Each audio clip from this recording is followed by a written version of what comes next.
Welcome back to Solynod Hex, everyone. Today we are holding a one-shot in Solynod Hex, The Rescue of Adolf Gall Part 2. And this one-shot is a solo play one-shot, and our player character is Shandrak, and his company will be accompanying him for the rest of this adventure. Today's session is sponsored by our generous patrons and donors. Thank you very much, patrons and donors, for your generous pledges and donations. We wouldn't have dynamic lighting without you. And Shandrak, at this time, if you haven't already done so, go ahead and add 448 points to your player character, as today would have been session number 448. And without further ado, we'll return to the one-shot dungeon, which Shandrak has discovered is likely in wild space. As he can see the stars and whatnot, asteroids in the distance.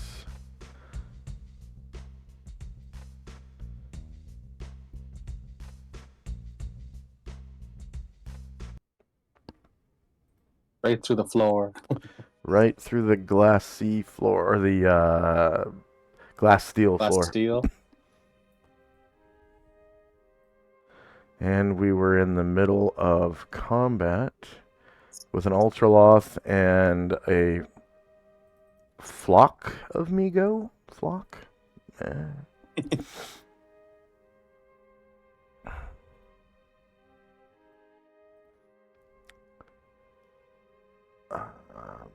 we go. And according to the turn order, we were at the end of a round. So, that makes this initiative phase. And I have been working on the new token marker set. I've found, I think, most of the token markers that I want, and I'm just arranging them now and filling out the information on them.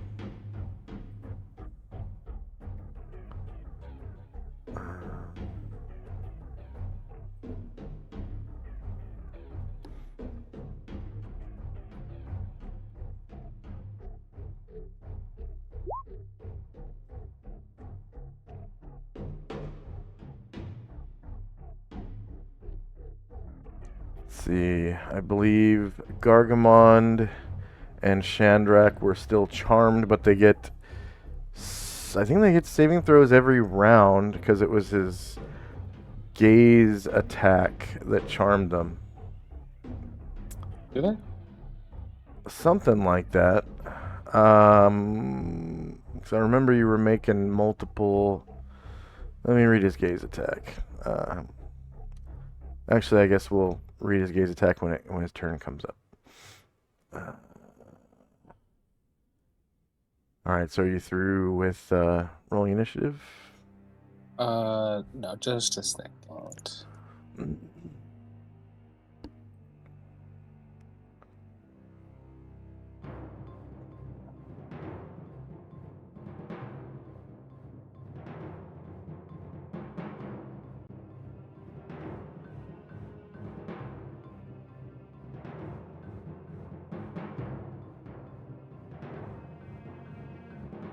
Okay, yeah, now I'm good. Okay.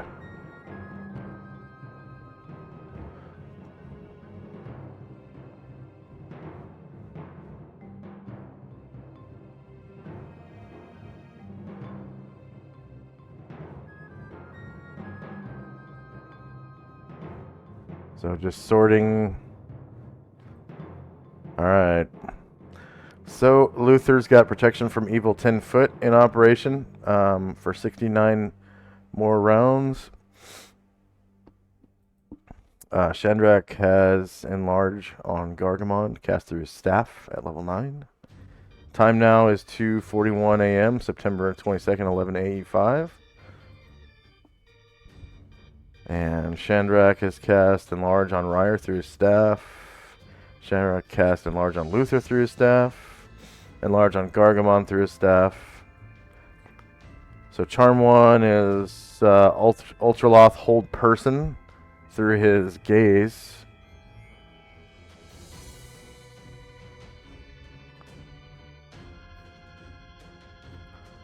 I believe these are the walls of fire.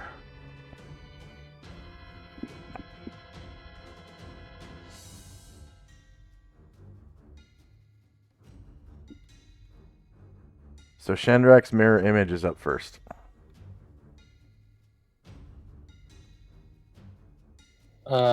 Is it? It looks like the spell duration. Okay, yeah. Alright. Yep. And then Ryer's Rally +1 to hit has 4 more rounds. First up is Airdrin. Airdrin, this is not the spot for him right now. So he's going to continue moving silently and start heading towards the door that he sees. And he'll make it that far. Okay.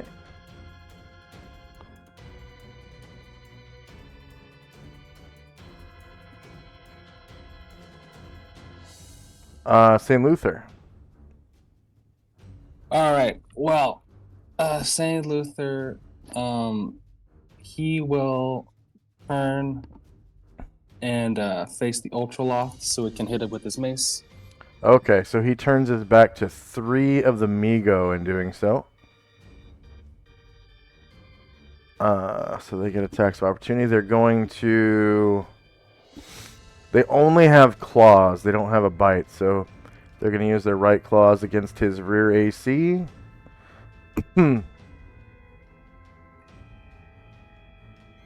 Oh, at a -2. I have to re-roll that because he is protected by protection from evil.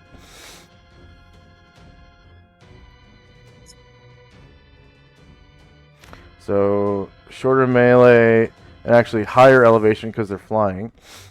And then -2 to hit. And no damage mod. Against his rear. So that's 0 versus AC 0 hits. He takes 6 damage.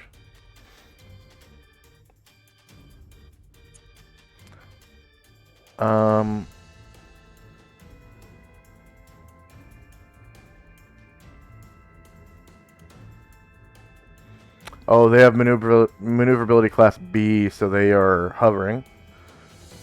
The next one attacks. Right claw. Shorter melee, higher ground. -2. And no mod. 11 versus AC 0 is a miss. And third one, right claw. St. Luther. Shorter melee, higher ground. -2. No mod. That one manages to roll a confirmed crit with a 19, but only causing 1 damage on the crit. And St. Luther can take his swing. All right.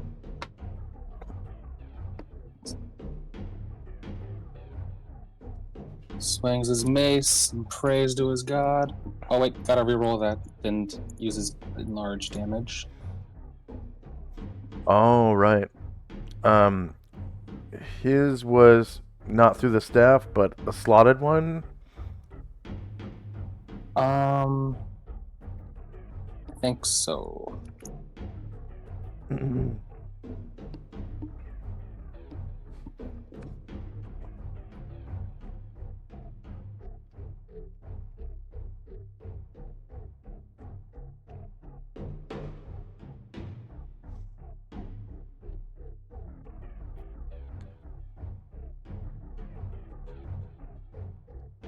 Okay.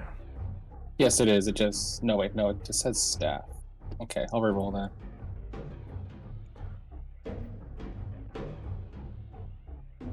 I remember there was one enlarged that was not through the staff, though. And I thought it Yeah. was through the staff. So, I think it was Gargmond. I think it was him. okay. So I will...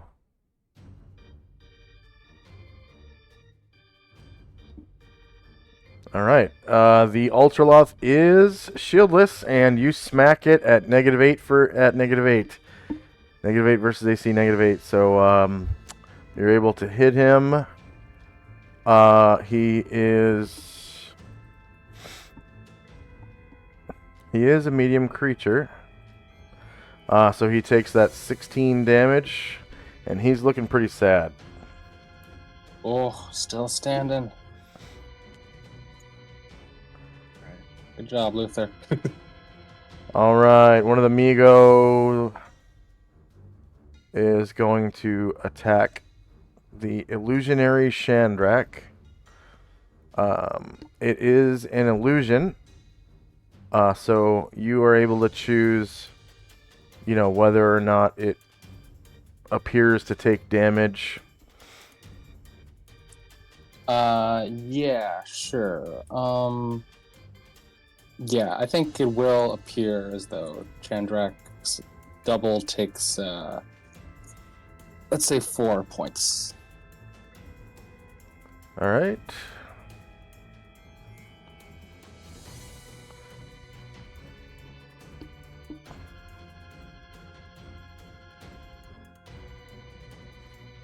And the next Migo is one of the ones that's behind Luther. So it takes a couple of swings with its left and right claws. Shorter melee, higher ground. -2. No mod. 12 versus 0 is a miss. And then the right claw. Shorter melee, higher ground. -2. No mod. 12 versus AC 0 is a miss. Alright, the next Migo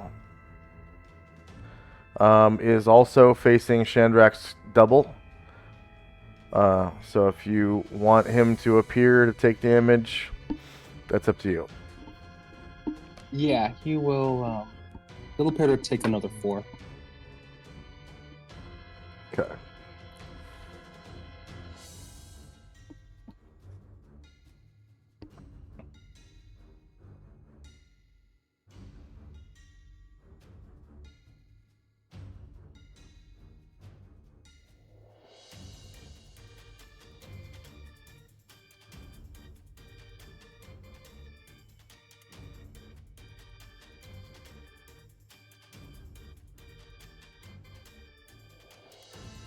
Alright.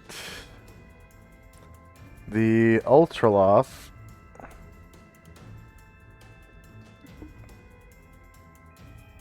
is going to strike at Ryer with his longsword.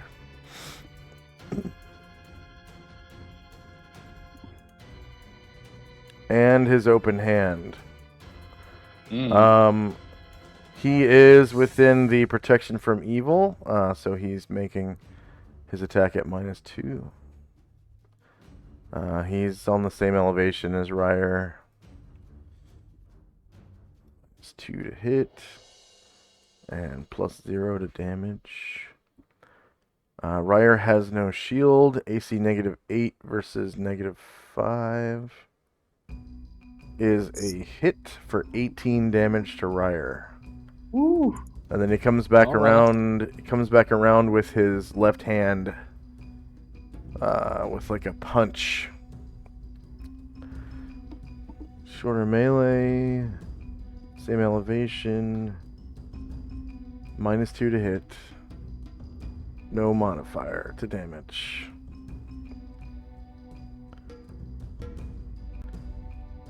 All right, shieldless 3 versus -5 is a miss. He rolled a 6 on the die. Next up is Ryer. Ryer grabs his side and then retaliates with his javelin.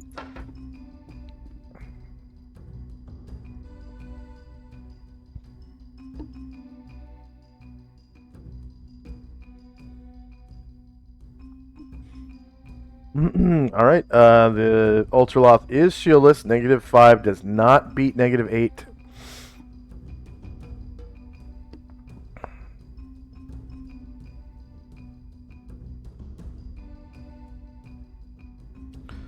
D20.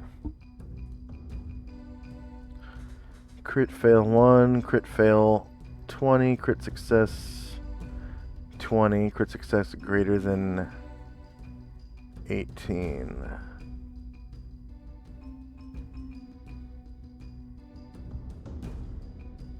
It's like it's missing some code.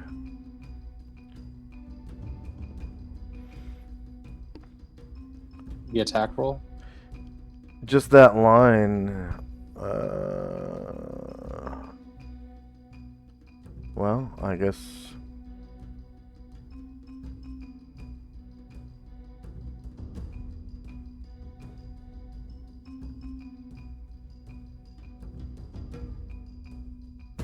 Hmm.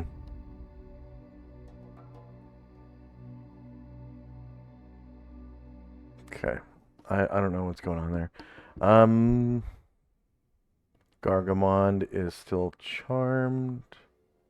Oh yeah, is there a chance for him to save this round? Or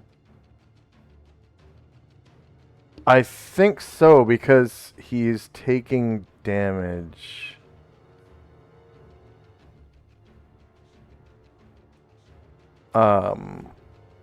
In the wall of fire from, and it's technically friendly fire.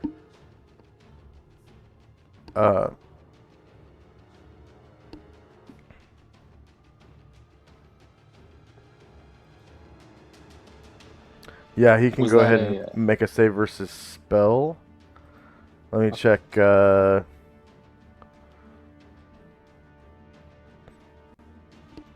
Ultra I think it was loss. paralyzation. Oh, gaze of fascination. All right. Save versus spell. Okay.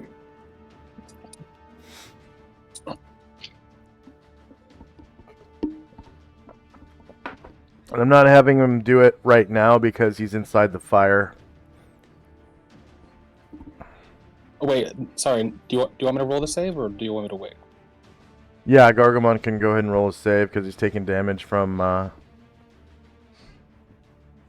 the. Yep. Oh, there we go. There you go.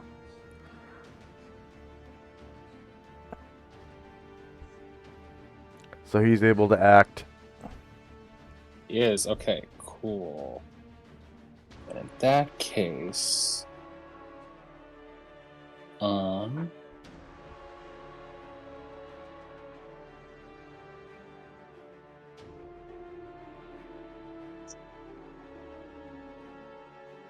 yeah, he will. He'll come behind the Ultraloth, exit the fire, and end up next to Chandrak's projected image, and then take a swing. All right, so he turns his back to this Migo. And is Gargamon covered in stone skin? I think he still is. Yep. So this Migo takes away one of his stone skin charges.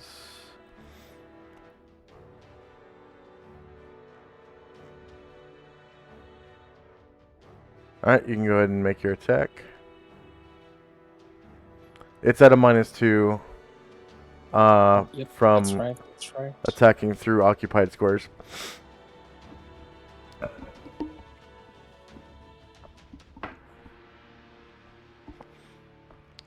And no penalty for attacking into the fire.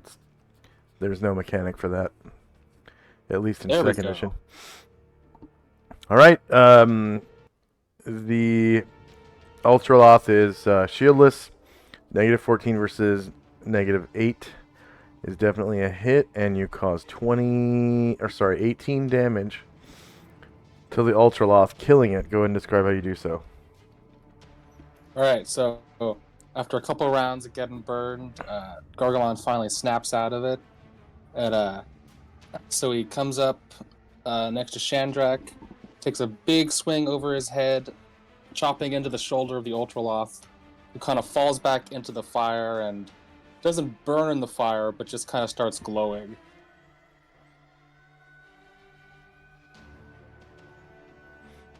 All right.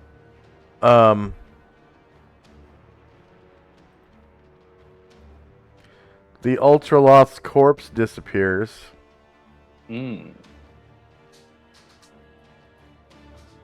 But he leaves a beautiful sword behind. Ooh. The next Migo is the one that is over Ryer's head. He will strike directly downward at Ryer, which technically striking from directly above is shieldless flank.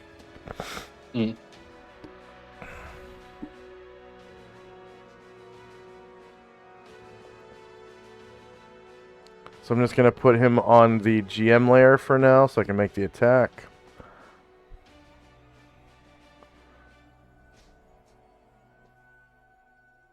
Well, attacks. Left claw first.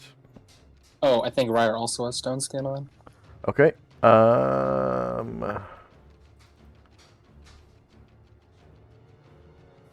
Alright, yep. 2 of his charges are spent.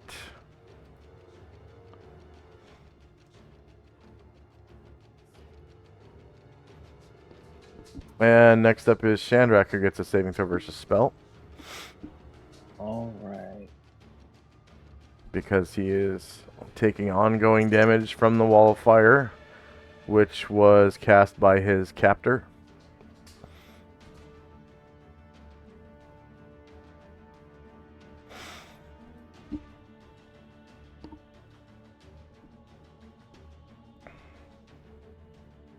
Super success. All right. So you can remove his charm, and he can take action. Yeah, so he will featherfoot his way out of that fire.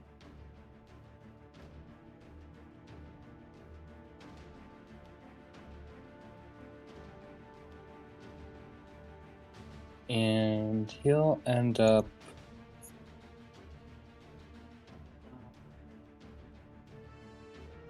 Yeah, hold on, behind this Migo. It looks like it's flying. Would I be able to reach him? Yeah, it's 10 feet in the air. Okay. Yeah. Well, it's 5 feet in the air, because one airplane is one increment of 5 feet now. Chandrak will attempt... Doesn't think he'll get it, but he'll attempt to backstab this thing.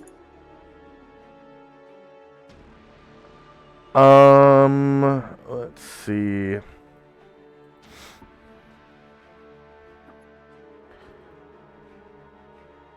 So, no backstab because technically they are a fungus creature. Way too alien. Way too alien to get that backstab.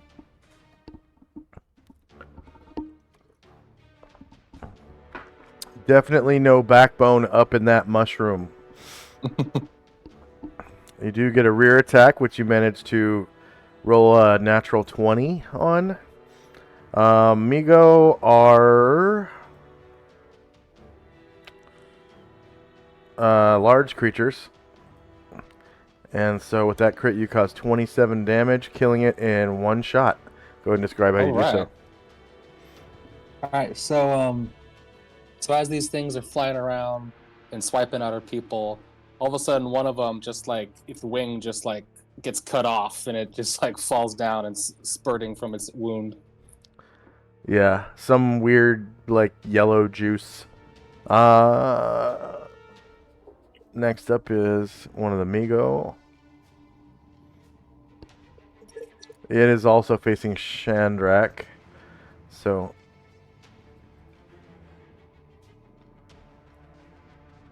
if you want Chandrak to appear to take damage, you can do so. Oh, right, the image. Yeah, the image. Yeah, Chandrak will he'll turn to face, but it'll look like this one misses.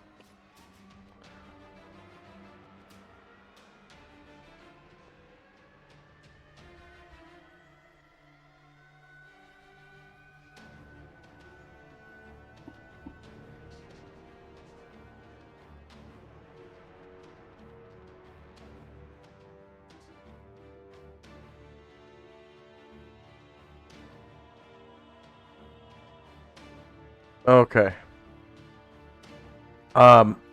It gets it starts acting excited. This Migo, and it starts making this like weird chirping noise. It sounds kind of like parakeets, but like multiple parakeets at the same time.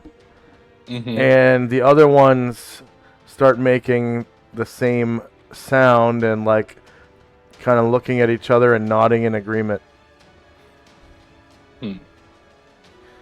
Now the real Shandrak can take action. Oh, that was you already did. Yeah. And I rolled for my blade, so the projected image will attempt to attack the Migo that just attacked me. Oh, this is the projected image. Okay. Yep.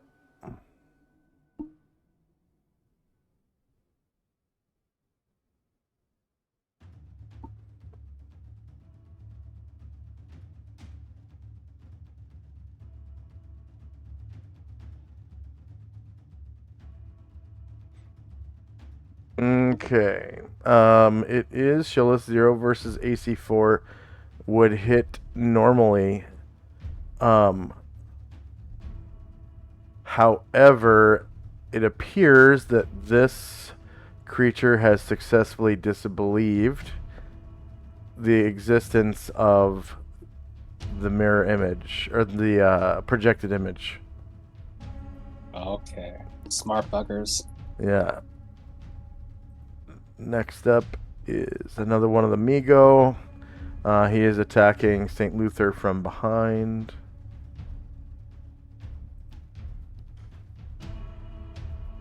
Left claw. Oh, well now actually, yeah, now Luther will turn to face south. Oh, okay.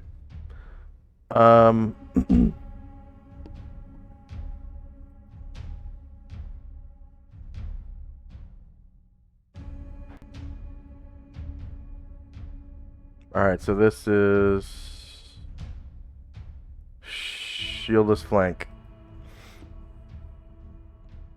Left claw, St. Luther. Shorter melee, higher ground. -2. No damage mod. Shieldless flank 4 versus AC 0 is a miss. And right claw. Shorter melee, higher ground. -2 +0. And shieldless flank. -1 beats AC 0. For some reason it's saying it's a crit, but it's not. He only takes 5 damage. Okay.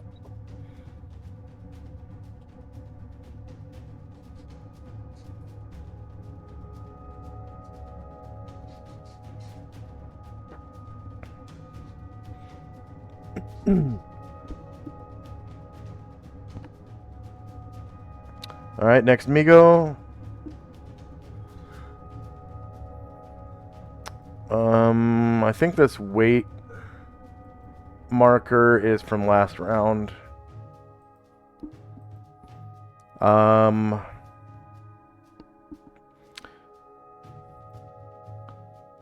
Shit. Gargamon gets to make an attack of opportunity against this Migo. Okay.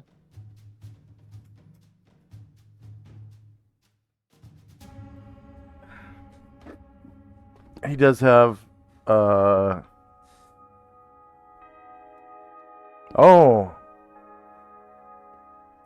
actually he doesn't have a lower ground disadvantage because he's so tall. Yeah, he's big. Yeah.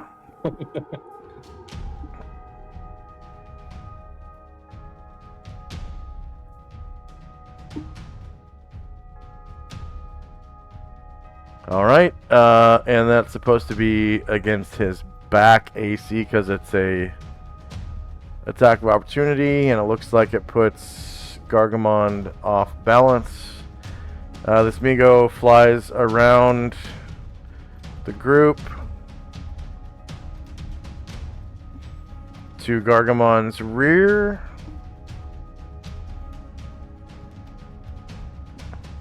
And with these strange fungoid crab claws, strikes at Gargamon's back.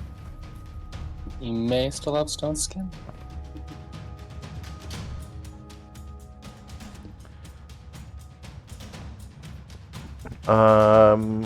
Nope, his charges are gone. Okay. So the Migo does not get higher ground.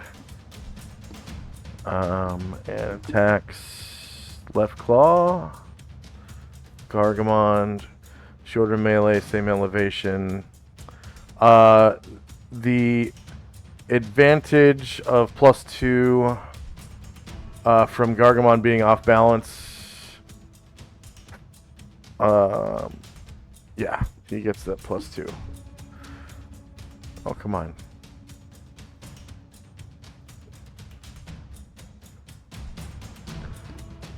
And no damage. Roll modifier to Gargamon's back.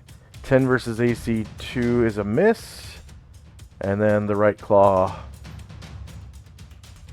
So same thing. Shorter melee, same elevation. +2, +0. The Migo goes off balance.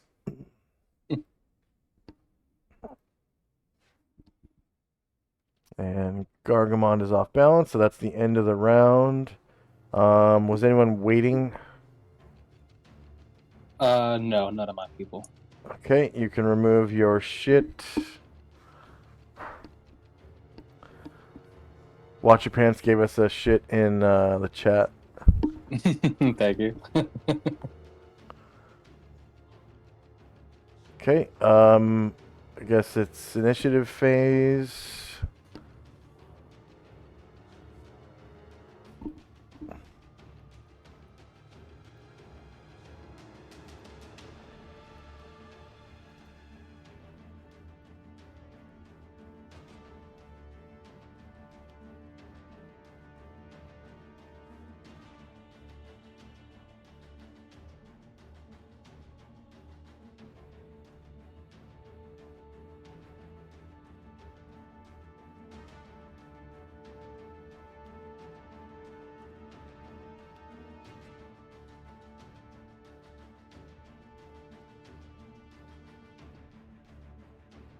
And then does Gargamon need multiple attack, or does he already have it? I think. Yeah, he already has. Okay.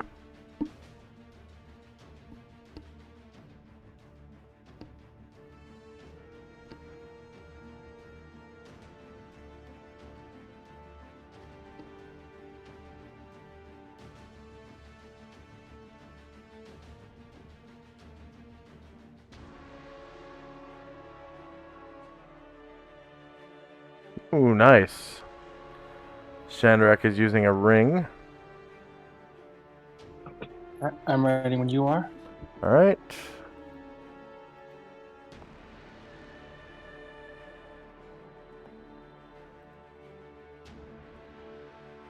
So we got spells in time.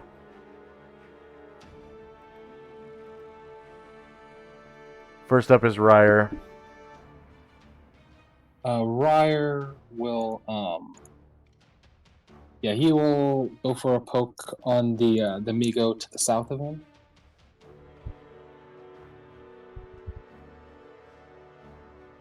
Okay. He does not have a height disadvantage because these Migo are only 5 feet off the ground. Okay. Regular chance to hit. Migo are shieldless. -5 beats AC 4 by more than 5.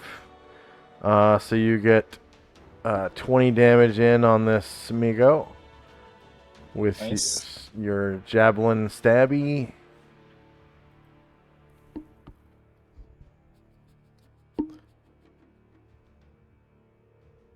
Critical hit.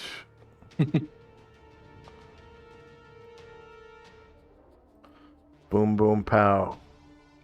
Oh, yeah, and we also have this guy right here.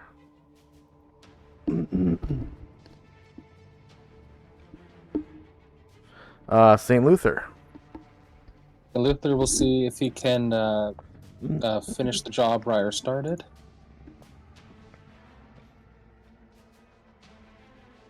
Back in that same Migo. All right. Yep. -6 beats AC4, causing 19 damage, killing it. Go ahead and describe how you do so. All right. So this Migo, so Ryer gives it a stabbing, and then it's kind of stunned for a second, and then Saint Luther just clubs it on its head and crushes it. Gargamond. Gargamond will. Yeah, he will go for the one below Shandrak's image.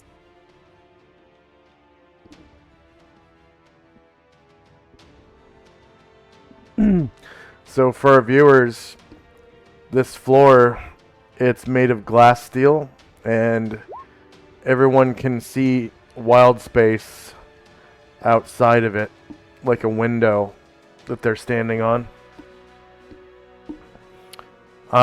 Which Migo did he attack? This one, the one south of Sandrak's projected image. Okay. That is shieldless AC, -6 beats AC4, causing 22 damage.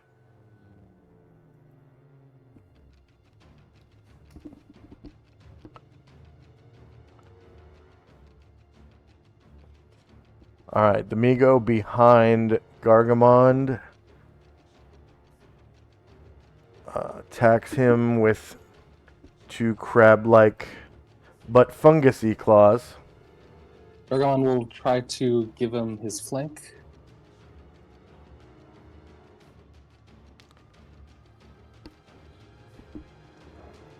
Shorter melee.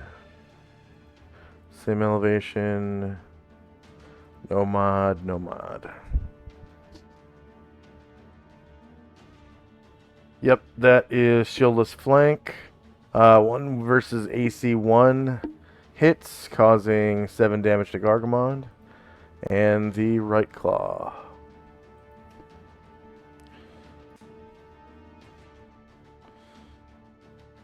Shieldless flank 7 versus AC1 misses. Next Migo is right in front of Gargamond again. Attack with left claw. This is shieldless AC. 8 versus AC1 is a miss. And right claw. Against Gargamond. Shorter melee, same elevation. No mod, no mod. Shieldless 10 versus AC1 is a miss.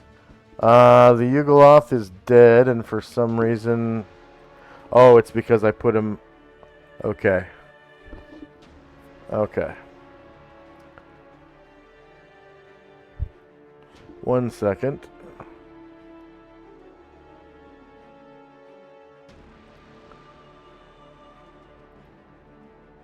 This is the beautiful sword that he leaves behind. Oh, yeah. Okay.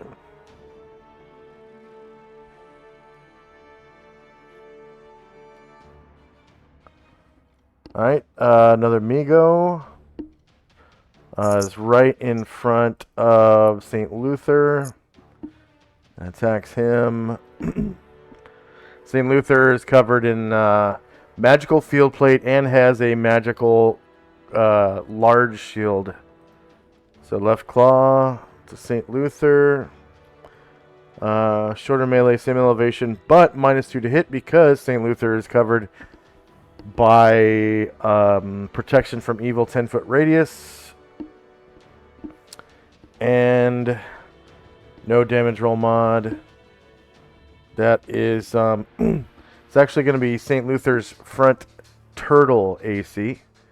So AC 2, even though it's a confirmed crit somehow. Versus AC -4 is a miss.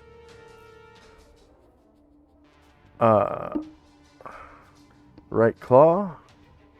St. Luther, shorter melee. Same elevation. -2. And no mod. Turtle AC 7 versus -4 is a miss. Airdrin. Airdrin will continue to move silently towards the door to the east.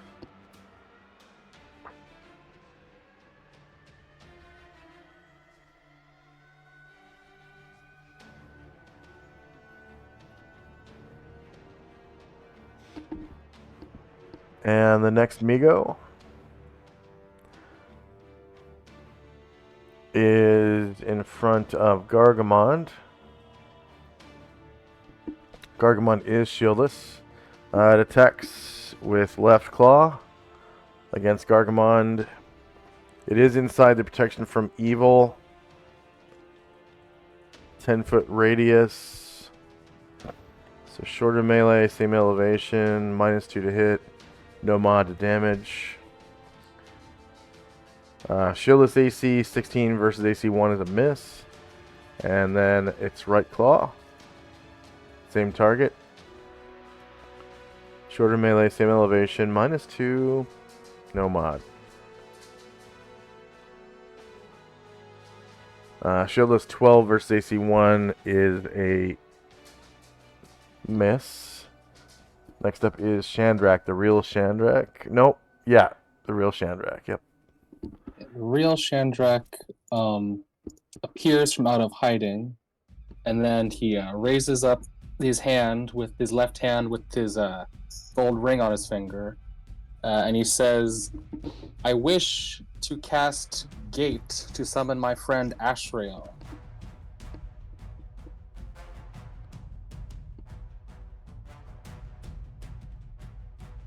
Okay.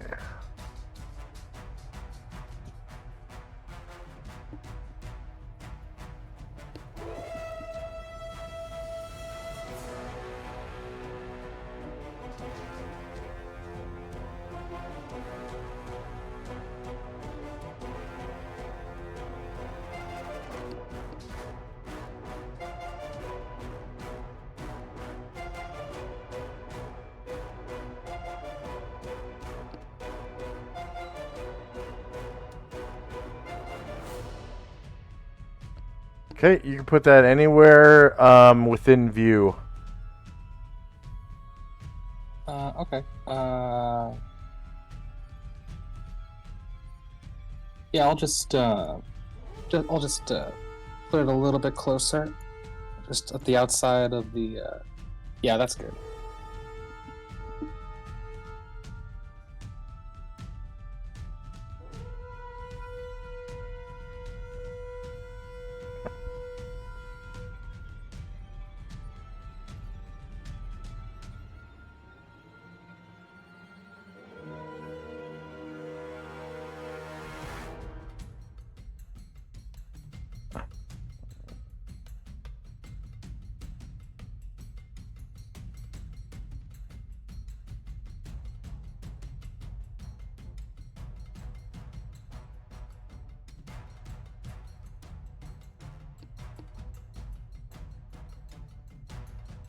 Alright. Astral appears from the portal. And immediately sensing the evil from the Migo. Right. Comes up behind this one. Draws his great sword, Flame Tongue. And attacks.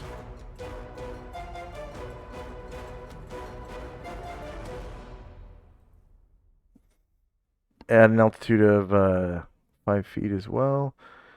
Same elevation.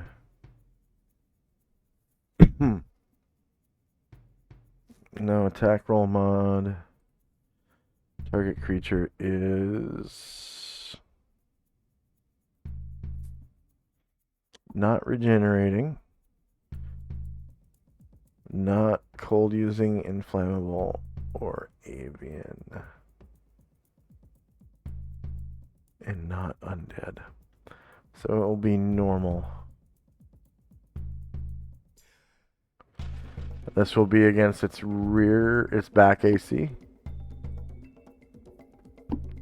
-1 beats AC 4, causing 14 damage to this Migo, killing it. So he draws his two-handed sword, and in doing so, it catches on fire. The blade is wreathed in flame, and he takes flight, jumping into the air, and his wings stretch out, and then poof, downwards. You can hear the air puff out from underneath his wings as he takes to the air and hovers directly behind this Migo, grasping his flame blade in both hands and swings wildly into it, cutting through its abdomen, spraying yellowish blood stuff everywhere, and strange organs pour out from inside. So -14, enter. And its corpse hits the ground with a disappointing thud.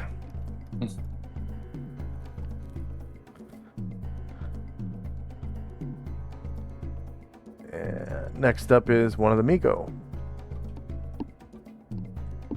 So this one is directly above Ryer and attacks straight downwards against Ryer's shieldless flank with his left claw against Ryer. Shorter melee, higher ground because he is above Ryer's head, and there is that -2 to hit from the protection from evil 10-foot radius, and no mod to damage. So shieldless flank 13 versus AC -5 is a miss.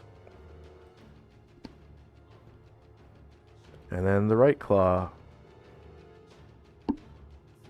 against Ryer.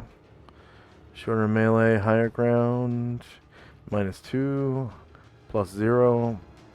Shieldless flank 10 versus AC -5 is a miss.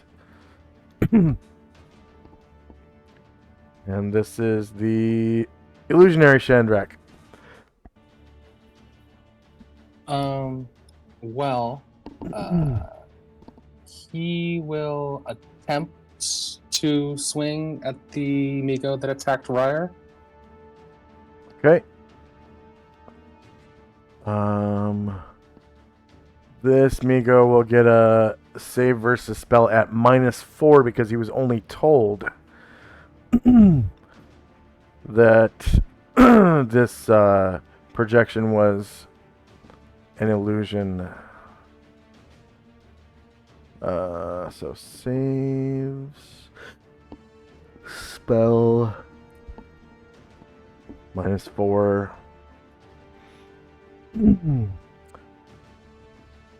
Oh.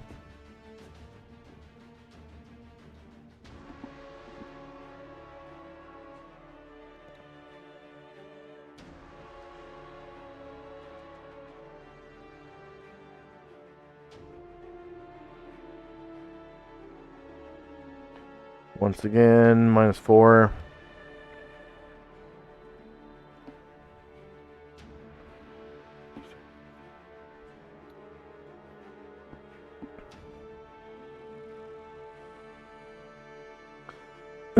Alright, target number was 17 or higher, and he rolled a 10, so he failed. And you can make your attack. You get shieldless flank. Okay.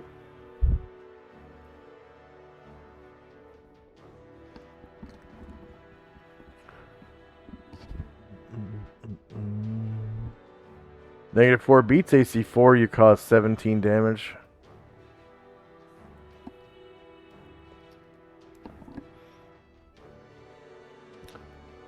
Next up is Domingo, that is on St. Luther's right flank, which is his shieldless flank.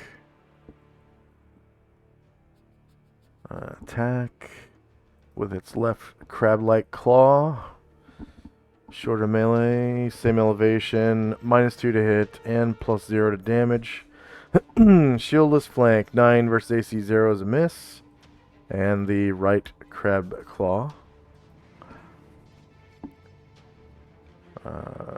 Shorter melee, same elevation, -2 and +0 to damage. Shieldless flank, 12 versus AC 0 is another miss. Gargamond with the multiple attack. Okay. Yeah, Gargamon will. He'll take a swing at the Migo to his right. He's been trying to harry his rear. Okay.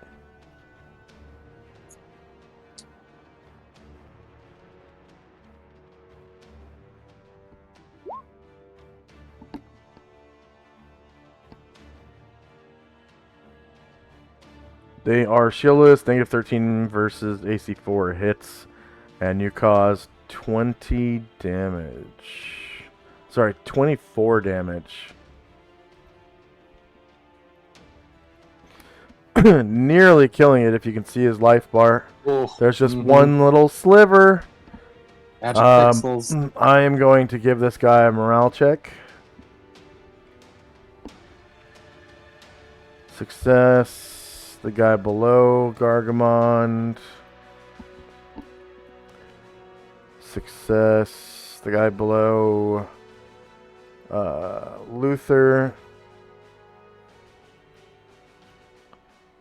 Success. The guy to the left of Luther.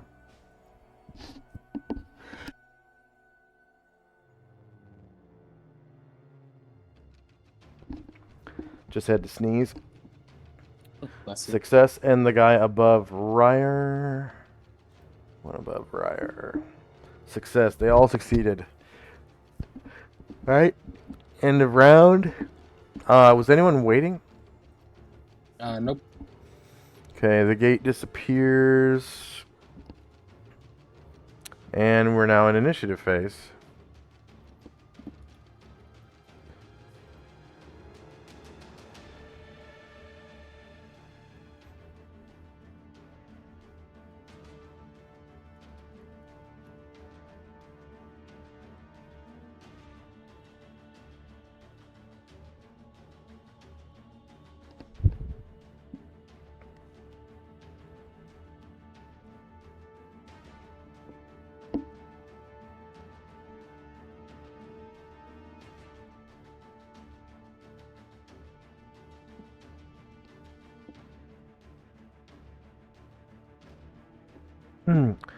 And before we engage in our next round, let's take a 3-minute break. We've been playing for an hour.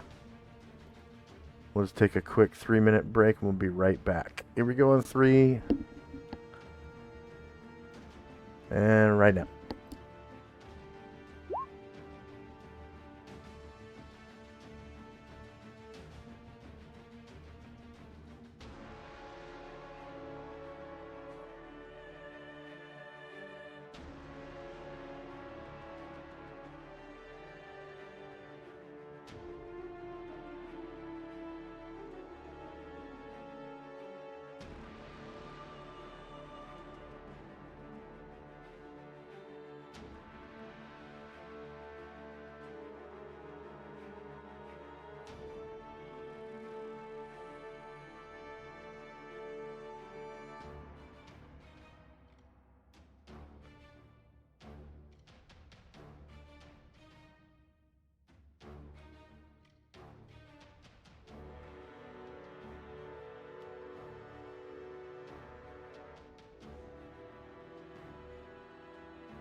And we're back from our little 3-minute break.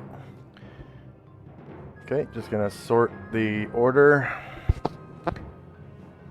And we got spells and time.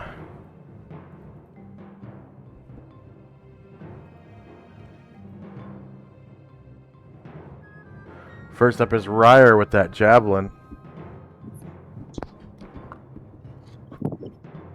Okay. Ryer.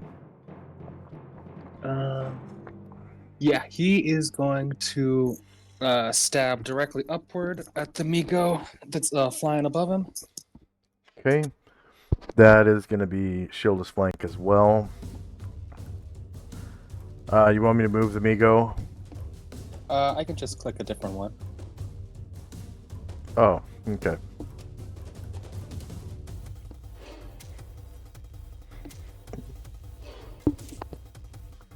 Okay, shieldless flank. Oh, rolls a 1. Airdrin.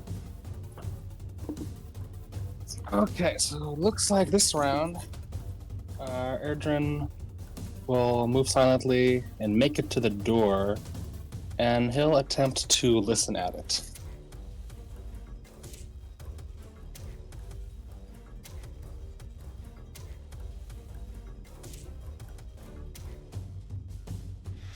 All right.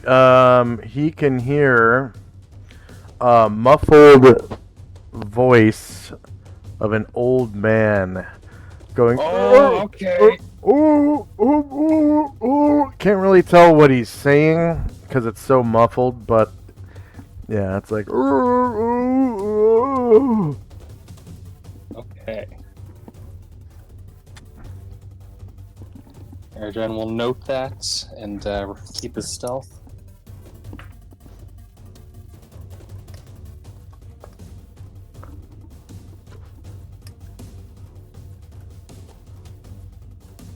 Next up is Airdrin gets 200 points.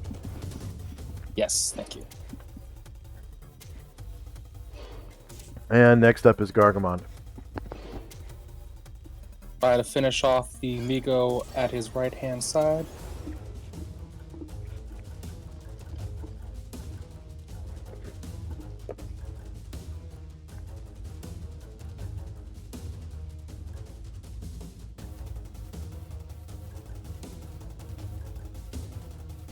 Alright, shieldless, -8 beats AC 4. He caused 28 damage, killing it in one shot. Well, it was injured. But yeah, that would have been a one shot. Yeah, so, Gargamon just takes his axe down and just splits the thing down the middle. Definitely. From head to abdomen. Alright, the next Migo. I know I just rolled morale at the end of last round, but I'm going to roll it again for this guy. Because things are not going good. Like, another one of his buddies just dropped. This one right here actually surrenders. So, white flag on that guy. He lands on the ground. Okay. And goes prone. And puts his crab claws together and shakes them back and forth between himself and Luther. Oh. And there seems to be a fluid leaking from its head. It looks like it could be saline. It's clear but kind of viscous, cloudy.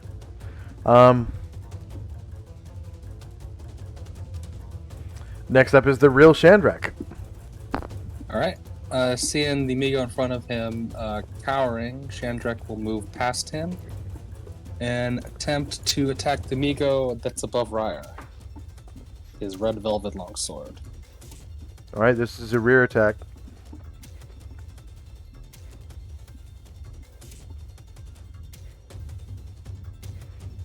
-10 definitely beats AC 4. You cause 14 damage.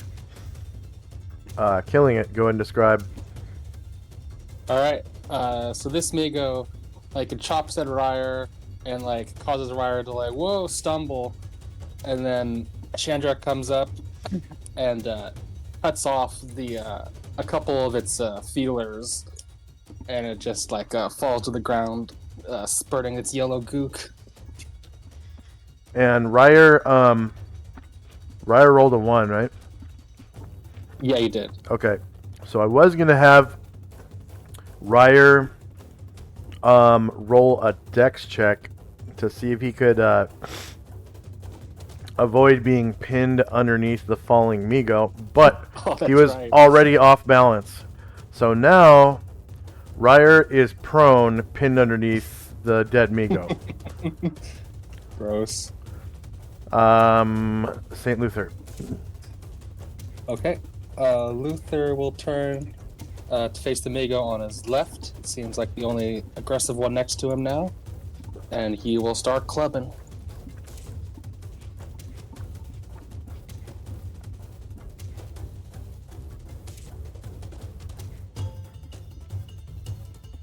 And shieldless AC. As soon as it pops up, there we go. Natural 20. You cause only 17 damage. Damn. 17 damage with the crit. Alright, Chandrak. The illusionary Chandrak. This one will turn to face the Migo attacking Gargamond and use its red velvet sword against him. Alright, 1 second as I roll a save versus spell at -4. To see if he successfully disbelieves. -4, enter.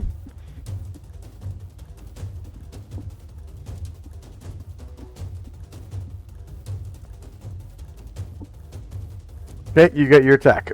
He does not successfully disbelieve.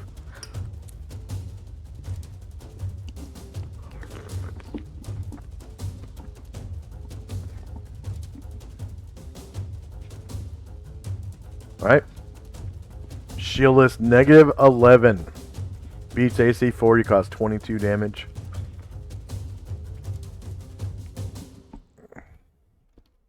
To the otherwise unwounded Migo. Alright. So that very same Migo has initiative and is going to roll morale.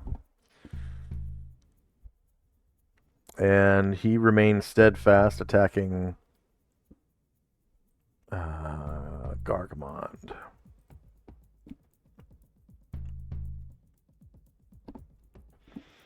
Shorter melee, same elevation, no mods. Gargamond is shieldless, -1, beats AC 1, but it's not a crit. I don't know why that keeps happening. It's so weird.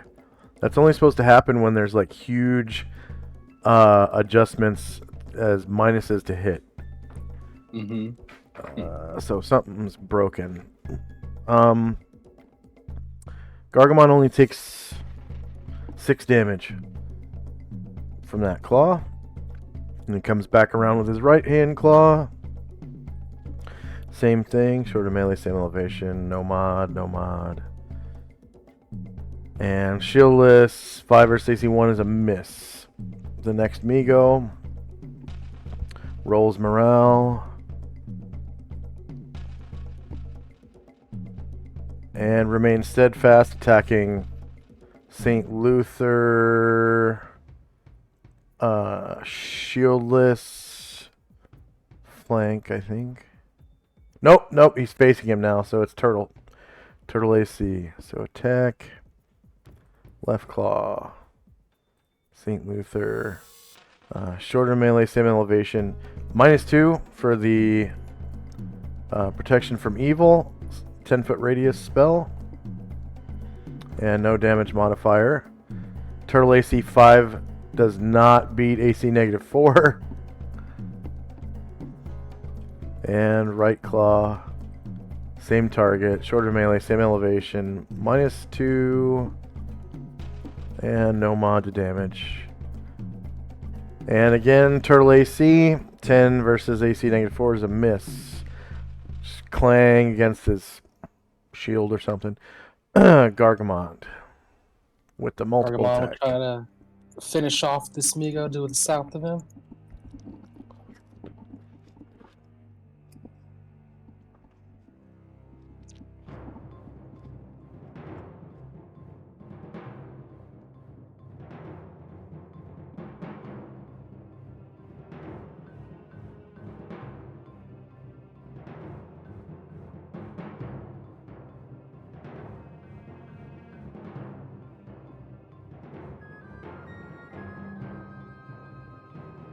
Alright. Migo south of him is shieldless, -5 beats AC 4, and you cause 28 damage, which would have been a one-shot. So Gargamon for this one, like he hits this Migo so hard that it actually like flies like all the way to the back and like splatters on the wall. Yeah. Ashriel was waiting. He's actually going to come over to this surrendered Migo and attack it. So free attack with his great sword. Shorter melee, same elevation, no mod. Normal, no damage mod. This is back. So -4 beats AC 4, causing 15. Well, it doesn't matter actually because it's a free hit. 15 damage.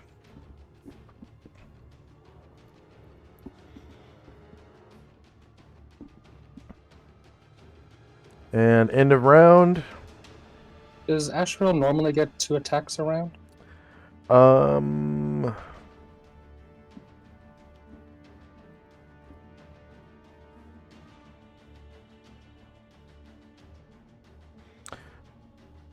Yes, so he is going to attack again.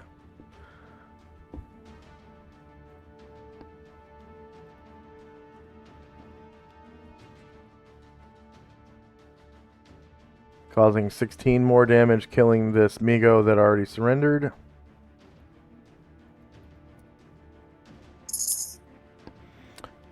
Cutting it in half.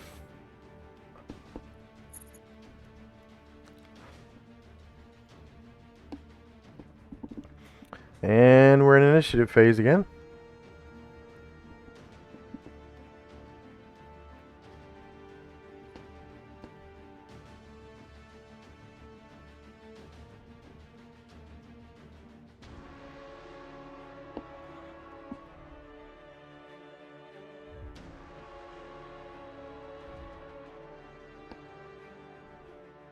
And actually, to make things short and sweet, I'm going to roll morale for this last Migo.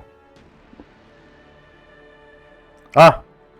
It fails morale and gives up, which ends combat.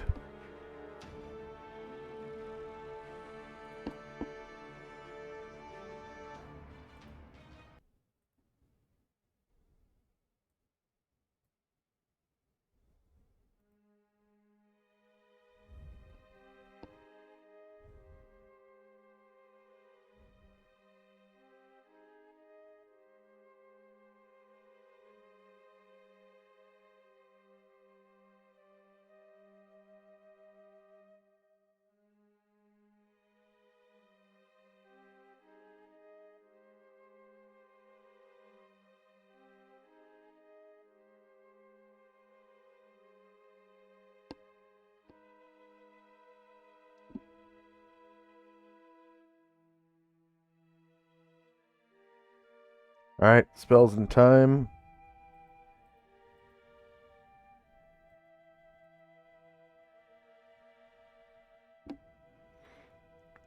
Ah, just then.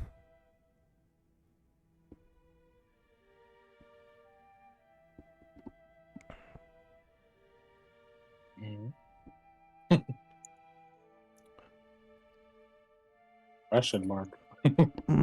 Just then. A familiar face pops through the door.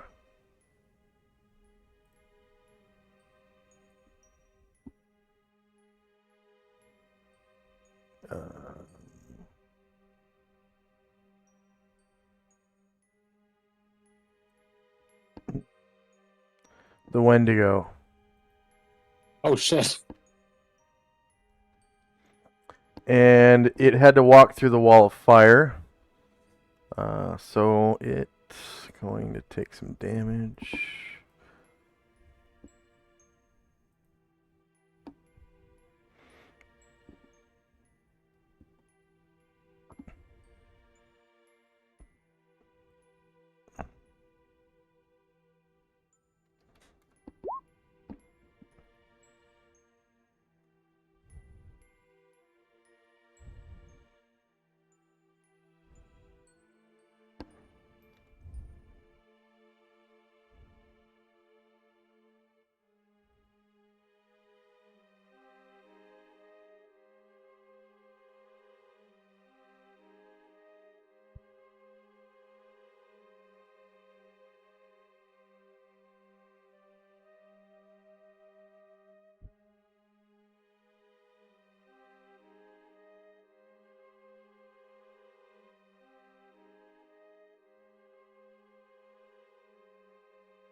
And it gives out a loud roar.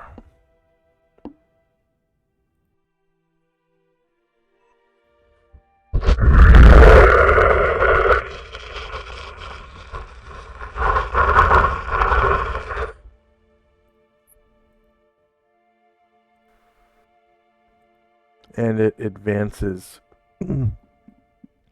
threateningly.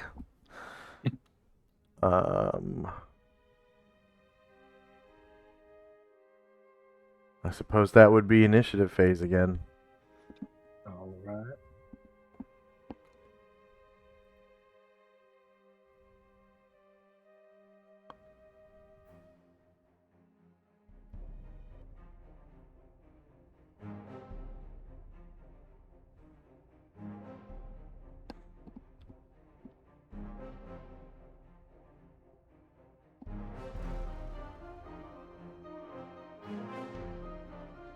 And you can hear Ashriel say,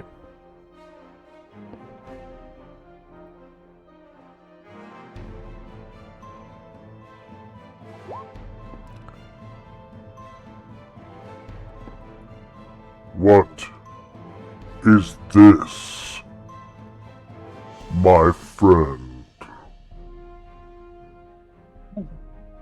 Careful. He'll try to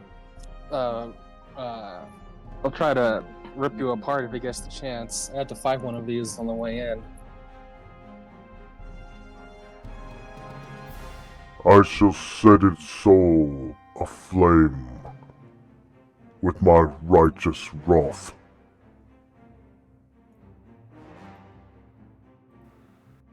That's what I'd hope you do, buddy.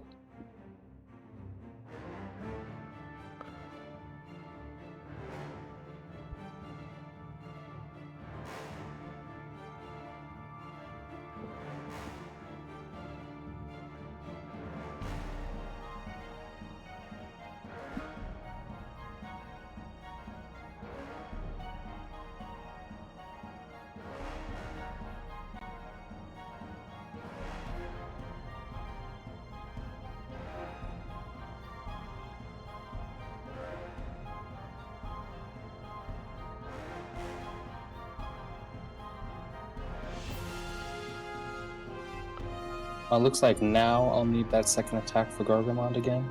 yep, there it is. Thank you.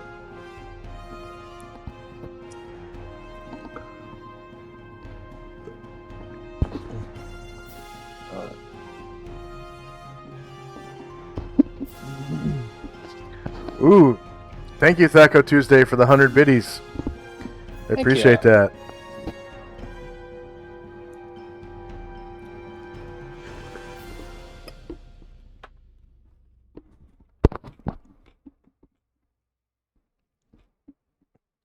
Okay.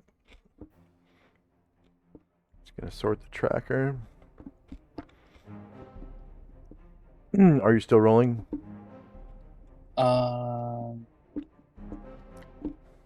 Yeah, I think I'm good now. Okay. Time and spells.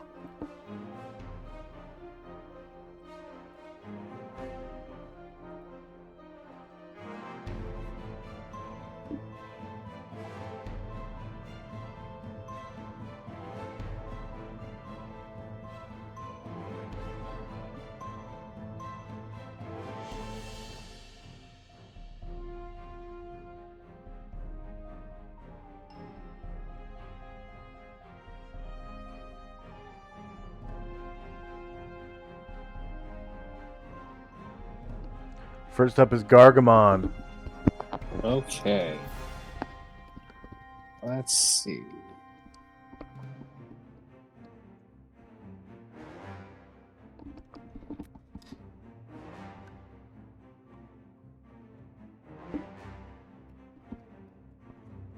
He will make it up to there.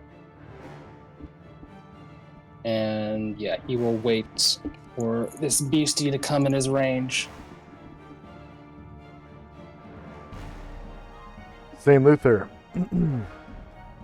St. Luther.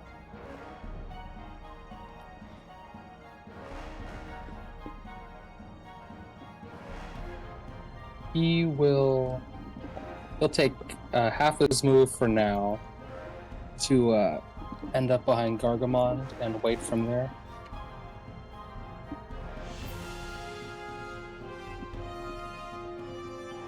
Ryer. He will take a half move to crawl his way off of this Migo and stand up. And then he will also make his way over. End up. He's gonna need to roll a strength check Oh, okay. to get out from underneath that Migo. And then he also has to make a half move to stand up. Yeah. If he succeeds. Ability score. Wow, he got one attempt and he succeeded. So his target number was 13 or lower, and he rolled a 6.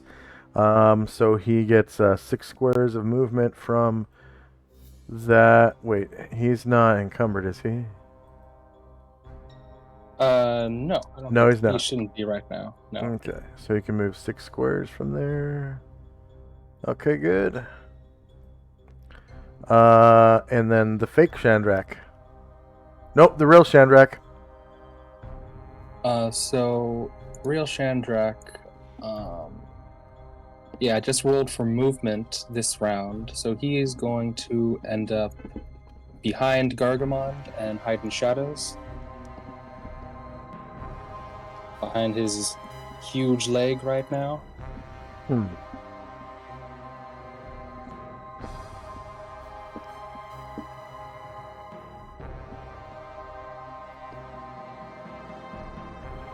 right.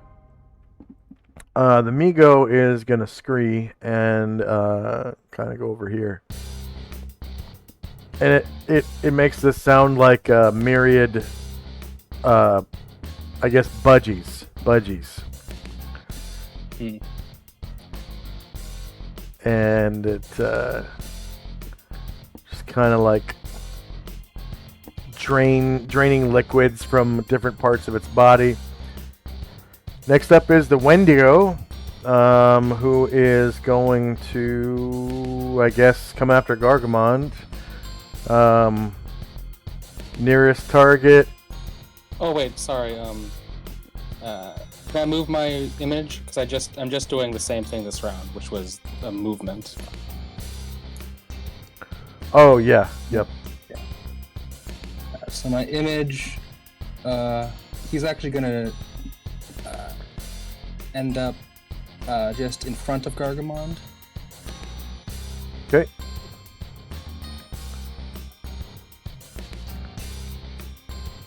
And he'll wait from there.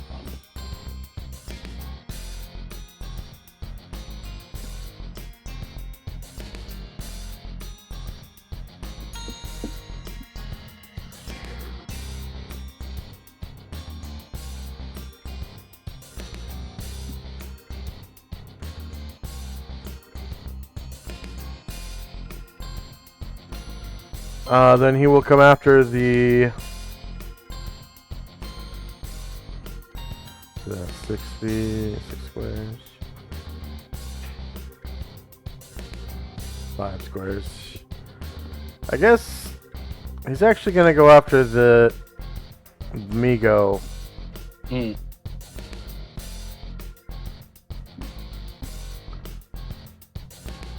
These things really don't like each other. Yeah. Alright. So, left claw.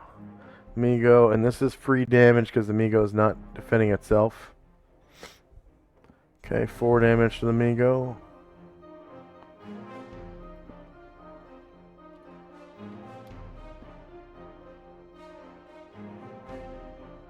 And with its right claw. Another 5 damage to the Migo.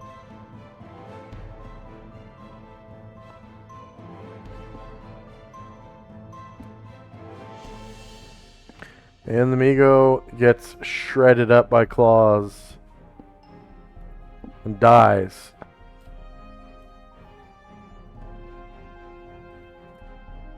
Oh, 1 second.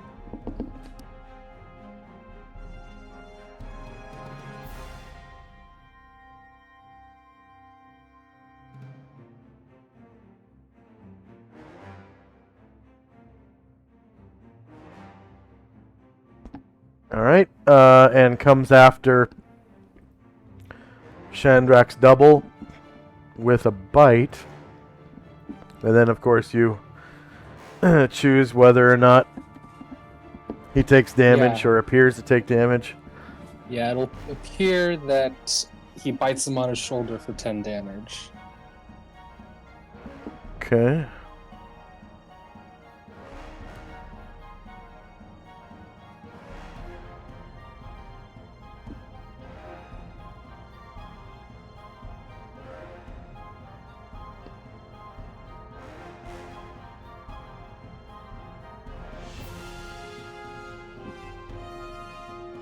Erdrin. Okay, Erdrin, he will move silently closer. And he will wait to the end of the round to try and do a cult shot.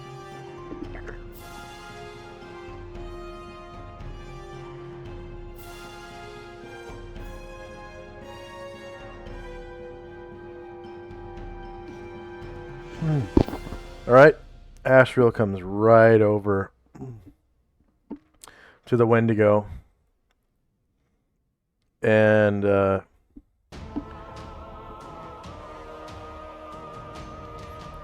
says, Have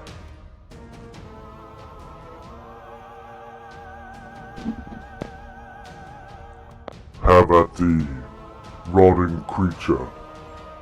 I shall drive you and all your kind from existence.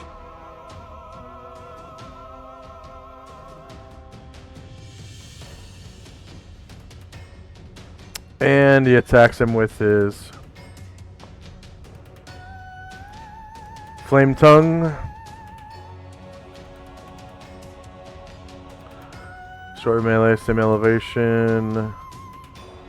No mod to hit. This is a regenerating creature, though. Mm.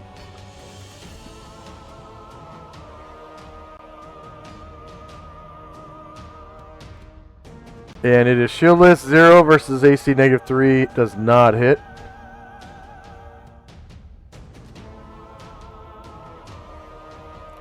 And Gargamon with his multiple attack.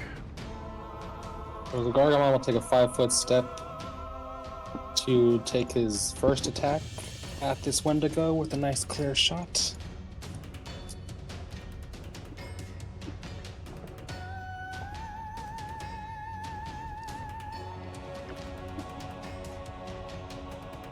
There we go. All right. The Wendigo is shieldless. You roll a confirmed crit.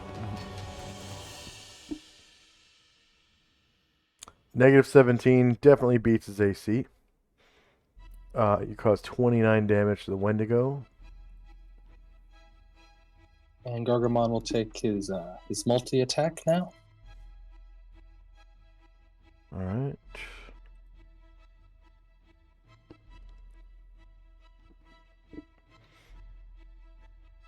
On the money. Yep, shieldless -3 hits for 28 damage. And the Wendigo appears to be get agitated. Gargamon moves. He's like, careful.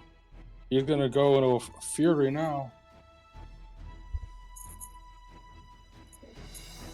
And Ashriel says, I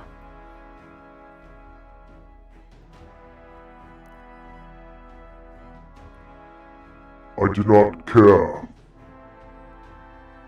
This creature and all its kin must be wiped from existence by my righteous wrath.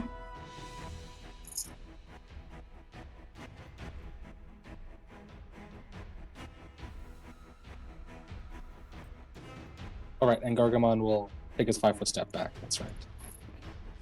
and Ashriel swings away with his flame tongue.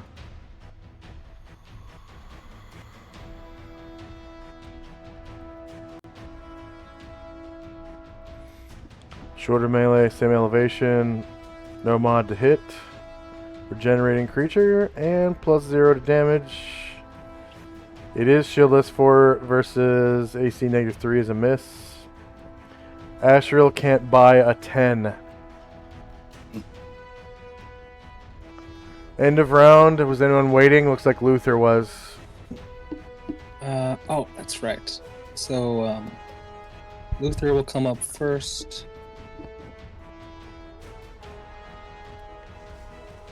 Over by this thing's flank. And take a big swing with his mace.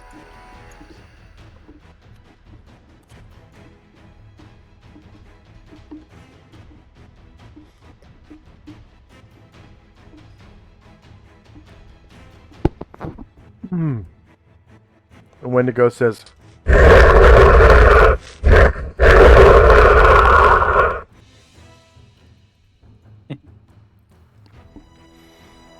and Luther catches the shieldless flank. 0 versus AC -3 is a miss.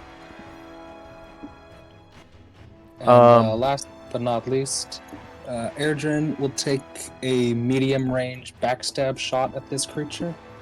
Okay.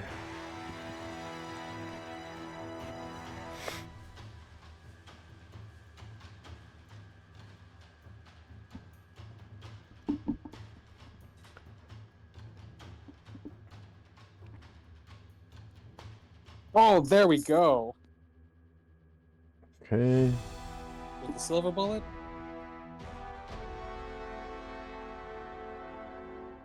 Oh. Oh, you're gonna hate this. Alright. So you should have caused 84 damage, right? Yeah. So the Wendigo only takes 1 damage. 1. Okay. 1. Interesting. Okay. Better than 0. Yeah. So end of round and initiative phase. Wendigo is berserk now.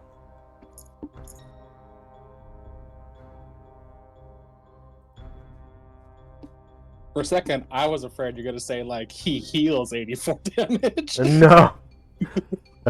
Nope. That'd be real bad.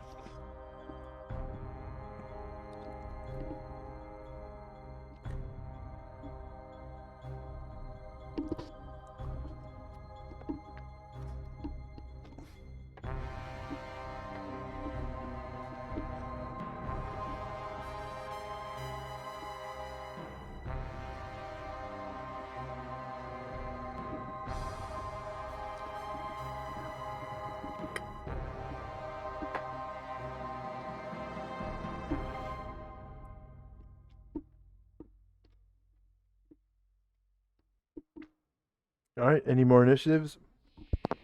1 second.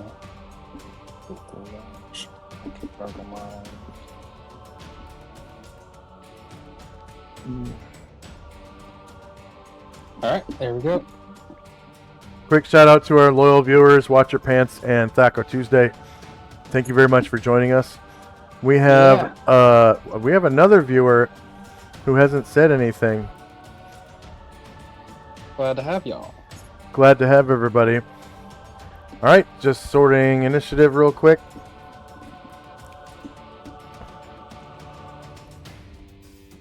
And we got spells and time on the tracker. All right, so the mirror image is gonna disappear at the end of this round. Ryer's rally is gonna wear out at the end of this round. First up is Eridrin. Okay. Aaron, let's see, after what he did. Can he? Yeah, perfect. Yeah, he will come over to this angled wall, reload, and hide in shadows.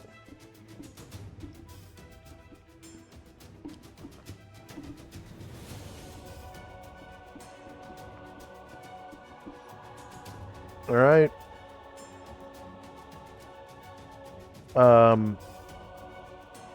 The real Shandrak.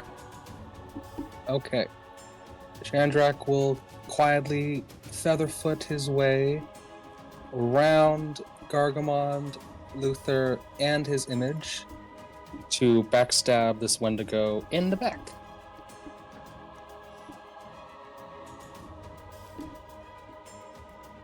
All right, and you get your backstab.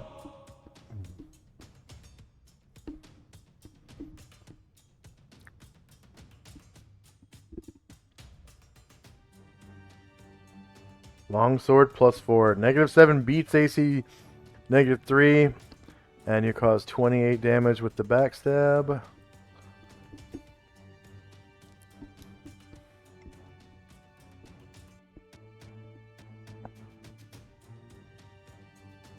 And St. Luther. Okay, St. Luther for the win. that's right. Come on, Luther.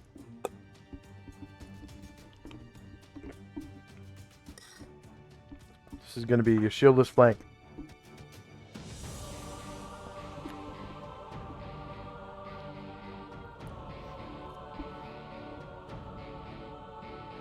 Oh, 5 yeah, versus -3 is a miss. Gargamond.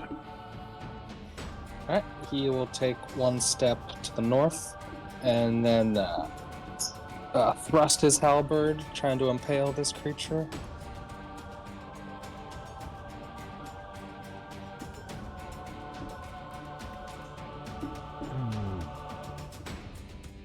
Alright, this is front shieldless, so -4, beats AC -3, cause 20 damage, killing the Wendigo again.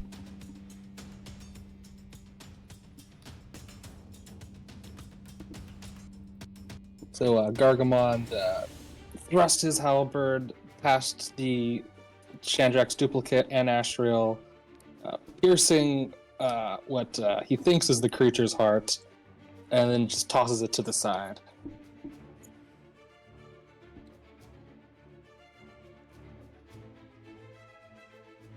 Okay.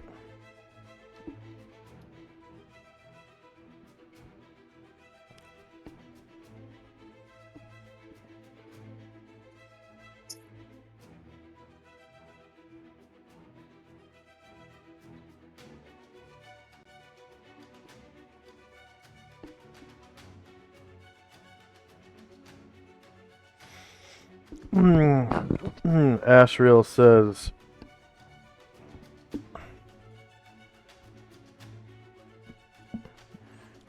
and good riddance to thee.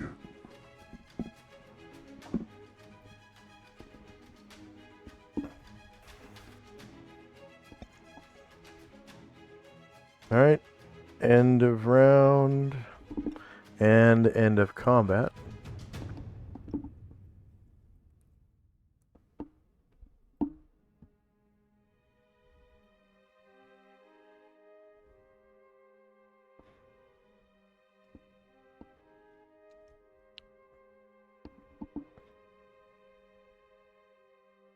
Oh yeah.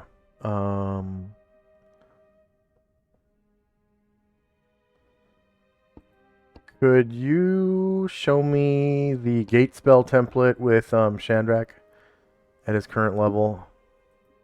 The gate- wizard one? Yeah, the wizard one. It's level 9, I think. Asriel's only been here for 2 rounds, so he should have some time left.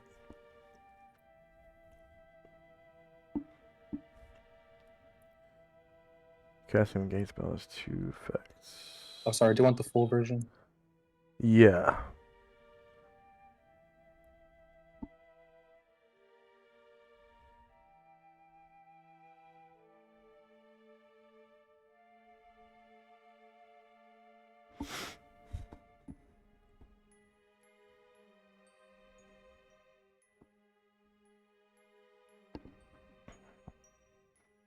The action of the beginning comes through depending on many factors.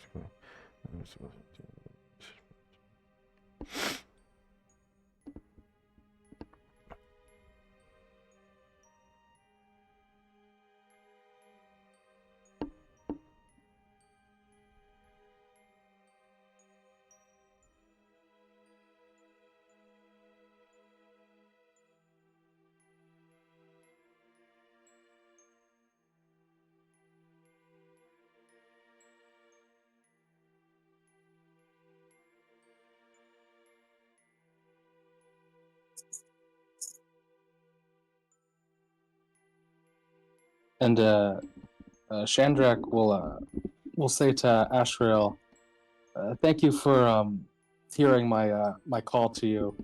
I received a message that Adolf had been kidnapped and is somewhere in here. I hope you might help me find him."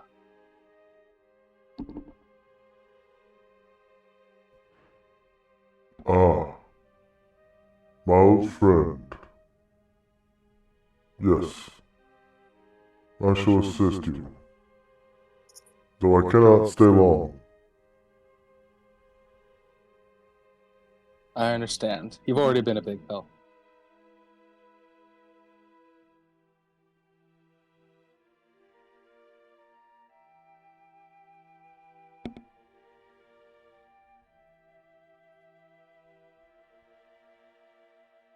So I guess the duration is actually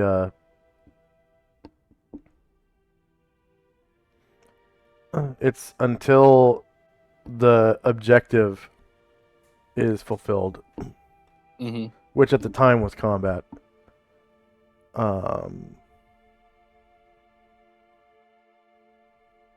But he has decided to stay for another. I'm going to give you D20 rounds. Go ahead and roll a D20. Let's see. 7 more rounds. 7 rounds is a long time, actually, in a dungeon.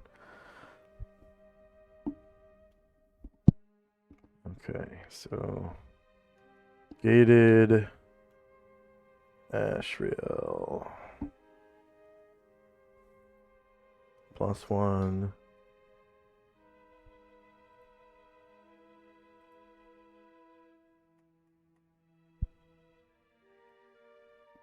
-7.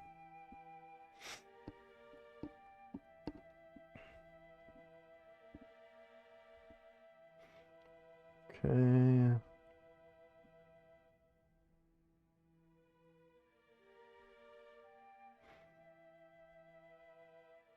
So we've got spells and time.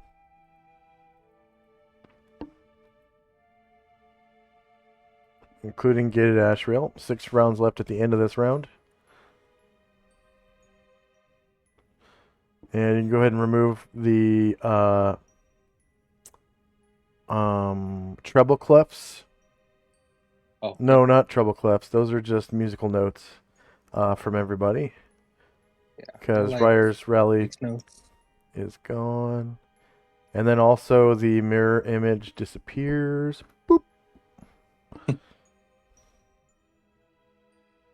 I mean, not mirror image, projected image. I don't know why I put mirror image. And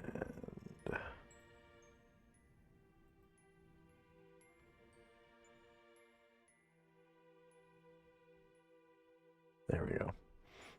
So Ashriel, he says,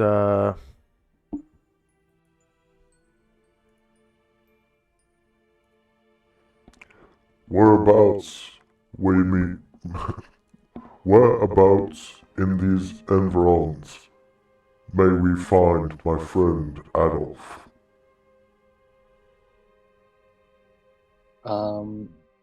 So at that point, if I can, Erdrin would speak up from the darkness, and he'll say, I heard what sounded like a gagged old person in this door to our right. Might be what we're looking for."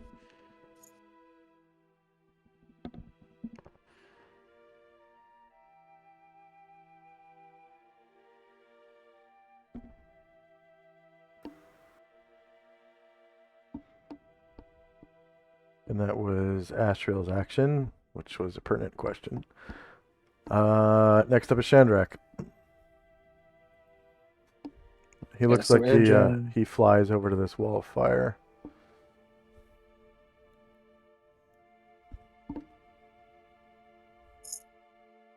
Erdrin will come out from the wall and be like, "Yeah, Chief. Sounded like there's somebody on the other side of this door. Could be Adolf. Could be someone else that's here."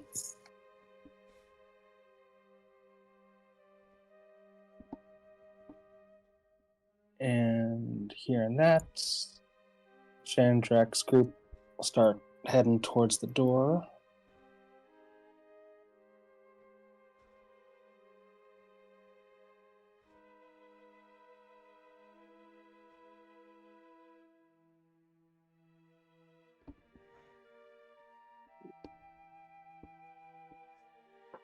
Chandrak will break stealth so that he can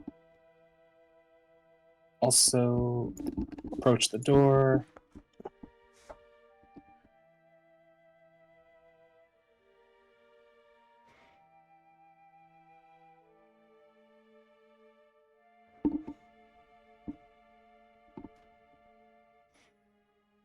Luther will follow behind.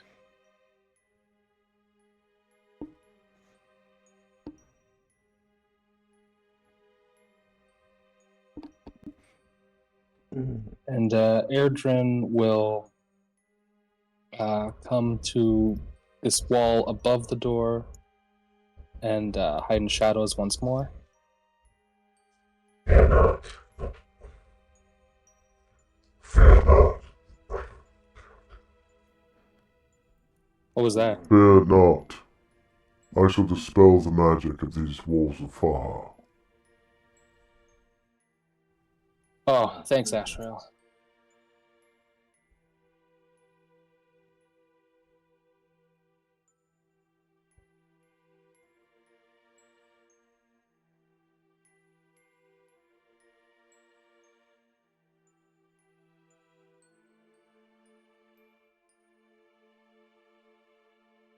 Anything else for Shandrak? No, that's all.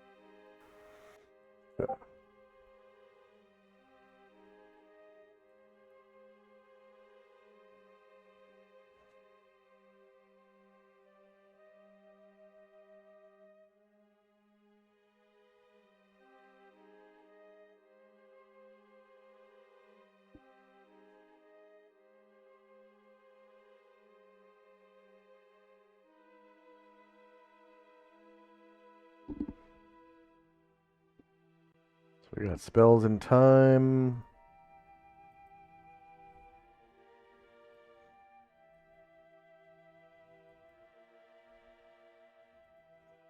And Ashriel is up first. Let's see.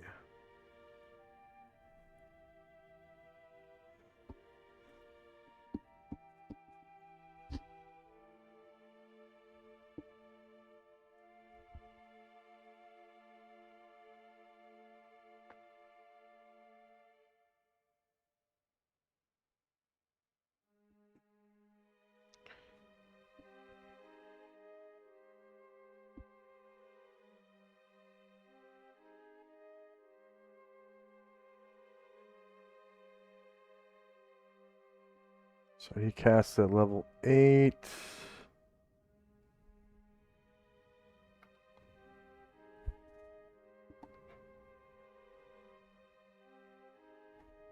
Wall of Fire.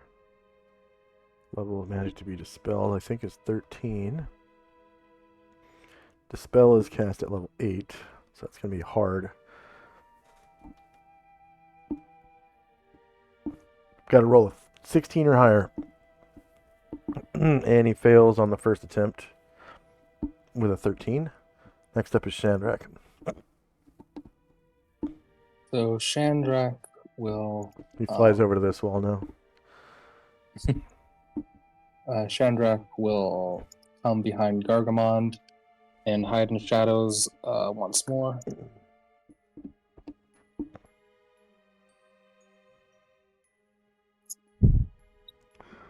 These walls are difficult.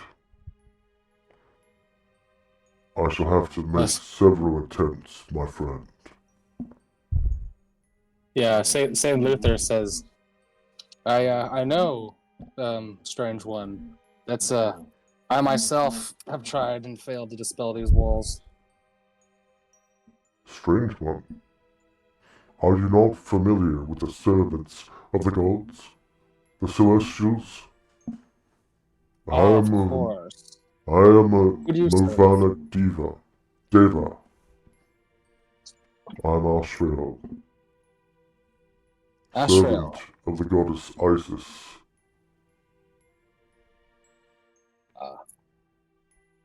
Pleased to meet you. I serve Motivus myself. Motivus. I know him well. He's a close ally to my matron, Isis.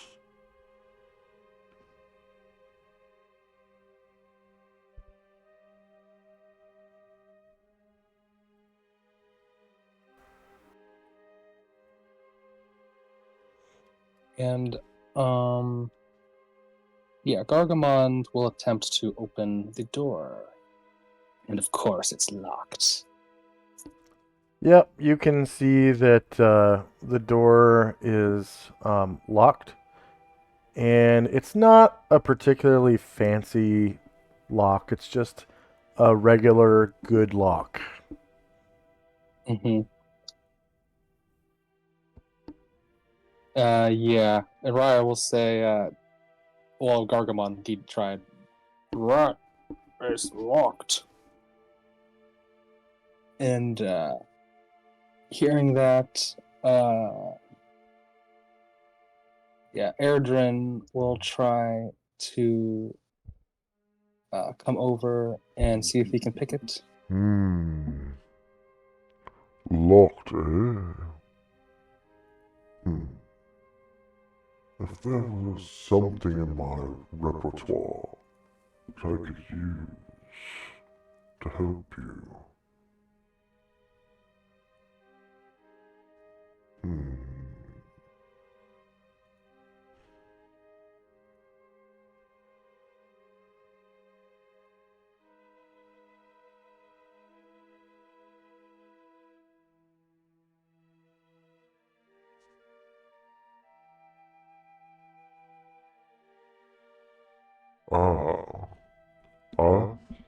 I am able to cast clairvoyance onto the other side of the door, which may or may not shed some light on the situation. Ryer will say, yes, that sounds good. We'll be able to hopefully see if that is our friend Adolf across there. Very well.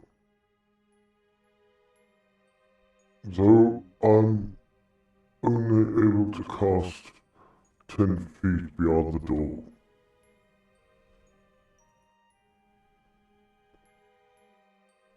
Would you like to wait and see if I can divine any further information?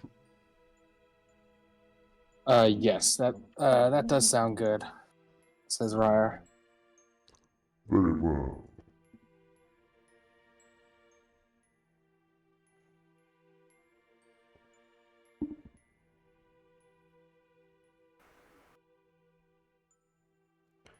Alright. End of round. Spells in time. And Ashriel abandons the wall of fire to come over here.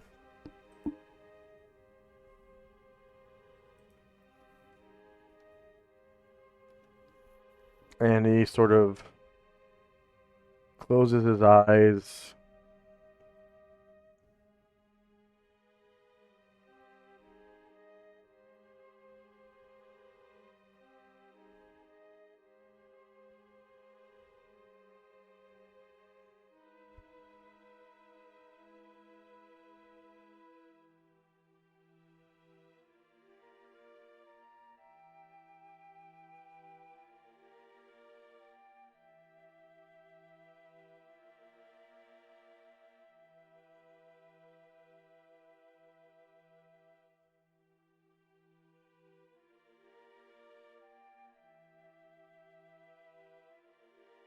And let's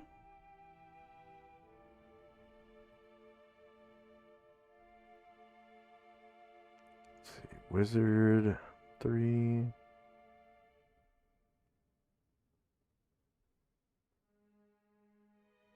Clairvoyance.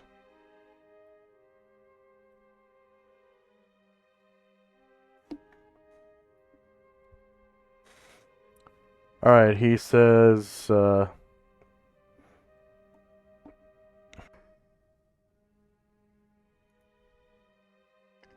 I see the other side of the door. Within What can you see? within the infravision radius of my spell, I can see the door behind me. And to the north and south, it seems there is a passage. And to the east, a rounded stairwell leading up to some sort of platform or something of that nature. No, not a platform at all, but a glass bubble. A holding cell made of glass, clear as water, though I see not the occupants. But it is large enough definitely to encompass Adolf Gall, my friend. Okay, we need to get through this door. Good job, Ashriel. Thank you. Of course. It was my pleasure.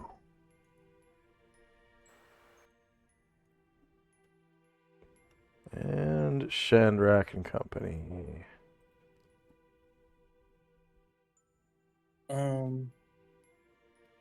Okay. Yeah, Shandrak. No. First, yeah, hearing that, Gargamon gets a little excited, and he's gonna try to shoulder check the door and see if he can break it open. Okay, give me. Let's see, I need to check his strength and make sure.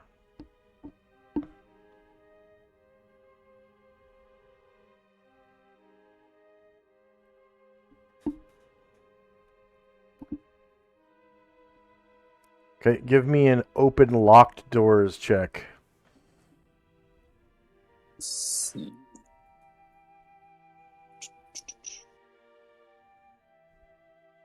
Open sealed door. Yeah, magically sealed, locked, or held.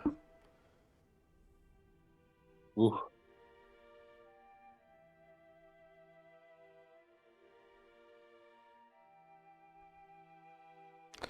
Okay. So Gargamon comes away from that with a sore shoulder.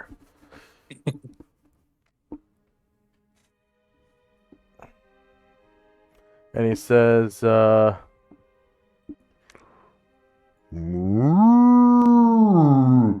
That's smart.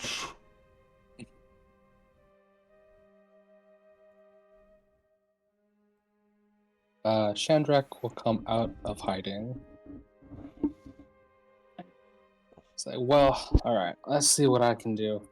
We need to get Adolf out as soon as possible. So Shandrak slams his staff on the ground and casts knock on the door. okay. Yep. And the door definitely is blasted open by his knock spell, revealing a holding area. And you can see Adolf is kind of like floating inside of this glass like orb. It's rounded. It's more of a hemisphere. It's a glass hemisphere, okay? And encapsulated inside with him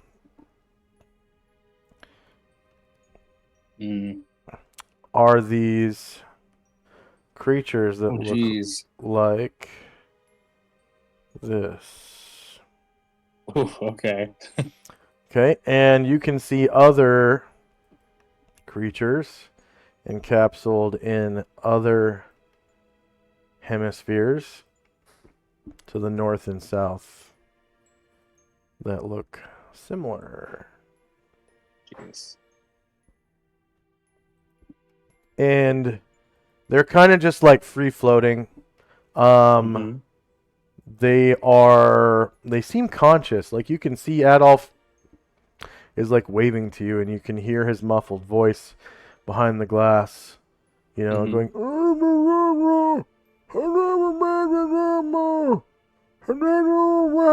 and he's kind of like waving his hands, palms to you, okay, and his fingers are slightly spread apart, and he's waving his hands such that they come together in front of his body, and then he moves them outward as though there were some sort of invisible plane in front of him that he was like miming, just in a straight line.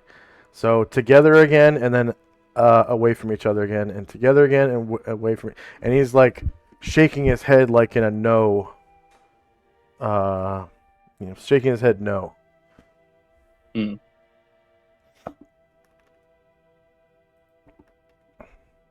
But his words are unintelligible.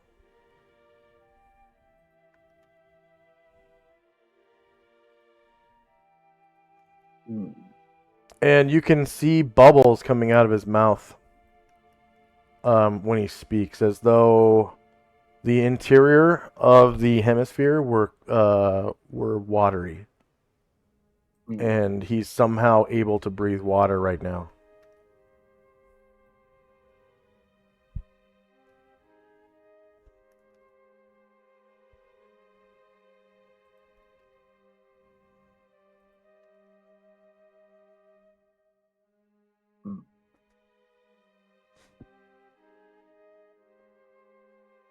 And you can also tell that he is injured. There are cuts and bruises all over his body. If you hover over his token, you should be able to see his green bar. Oh, yeah. Yeah. He is hurt. Yeah. And he has the injured token marker.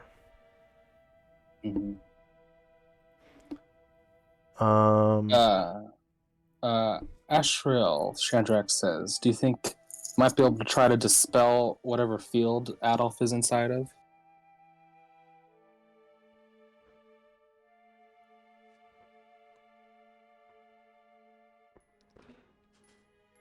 It would appear to me that the field were physical glass filled with water.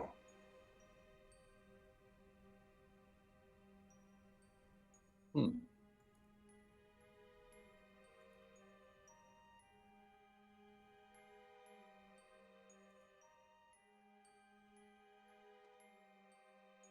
Huh, how was I supposed to get him out of there?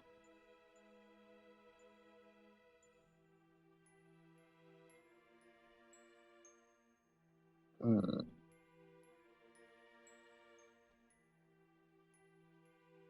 Um, I will have Ryer step into the hallway.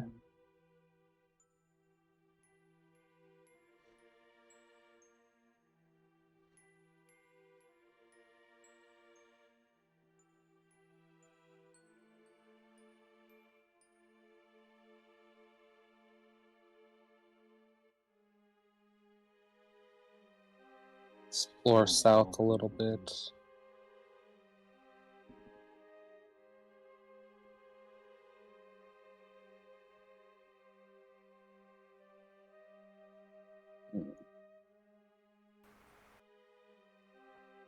So you can see a lot of these weird kind of fishy creatures.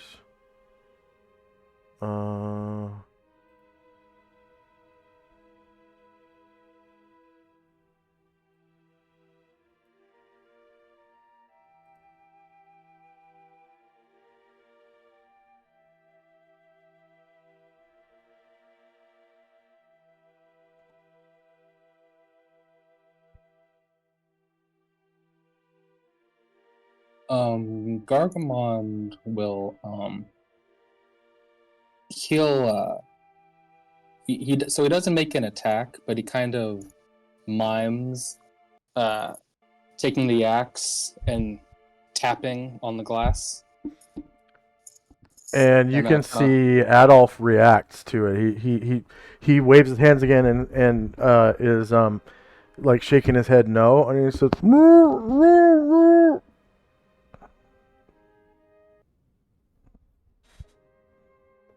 with a muffled voice. Mhm. Can't really tell exactly what he's saying, Mhm. but it does sound like something.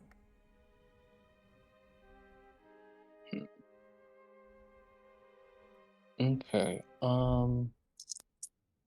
Yeah, I think that's enough actions for this round. Okay.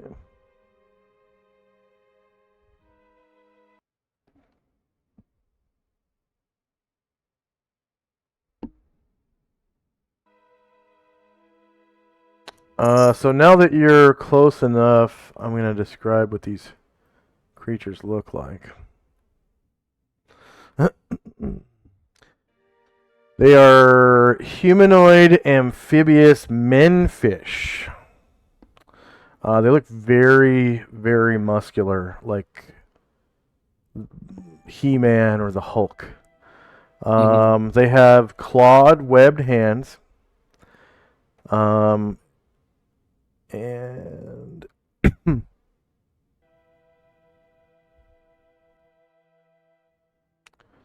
they appear to have gills behind their what look like ears. Mm. And the way in which they are respirating looks similar to the way Adolf is respirating. It's kind of like a slow, rise and fall in their chest. And it's visibly striking how slowly Adolf appears to be breathing, like because you can actually see it in his clothes while he's floating in the water. He's like opening his mouth real wide, kind of like a fish, and then you can see his chest rise slowly and expand, and then it shrinks back down again, and he opens his mouth real wide like a fish.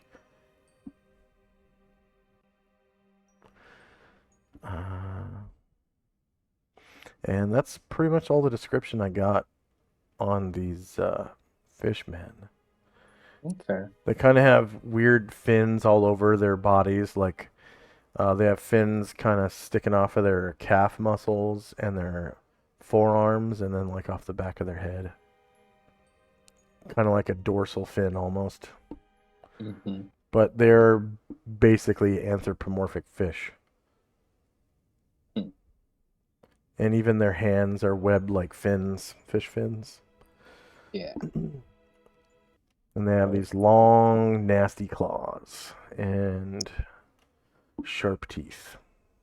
Mm-hmm. All right. So end of round.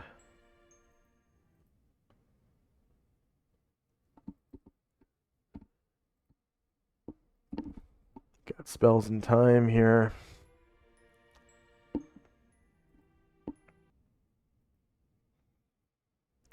And Asriel says,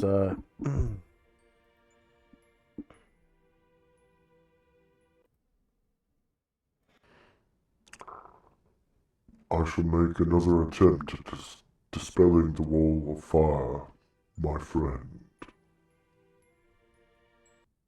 Yes, I think that would be a good idea.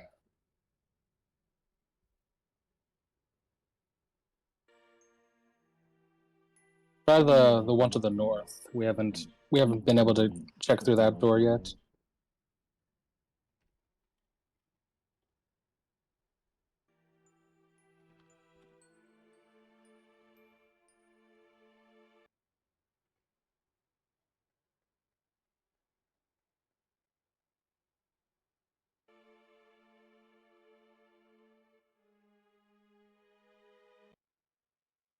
all right.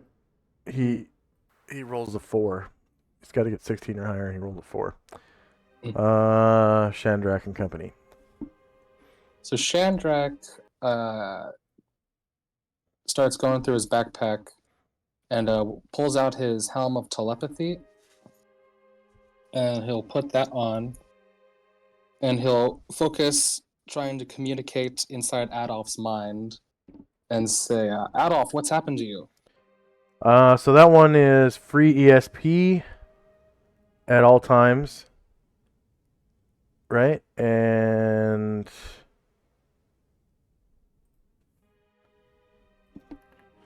find helm of telepathy.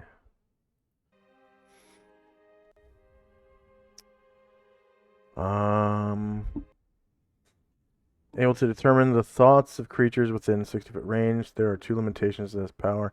The wearer must know the language used by such creatures, and there can't be more than 3 feet of solid stone, 3 inches of iron, or any solid sheeting of lead or gold. The thought pickup is directional. Conscious effort must be made to pick up thoughts. The wearer may communicate by language with any creature within range. If there is a mutually known speech or emotions may be transmitted by empathy, so the creature will receive the emotional message of the wearer. Okay. Yeah. So he says, "Oh, don't break the glass. Don't break the glass. For God's sake, don't break the glass. I'm breathing Yeah. water."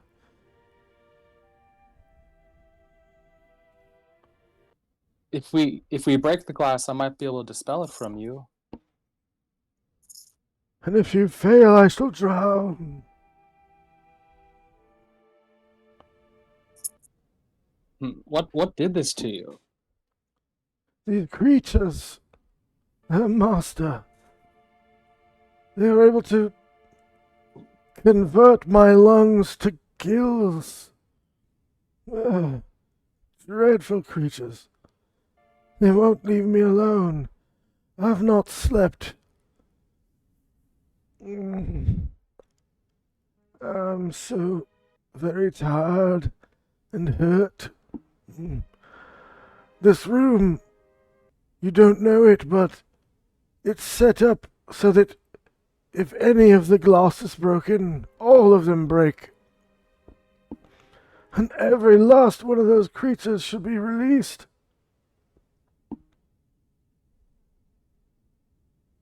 Yeah, okay. That would be doubly bad for all of us then. And I shall lie on the floor gasping for water. Like a fish on a beach.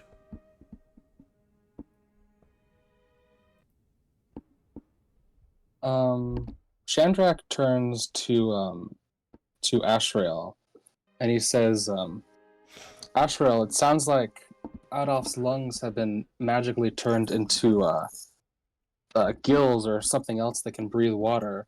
Do you think the power of your heal would be able to change that back?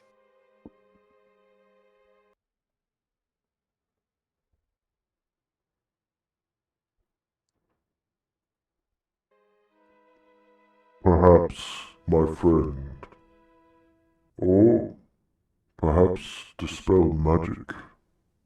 Or perhaps remove curse.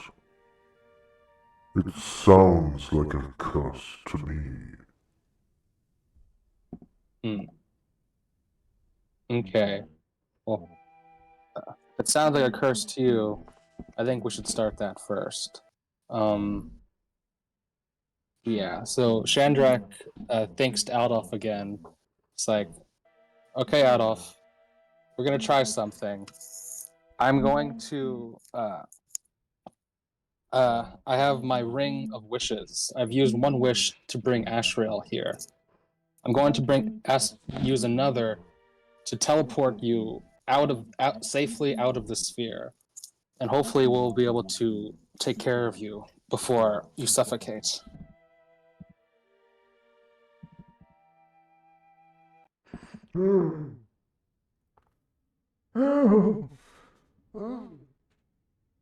Quite quick thinking, my boy. Yes, perhaps that shall work.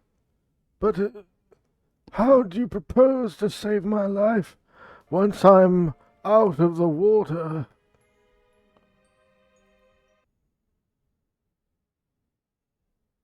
Well, Ashrael here may be able to heal you, or if this is a curse, dispel it from you. You wouldn't immediately die upon air, you would begin suffocating, right? He said he could remove the curse? Oh yes, Ashrael is very good at removing curses.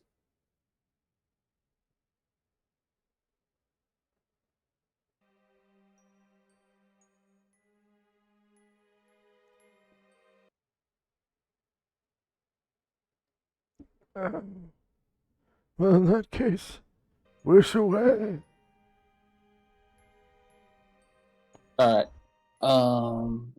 So Shandrak shall hold his hand out and say, I wish to teleport without error Adolf one a square south of where Ashrael is now standing.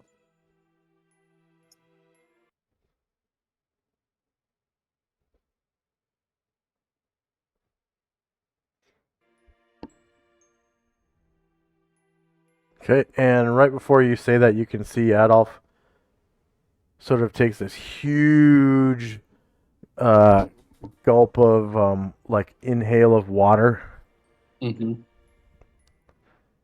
and he appears sopping wet just south of Ashriel. All right, Ashrael, hurry. And so Adolf is basically holding his breath.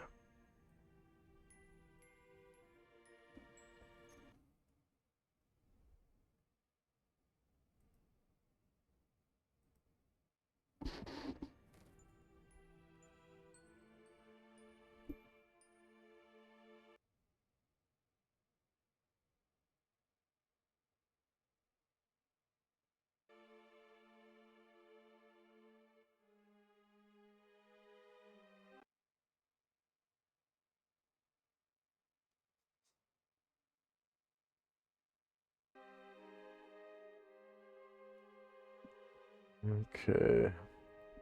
I'm just moving my people, and that'll be all.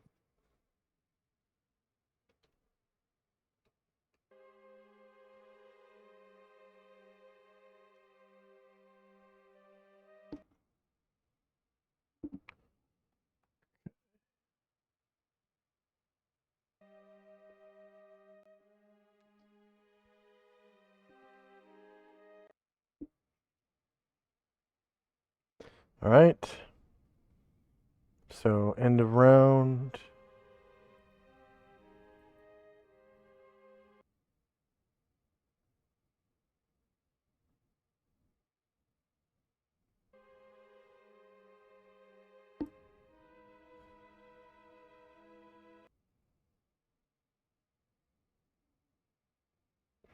So we got spells and time.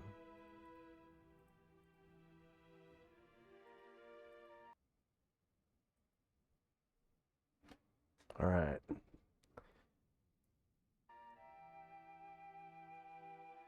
And just then, Oh God! Come on! you can see the Wendigo becomes conscious and stands. What?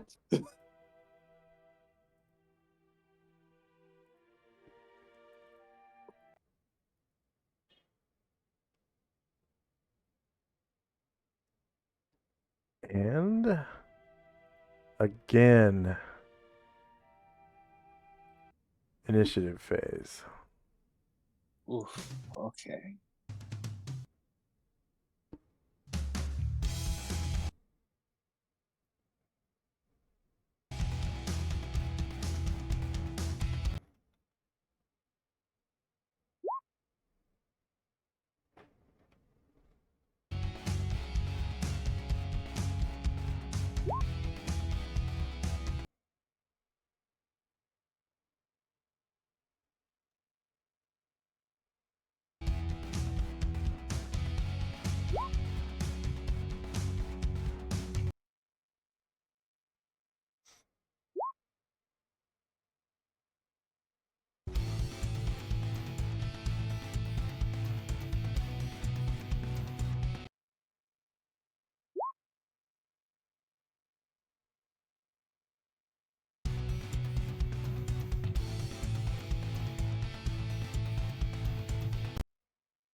Okay, looks like there's too many animated tokens.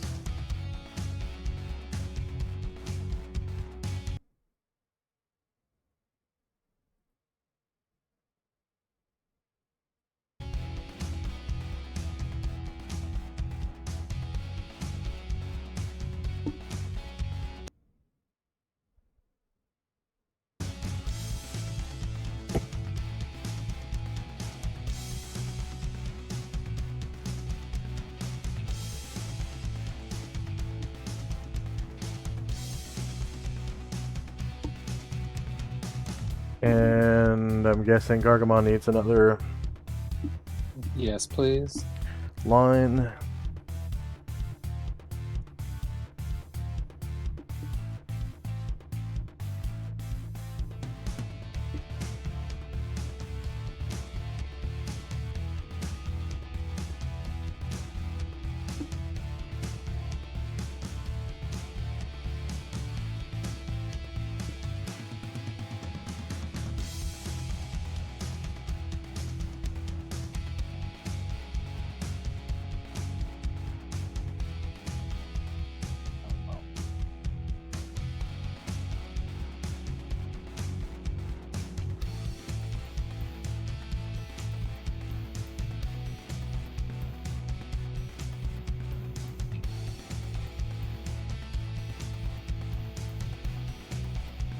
Okay, are you still rolling? Yeah. Just a sec. Okay. And before we start combat, we're going to take another 3-minute break. All right. It's been almost 2 hours since we took our last one.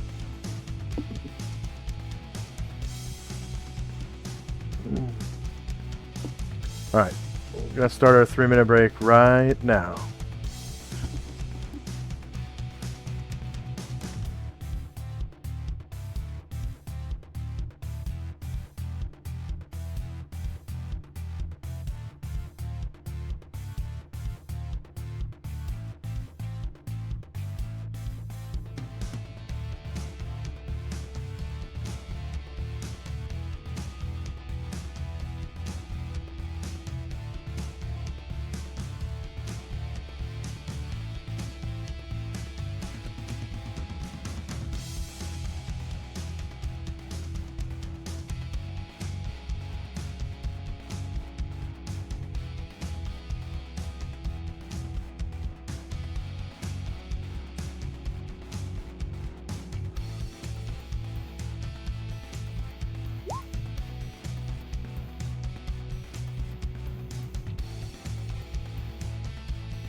And we're back.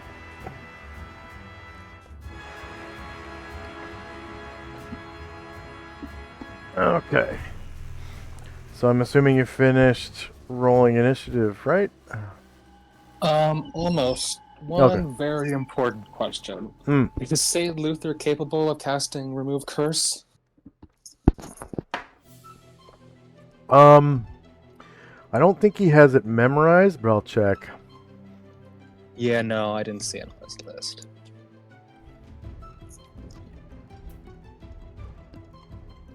Pretty sure Remove Curse is a 3rd level spell. So in that case, he would be able to cast it, because I think you have to be 5th level to cast 3rd level spells. He just doesn't have it memorized. Yeah. All right. Let's see. Find VE Curse. Yeah, Priest 3, Remove Curse. So he's able to cast it, but he just doesn't have it memorized.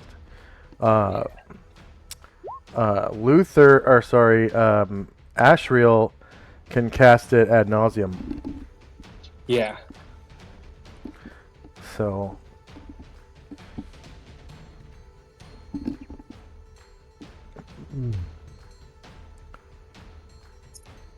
okay. Looks like you finished rolling initiative, correct? Yeah, now I'm good. Okay. Alright, so we got spells and time. Oh. The walls of fire extinguish. Nice.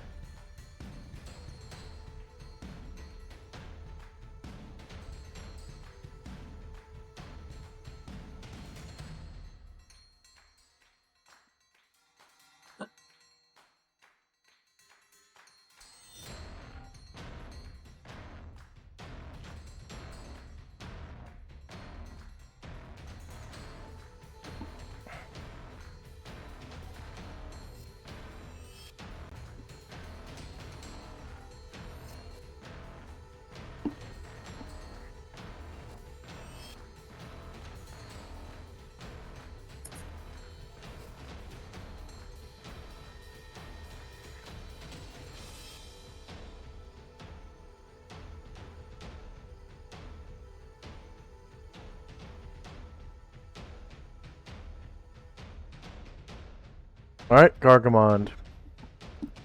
Okay. Gargamon will make his way over.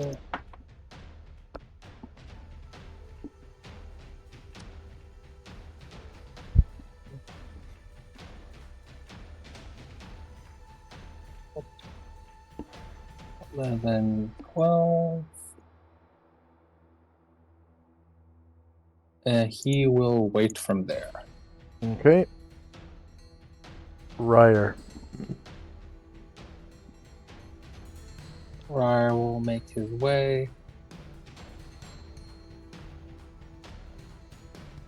And end up with one square movement left behind Gargamon, and stop there for now and wait.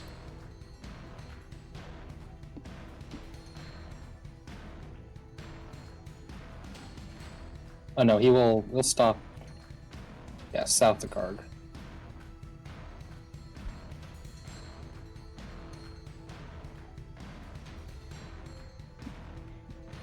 Alright, Shandrak.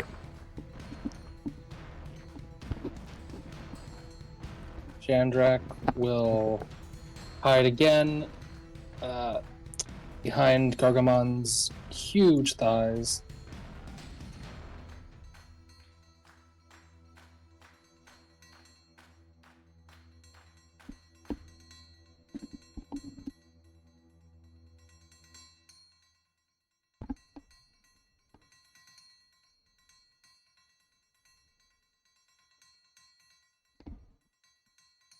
And Adolf will wait.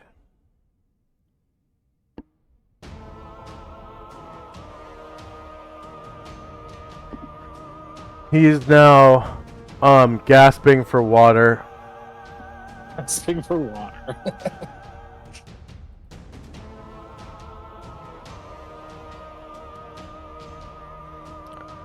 St. Luther. He will make it over. Flanking Gargamon and wait there. A couple squares left.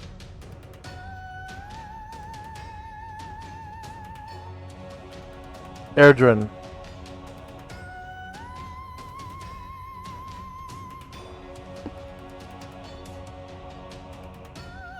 Erdrin will attempt to shoot this guy from medium range with the backstab.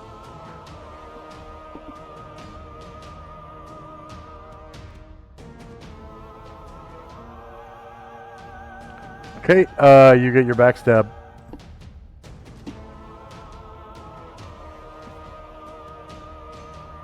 Not quite.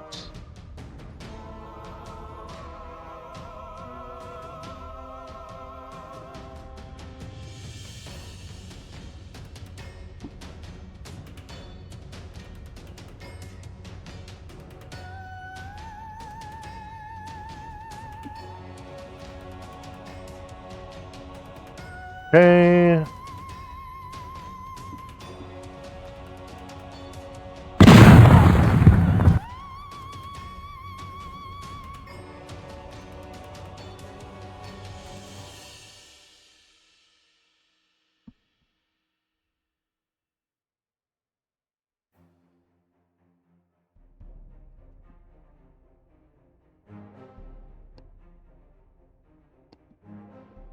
And Ashriel opens up with that. Remove curse. Come on.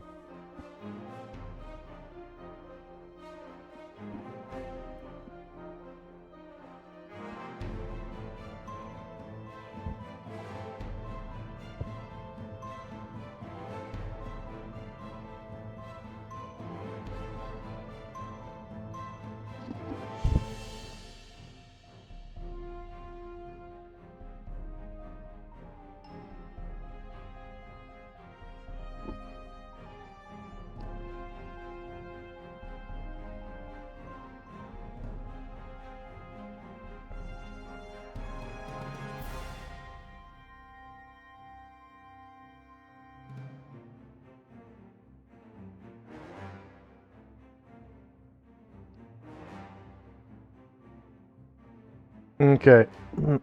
This will allow Adolf to roll a saving throw versus spell. Okay, I like the sound of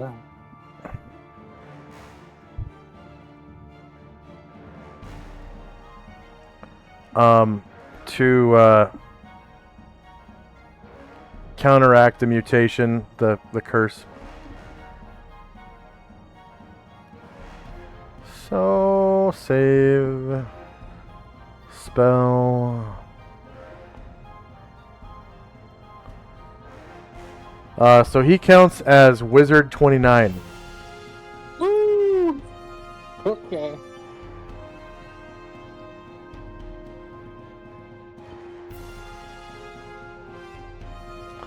So Wizard saving throws don't go above 21. They have good save versus spell. He's not multi-classed or triple-classed. Alright, his target number was 4. He rolled a 17. He's now Hey. breathing air normally. And the Wendigo. You make a move. He is going to, let's see.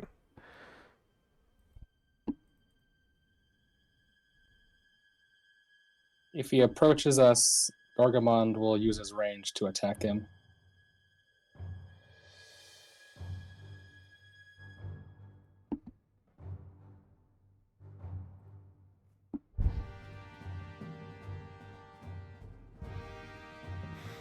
All right.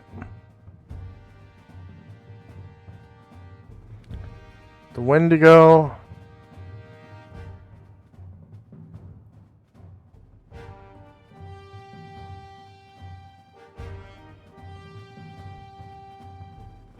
Moves south to here. Then east.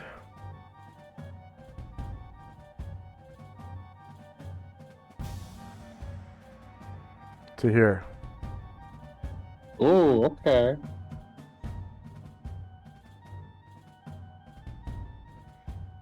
And it's screaming.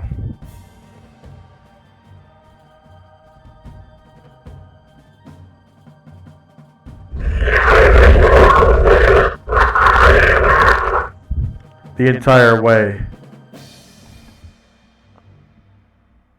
Gargamond with his multiple attack. He has already taken his full move. Okay, end of round. Adolf is unable to take action because of his injured status.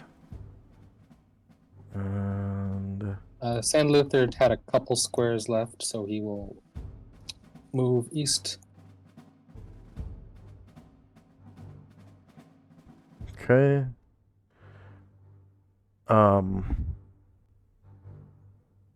Ashriel says he's going to cast Heal on Adolf. Attaboy. So, innate spell. Adolf looks like he's pointing his staff at the Wendigo.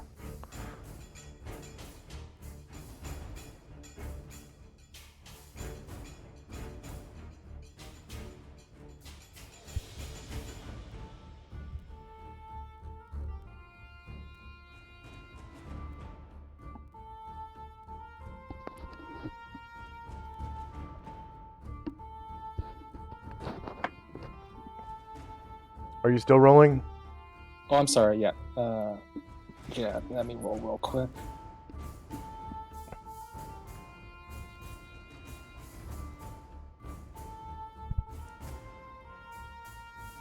Whoa.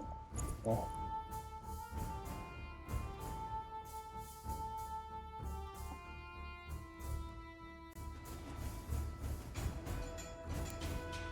Yeah, whatever.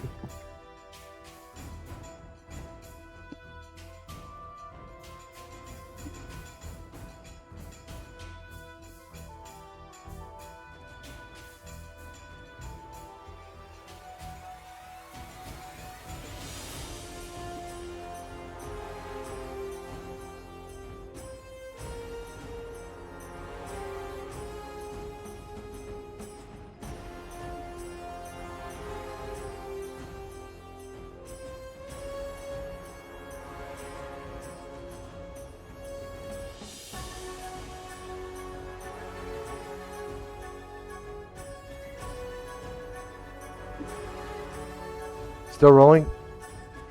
Yeah, just finishing that multiple attack. And I'm ready. All right.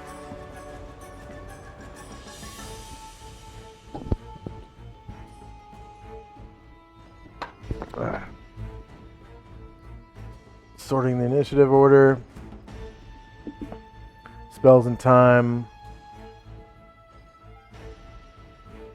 Oh.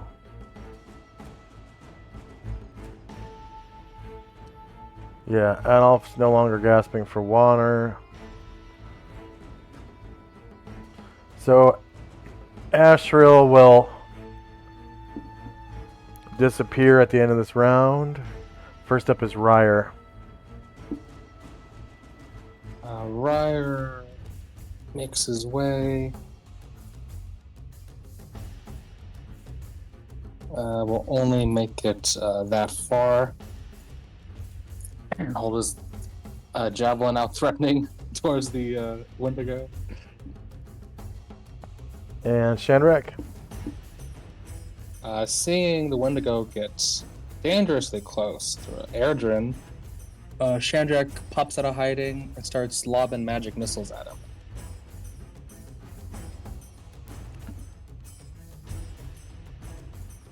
Okay.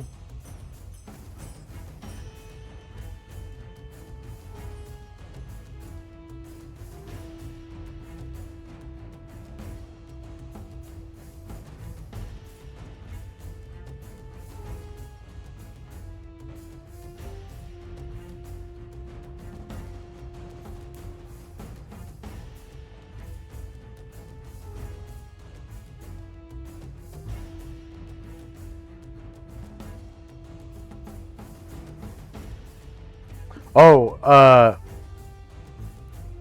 you inflict minus 19% to extra planar creatures, correct? Oh, that is...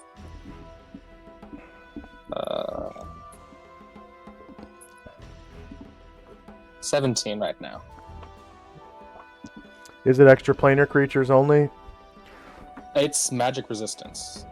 Any magic resistance. Not magic resistance for creatures from other planes? No, it's any magic resistance. Huh. Just in general. Okay. Minus 17? Yeah. Oh, whoops.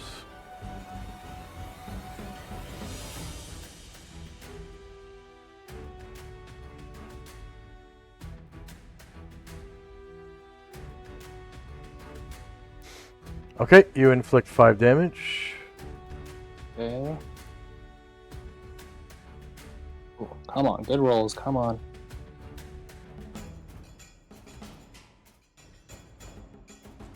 Minus 17. You inflict another 5 damage, killing it. Nice. Go ahead and describe how you do so. So this Wendigo, just like frothing from the mouth, is just screaming, running towards Erdrin. And then so Shandrak lobs 2 magic missiles like right in its back, and it just like He just gasps for air and falls face forward.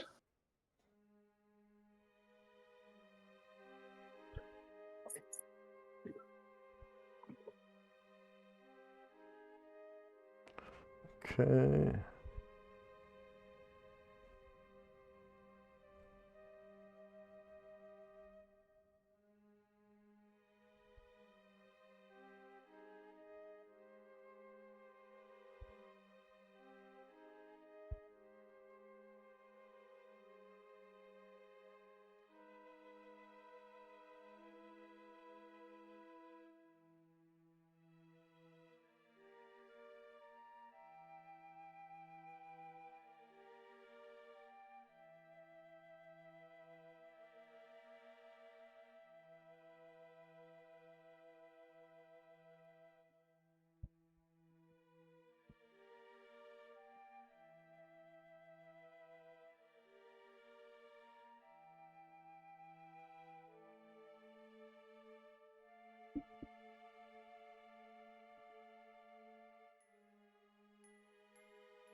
And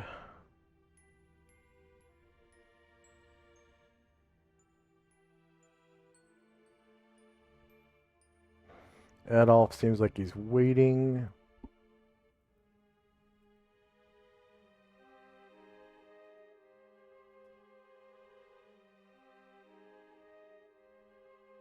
Did Astral get to cast heal? Yeah, Ashriel is casting heal on him now, Okay. bringing Adolf up to full health. Nice. But all of his slotted spells are spent. Yeah.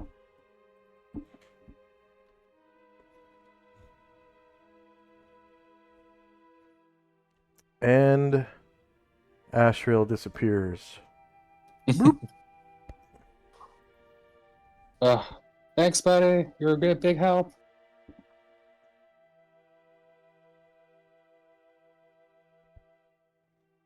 And end of round, Adolf says, "Oh, thank you for the rescue, my boy. I knew you'd succeed. Sorry, what was that last part? I knew you'd succeed.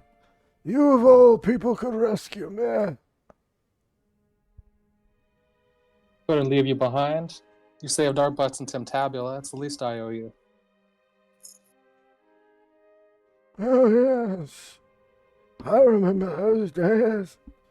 It's been quite a while. That was last winter, was it not? Yeah, I believe so. Yeah. Yeah, I've come a long way since then.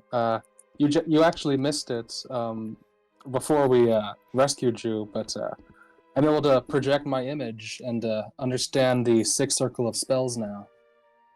Ah, I've seen that you've got your own stuff of the Magi. Oh yes, yeah, I found this in the Hoang Tang Archaeological Complex. Can't tell you how helpful this has been. And I point the staff at the big Gargamond, and then the big Luther, and the big Ryer. Come out from the darkness, my boy. I can't see you. Oh, that's right. Sorry about that. Forgot. End of round.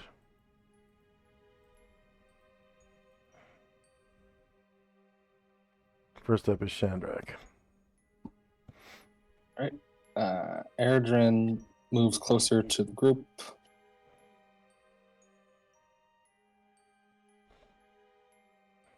And then Shandrak will say, Ah, there you are. You look better. Like a And true you look- mage. "Thank you. You look a lot better too now." Oh, thank you. I've been doing molasses and lemon cleanse once every 3 days, and I've been exfoliating my skin with real sponges taken from the southern seas. Well, I think your routine must work. It helps keep you spry in your age. Like a spring chicken. Oh, do be careful. One of my apprentices is afoot. You perhaps remember him, Ceres. He was with me in Tintabula, the one who was obsessed with fire. Oh, He's- yes, of course. He's turned to evil. And as What? Yes. My capture and kidnapping was his fault. He's here now with some of my other apprentices. He has turned them against me. But if I were to show my face, I'm sure they would return to my side. Really? You feel confident about that? I'm sure of it. I've been gone for such a very long time. That's the only reason why they now follow Ceres. I know it in my heart. One of your apprentices is the one that sent sending to me, asking me to come here. Oh, They were warning about what happened to you. So Then it you must- must be right. Someone still cares. must be a trap. Oh, do beware. Ceres is very clever. And he's become a very powerful mage indeed. He's an invocation specialist of the highest order. Oh, He's that might be very, a problem. very rigorously healthy. And is very powerful. Very tough. For a wizard. And his fireballs. Very, very hot.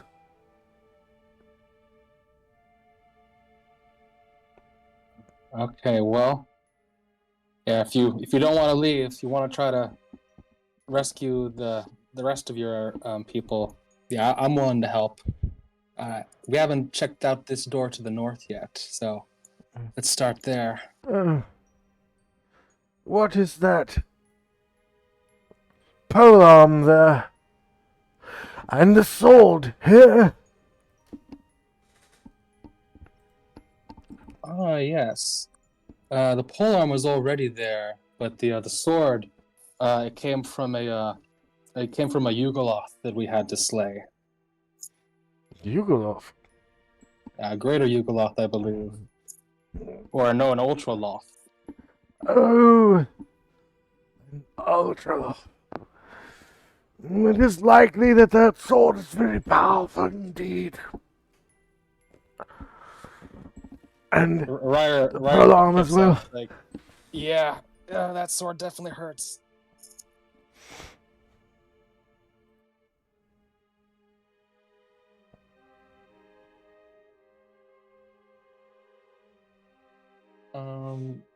So Shandrak will also, he will use his Staff of the Magi to cast Detect Magic.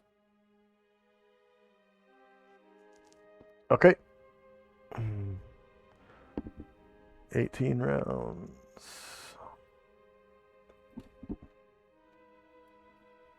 And as Shandrak suggested, Ryer will he'll go up to try to listen at the door, see if he can hear anything.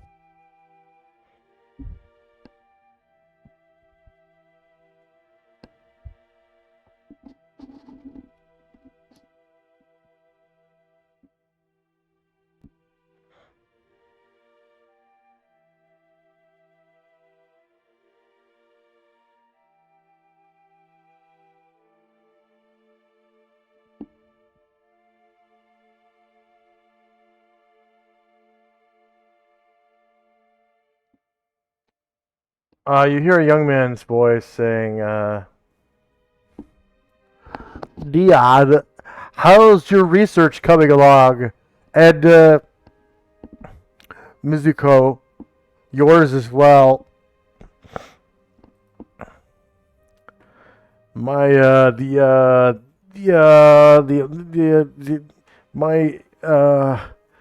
my research is going fine. The wall of fire spell is very complicated. Yes, it is very complicated. We are moving as quickly as possible, Ceres. Please, do not be frustrated.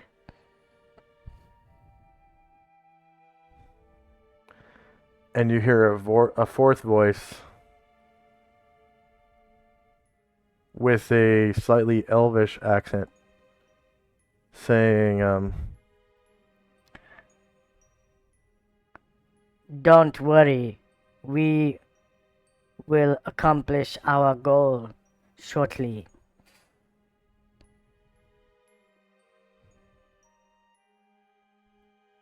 and the original voice says, oh, that sounds good, Athena. Okay, we'll carry on.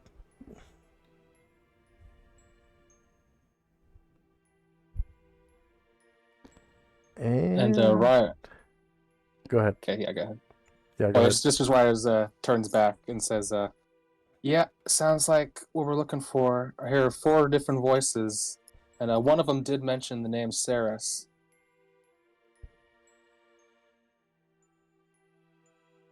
And just then, the Wendigo stands up once again. You motherfucker.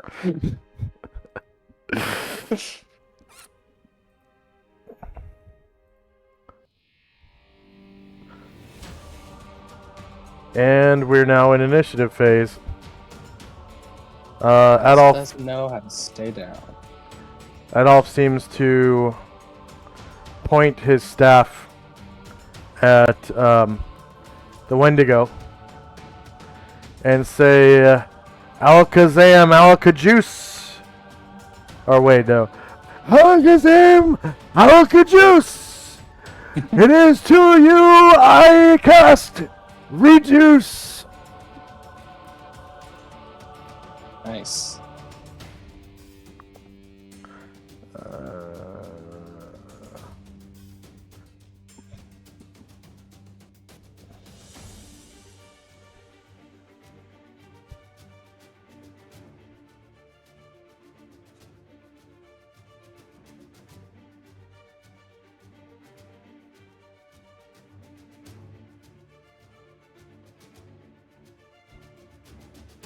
And the Wendigo does look very, very enraged. Very much so.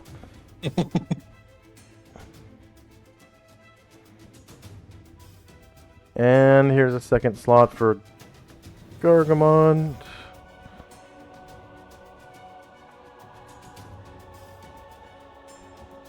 Oh, I guess that would be his first slot, so here's another one. There you go.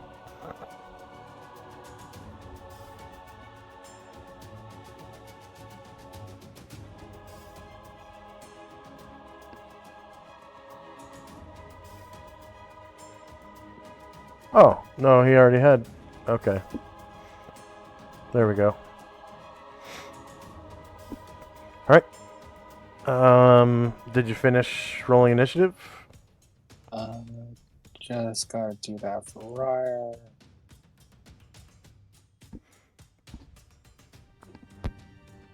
And I'm ready.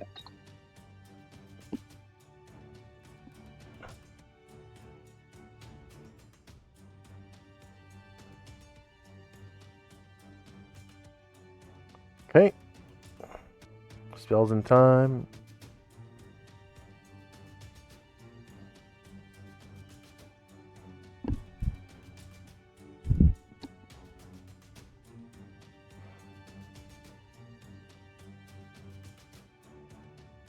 First up is Ryder. He will come to the south.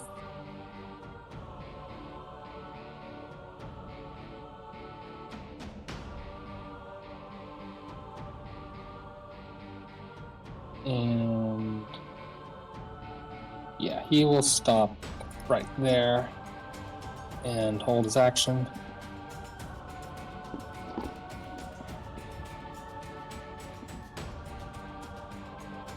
All right, Gargamond. Let's see.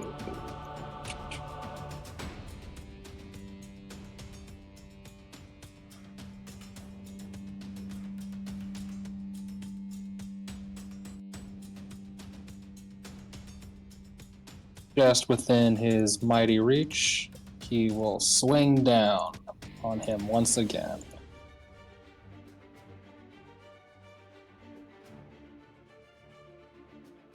Whoops, sorry, gotta do that again. That's not the correct damage modifier. Whoops.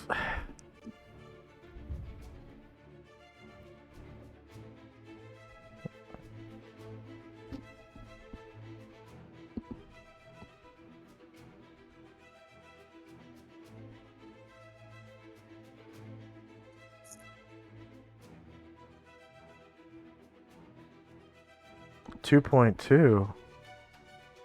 Yeah, because that's the one that Chandrak has slotted. So, because Chandrak is level 12, that would be 2.2. Yeah, I think by the spell description it maxes out at 2.0. Bind, enlarge.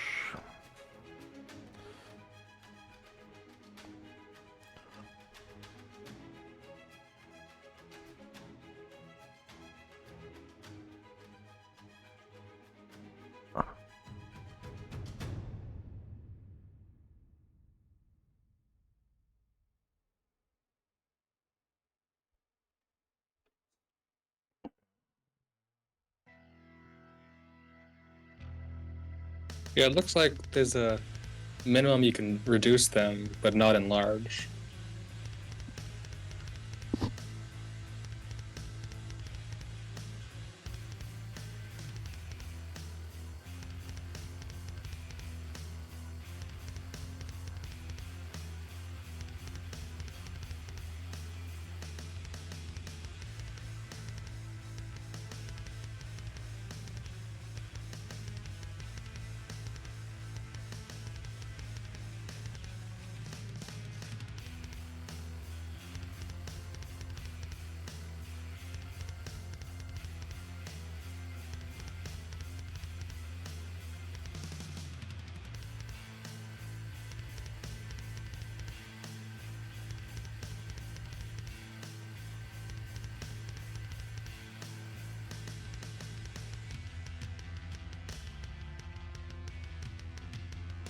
Um,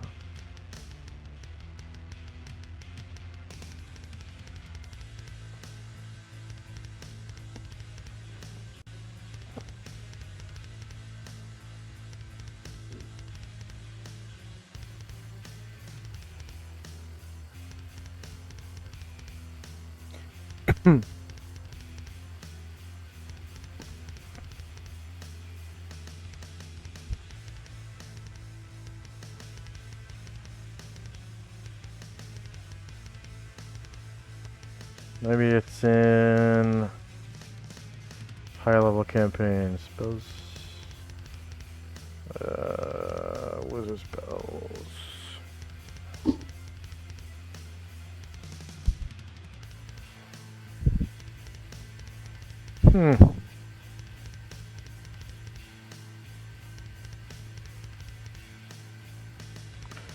Weird. I could have sworn I read somewhere once. Find enlarge.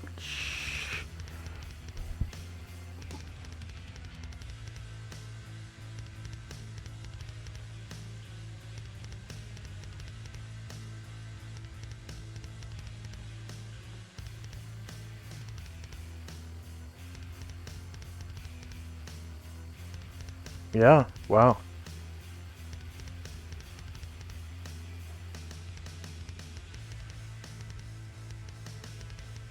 kooky.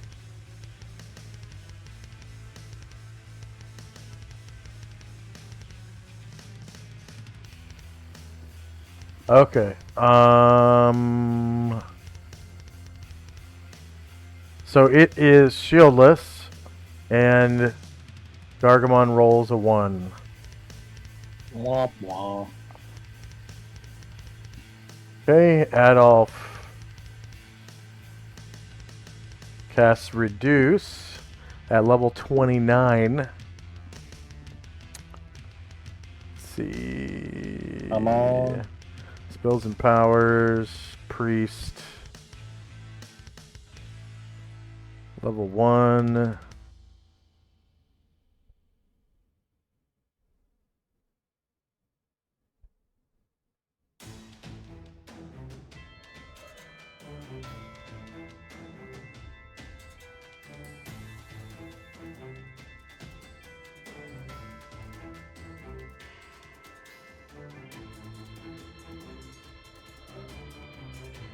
Uh-oh.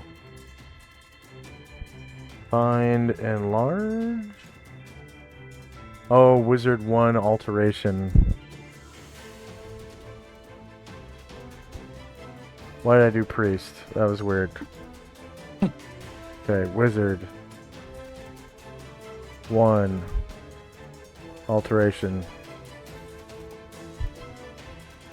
Reduce. Level 29. Original dimension of the target in inches. Wendigos are 9 feet tall. That's 108 inches.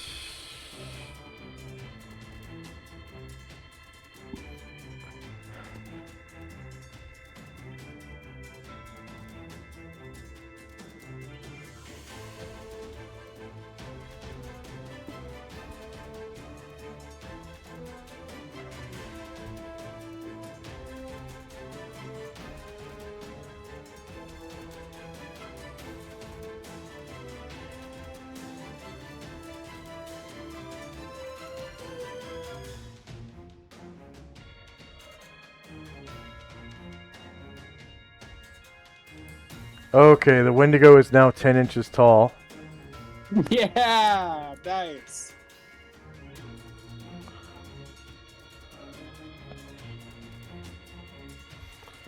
Wendigo reduced for 50 rounds. Oh, wait. It does get a saving throw and magic resistance. Magic resistance. Reduce. And a save. Failed its magic resistance. Nice. Save versus spell.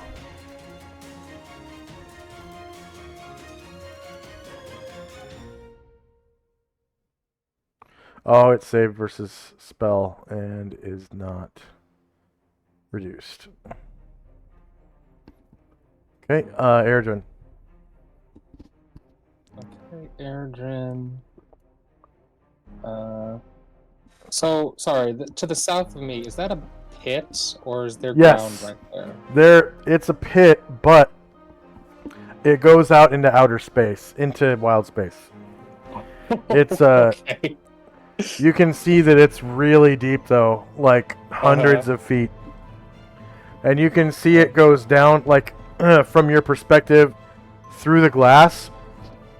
You can see that it's a pit going down like hundreds and hundreds of feet. Mm-hmm. So when you look through, it's like you can't even see the end. It's just complete blackness.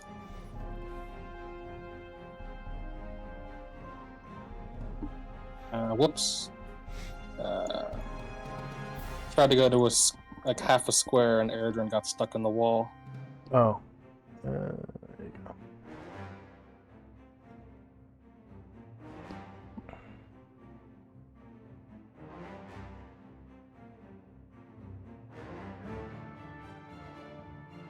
Dang it. Sorry, I did it again. It's I want to try to because get right up against the wall if I can. Here, Am I I'm not just able gonna- to? there. Go ahead.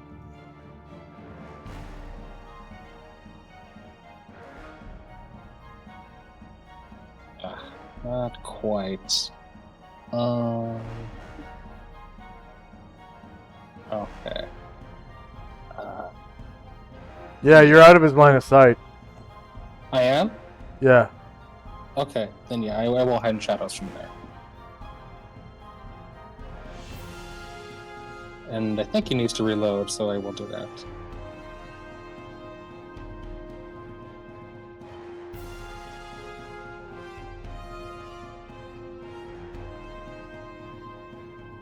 Alright. Shandrak. Shandrak casts Melf Magic Missile at this thing.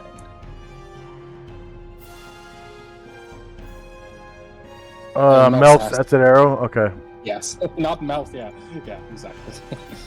And you have that on your weapon table? Oh, no. But there's a template for it. Oh, I didn't delete that yet. Shit. Oh yeah, it does additional damage per round, so I'll have to have that. Okay. It's AC 3.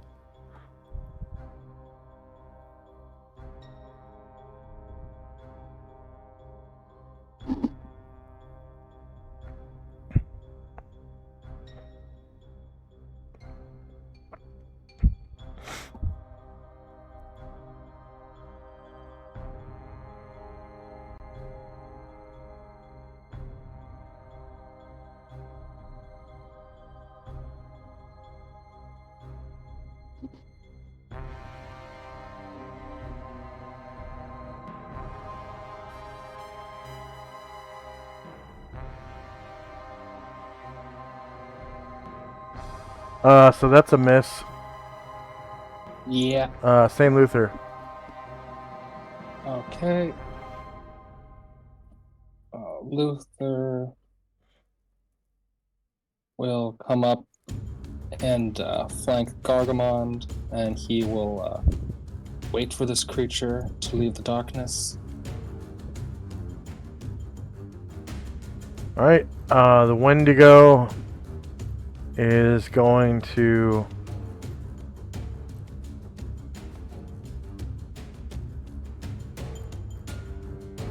walk right through the door over here, come up to the glass, Oh, come on. and swing its claw and shatter it. And after that, you hear a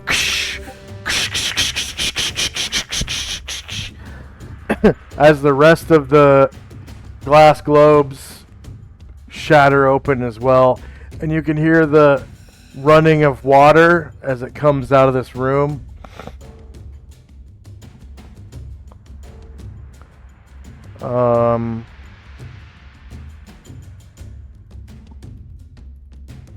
No, not portal water. Water!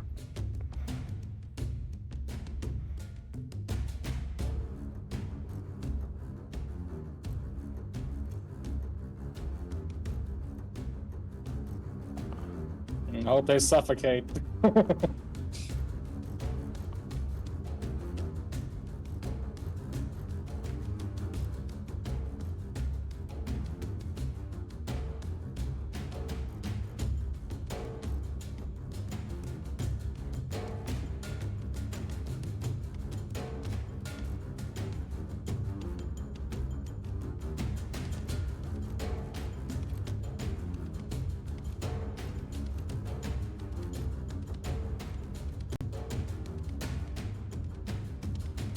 Oh, okay.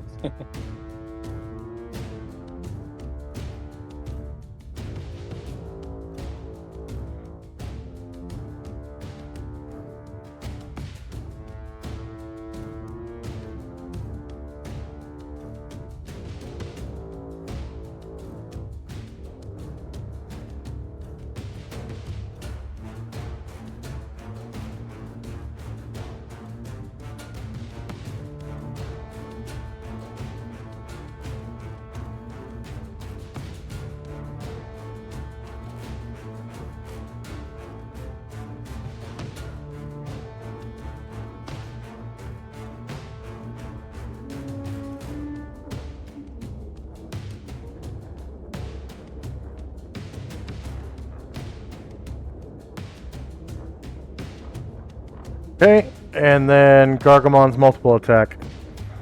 He's off balance. Oh, that's right. Okay, end of round, and we'll take a 3-minute break. Be back in 3 minutes. Here we go.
And we're back.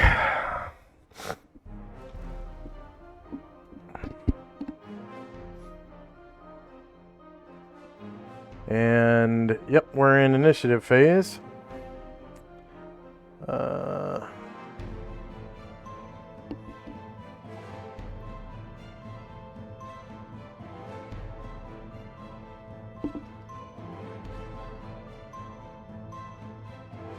Oh yeah. Didn't I made you a thing for Staff of the Magi. Yeah. Magic item, Staff of the Magi. Okay.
So I'm just rolling initiative for the fish, man. It's going to take a minute.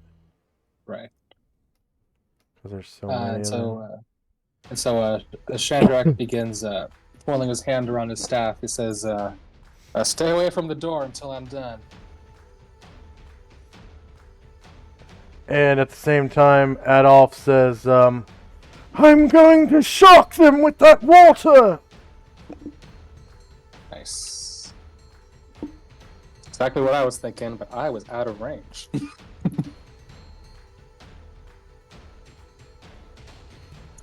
Also, if I get to finish this encounter, I think I came up with the perfect way to get this one to go off my back.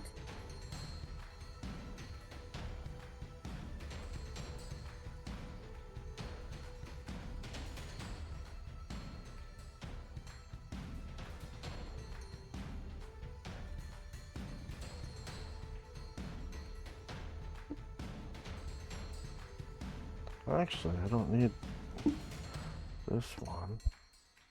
So I got this one.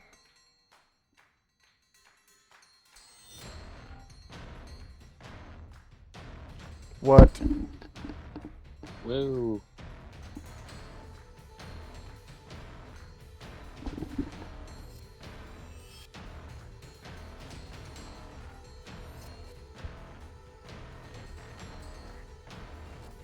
Ooh, an earthquake, Ryer falls into wild space. Yeah.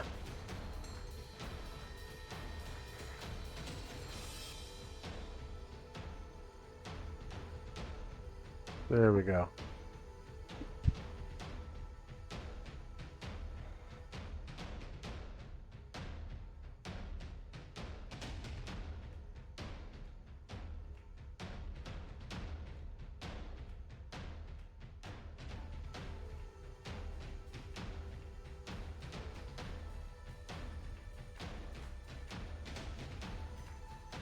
Okay, I didn't miss any of them. All right.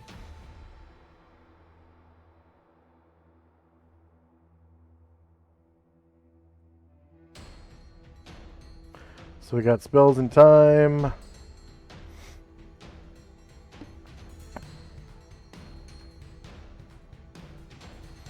And first up is Ryer. Hearing that both the wizards are planning on doing something to that door, Ryer will just make some space and come behind Gargamond and wait from there. Okay.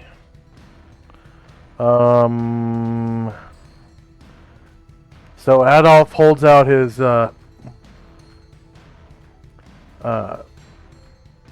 staff and says, "Lightning bolt!"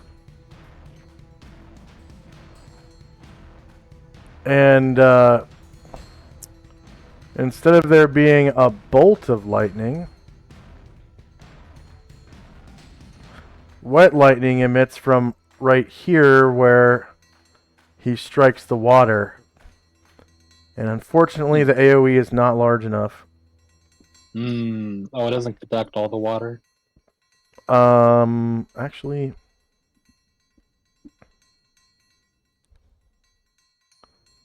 it should be the same size as a fireball. So, I think that. Oh, no, wait. Does it say in the description of the lightning bolt spell?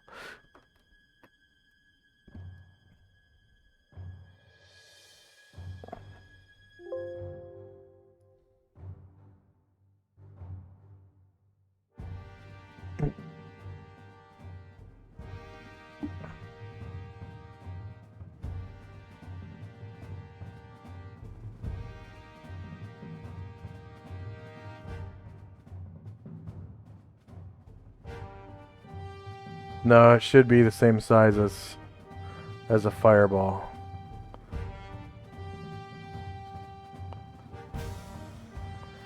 I'm fairly certain of that. So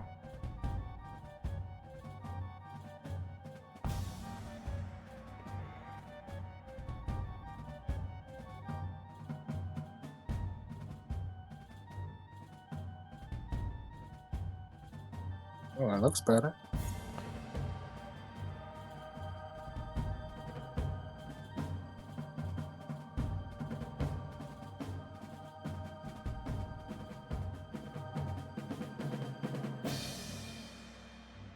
But it's still not enough. Oh, wait, there is no water over here. So with it centered here, it should go all the way over there. There we go.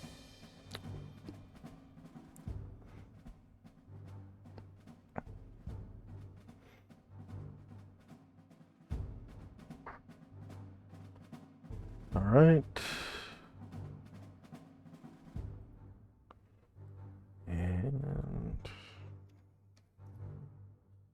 the spells and powers. Wizard 3. Lightning bolt. Cast at level 9 because it's from the staff.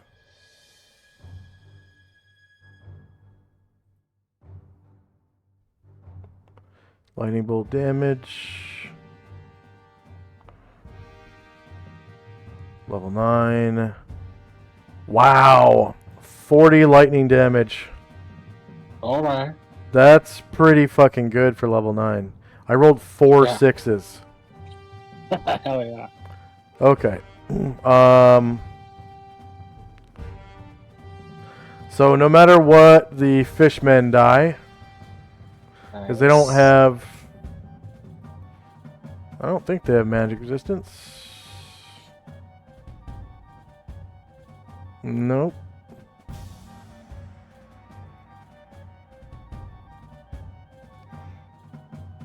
Alright.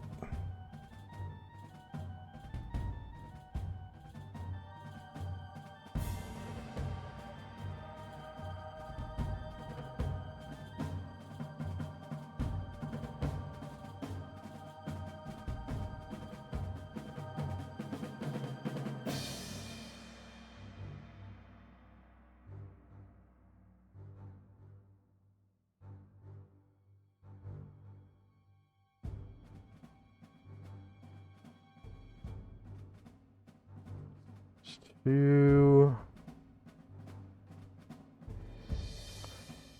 3,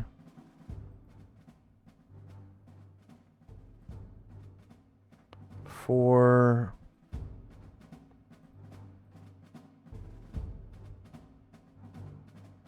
and then the Wendigo gets magic resistance.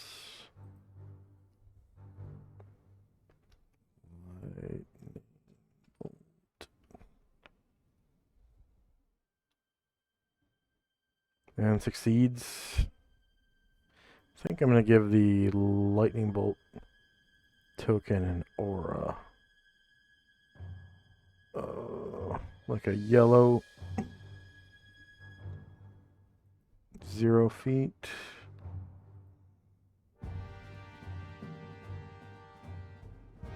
That way it's easier to tell. Maybe white, actually.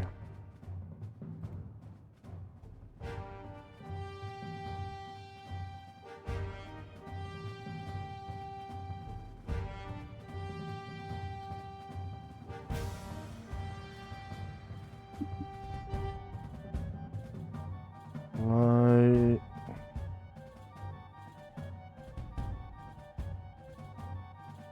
Lightning ball. Oh, that looks good.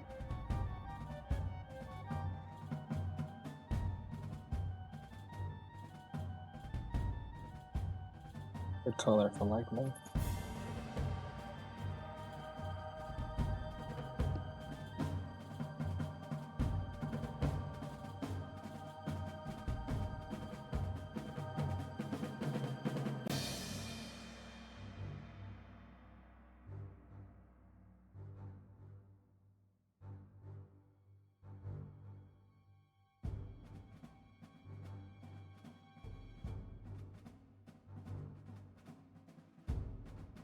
Right.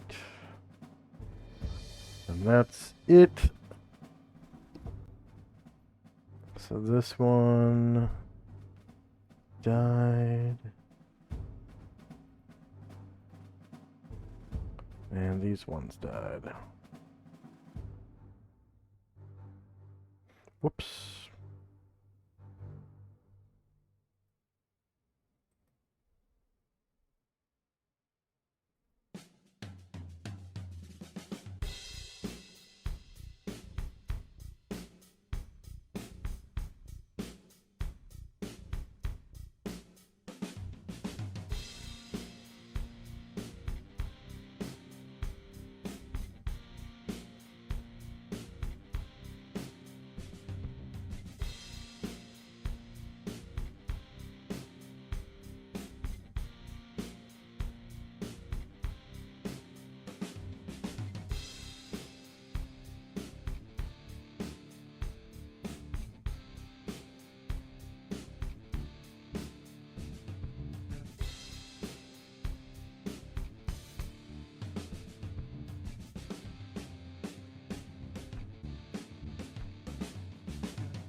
There we go. Okay. And this fishman makes a beeline for the door.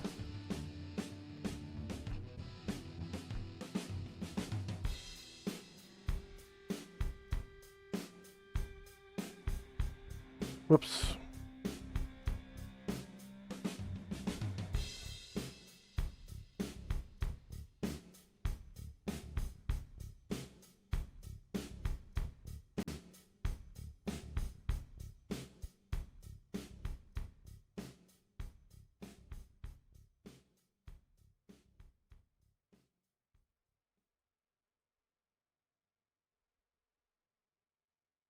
Having a little bit of trouble moving this token, but that's okay.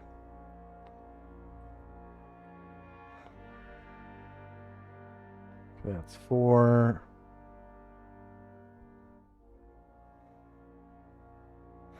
Wow, that's 12. Gargamon can... Oh, wait. Gargamon didn't win initiative. Okay. This thing's actually past that. Yeah. So this...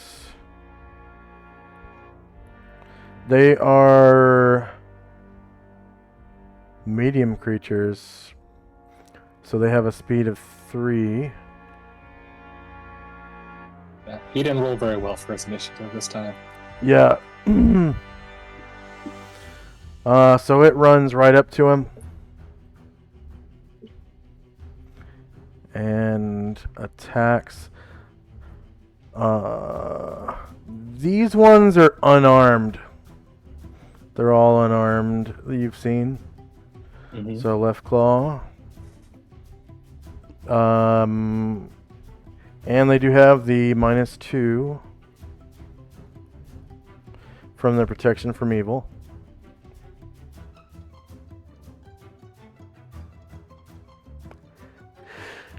So shieldless 11 versus AC 1 is a miss. And right claw.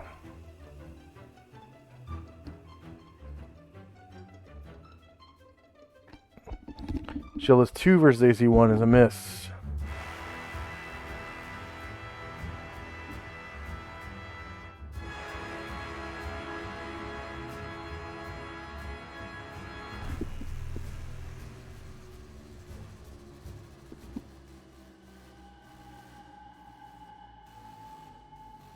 Gets to about there. Next one.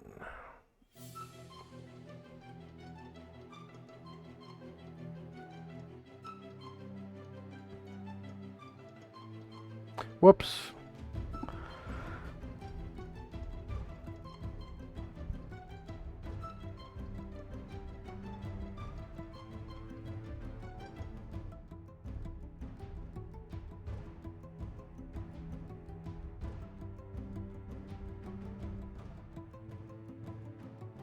Mm.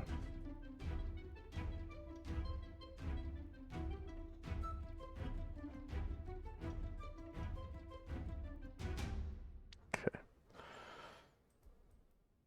Try that one more time. 8.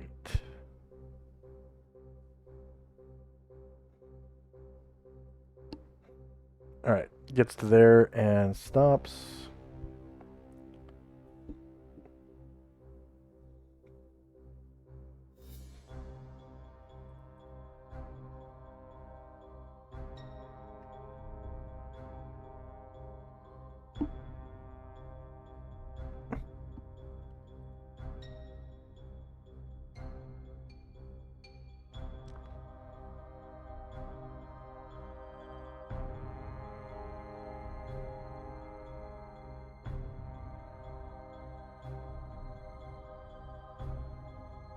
And this one gets to here and stops.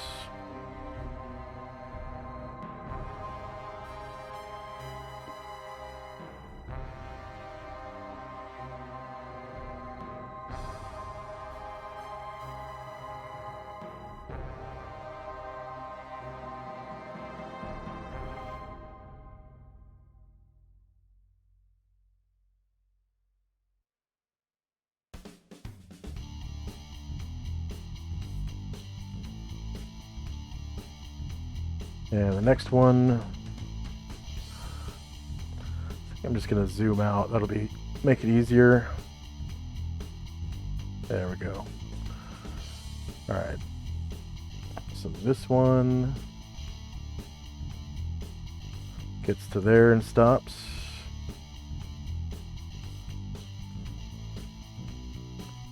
This one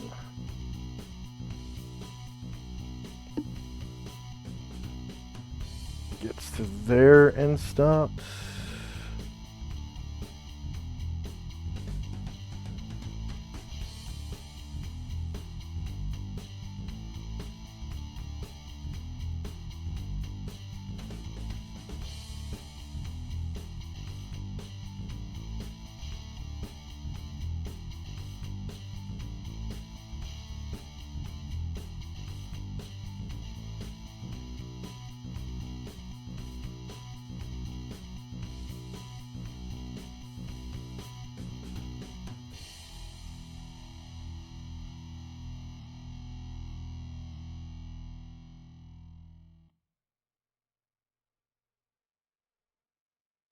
Next one.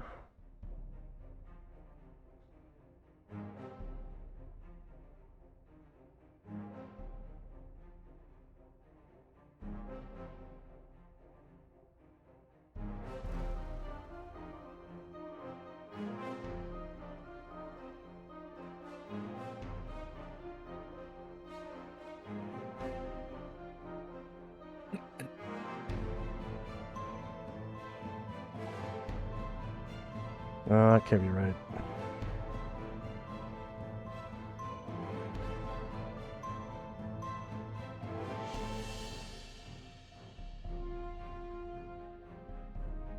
Okay.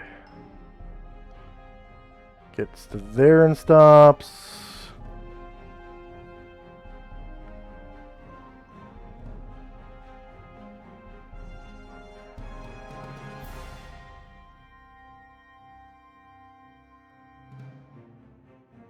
Next one gets there and stops, and one more before Shandrak.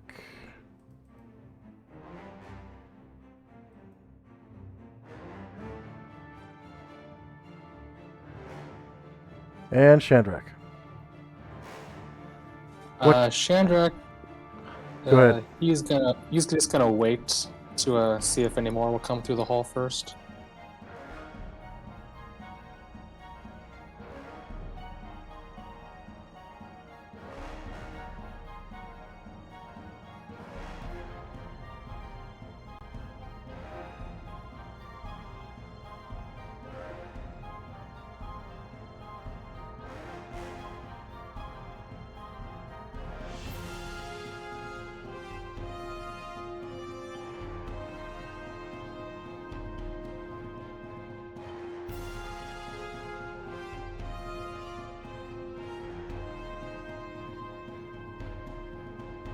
Okay.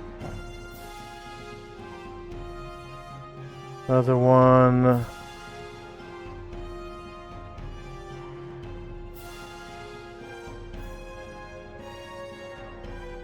Gets to there and stops.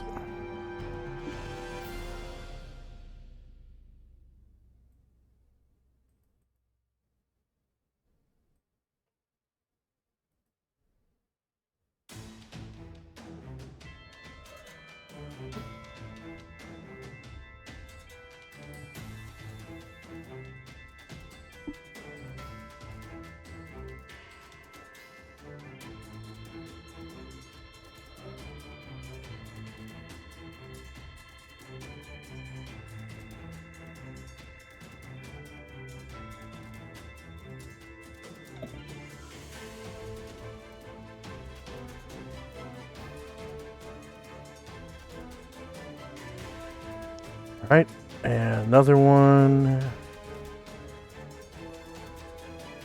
gets to there and stops. Another one.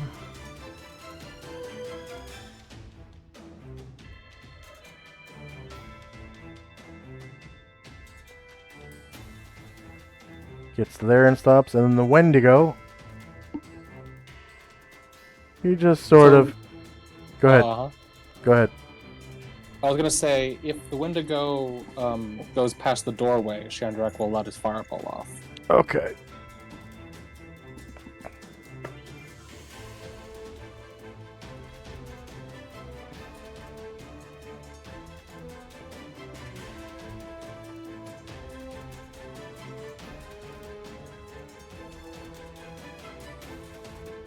So the Wendigo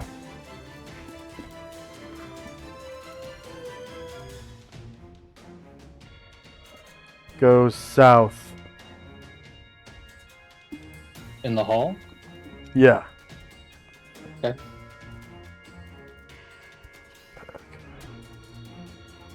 There we go.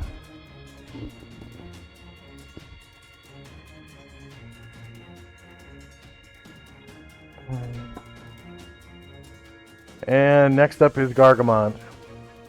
Alright. I'll take a swing at the fish man that swung at me.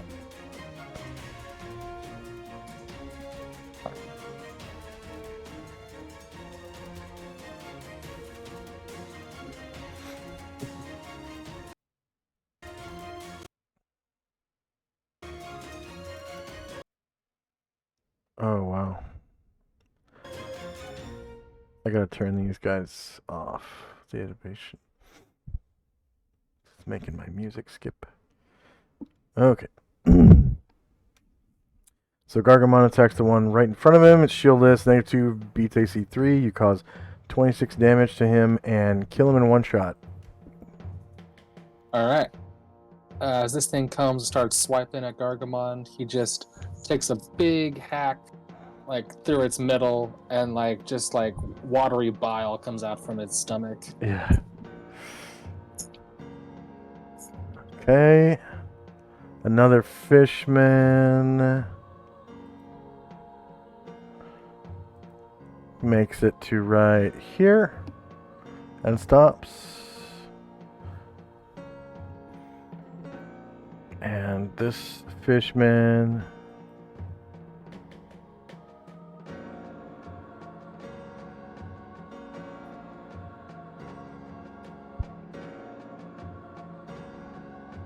makes it to there and stops.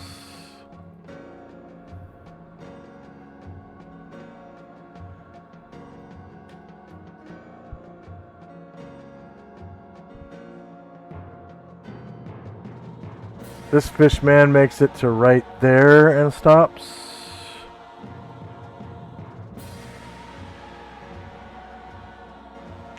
And this one gets right on top of the dead one and attacks Gargamon. Attack. Left claw, Gargamon. -2.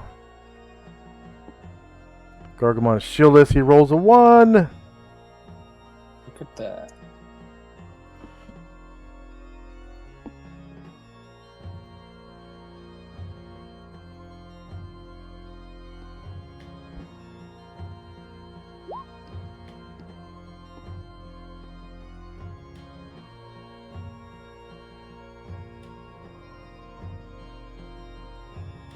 And St. Luther. Before Luther X, Chandrak launches his fireball from his staff. All right.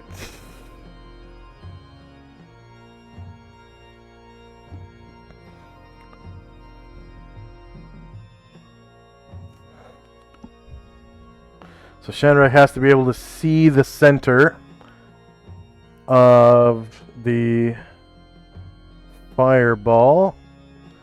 Shandrak's vision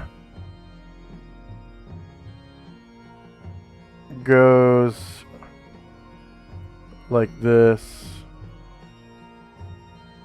Wait.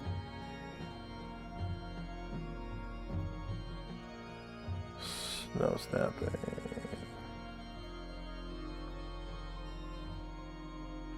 Wait, why is it not?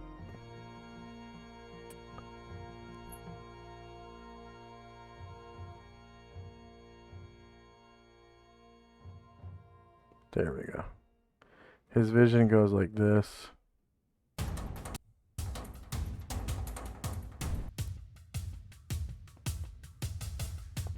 I think it's... Oh, I can't cast it in the darkness even with infravision? He doesn't have infravision that goes into the darkness there. Oh, okay. His infravision's only 12 squares. Gotcha. So you can see where... I mean, you still have a lot of options. Oh yeah. Right there it works. It still works right there. Right there? Because you can barely see the center. Yeah, that looks great. So let me check it one last time. Oh yeah, definitely. Boom!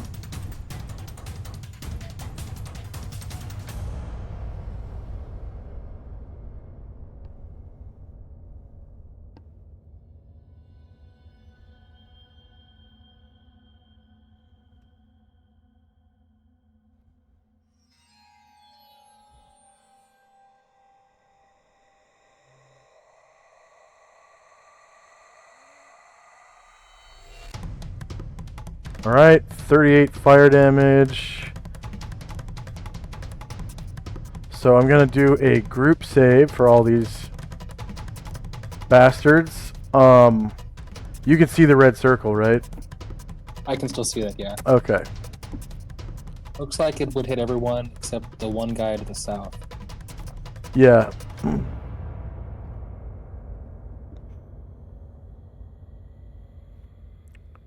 Count as Warrior 4. They all fail and die. Fuck yeah.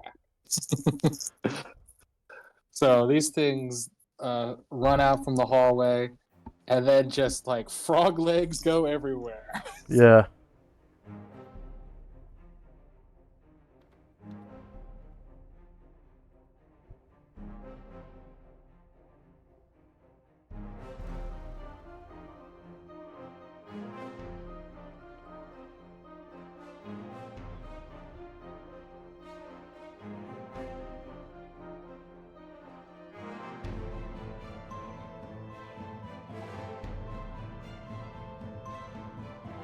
It'd be great if I could select like all of them and put X's on them all at the same time. But Yeah, alas, Eyeball and X. That's a good one. That's a good feature. I think there's a API called Token Mod that lets you do that, but it's written by someone else and I don't trust anything written by anyone else. Oh yeah. Mm-hmm.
Okay, I think that's all of them. And to put this to back and on the map layer, and then the map.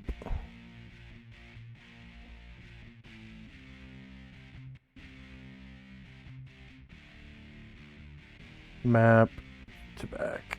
There we go. Should be able to see all the dead fishmen now. So now it is St. Luther's move, and you can take the weight off of Shandrak. Oh, you already did. Okay.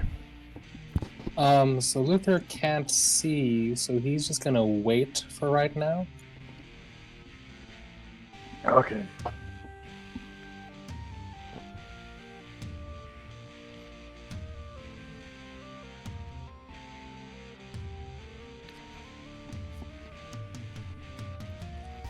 Airdrin. He will move silently away from the wall. And then Luther, seeing his foe, will approach him now and use his mace.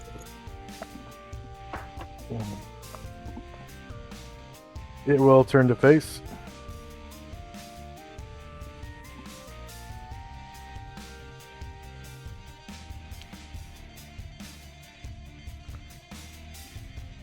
Alright, it's shieldless. -2 beats AC 3. It's a large creature. So it takes 19 damage. I think. Ooh. Oh, it's a medium creature. It only took 14 damage. Yeah. There we go. And then Ryer was waiting, so he will go next. He is going to attack this creature from its back.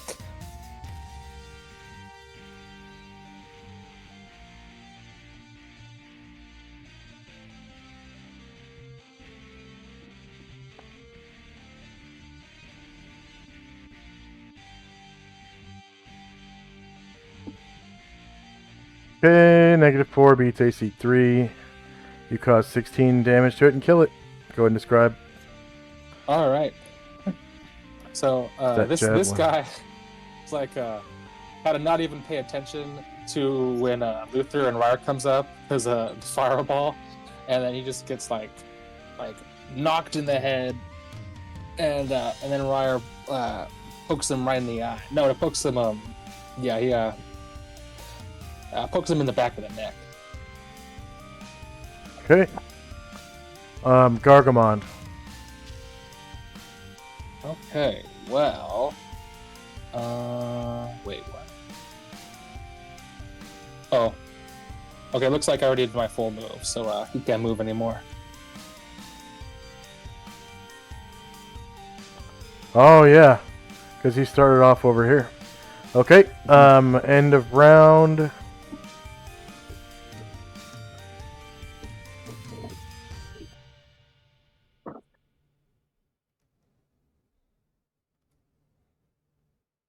Okay, initiative phase, and you can remove any shits. Looks like all the... Yeah, all the fishmen are dead already.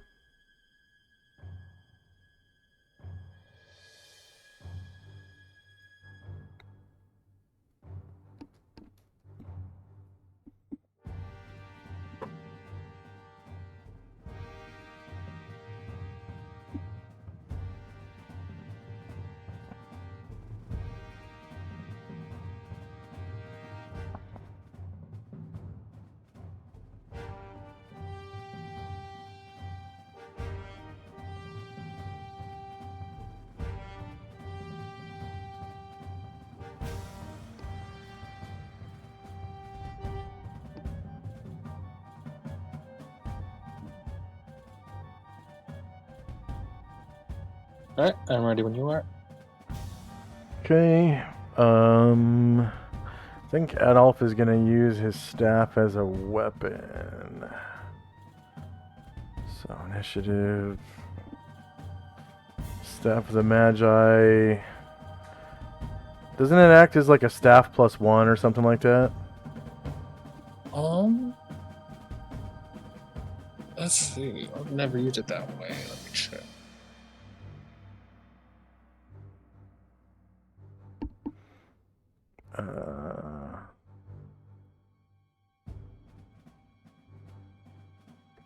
Fine staff of the Magi. No, I don't think so.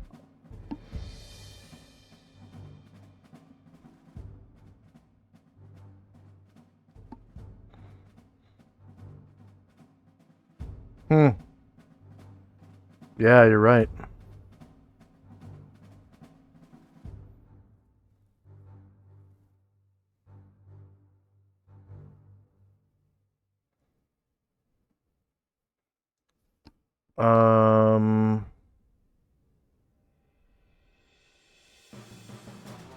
It does give you a +2 bonus to your rolls versus spell, though. That's funny.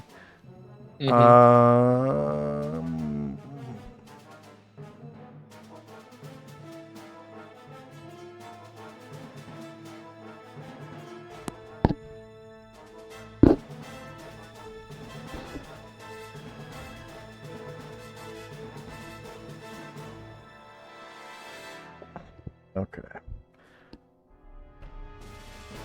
So it just counts. It doesn't count as a staff +1, but it does count as a magic staff.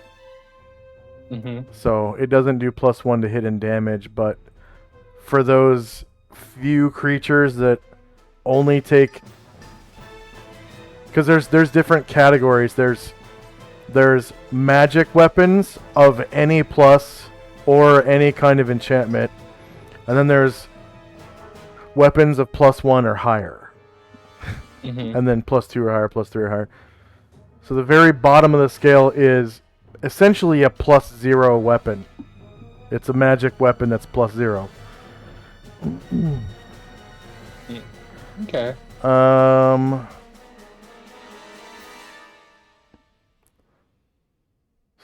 So he's going to use a staff as a weapon. Staff of the Magi. There we go.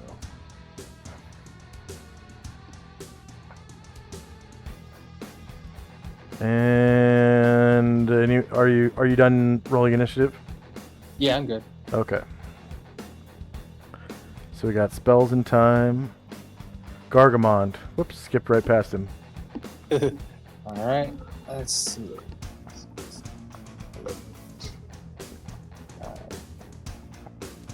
10, 12. There he is. Yep, right there. But out of range. So that's Gargamon's full. Actually, no. Can I change that and make it a charge? No, you actually have to roll initiative for a charge.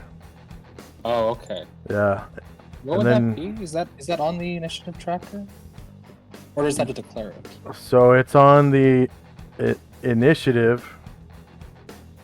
So when you roll initiative, say you want to use your halberd +5, you hit submit, and then no miscellaneous modifier, and then the last one is attack option, and you click on that, and you go down to charge, and then click submit.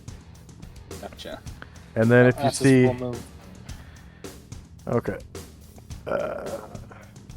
because it doesn't cost you any initiative, like it doesn't make you any just have to slower. declare it. Yeah, you have to declare it, and what happens is all attacks made against you are against your surprised AC. And then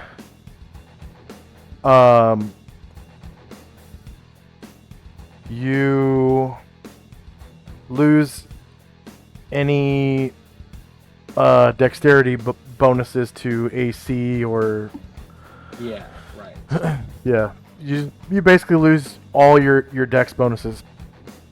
Makes sense. AC to hit and yeah, all that. And then Shandrak. He just takes his full move towards the door, and he'll get that far, and that's all for him. Okay.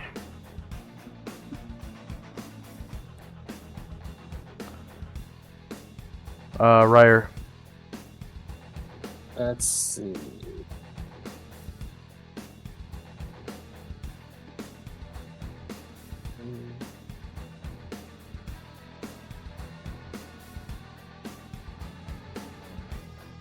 Ooh, yeah. Ryer will be able to make it, and he'll try to see if he can put this thing down again.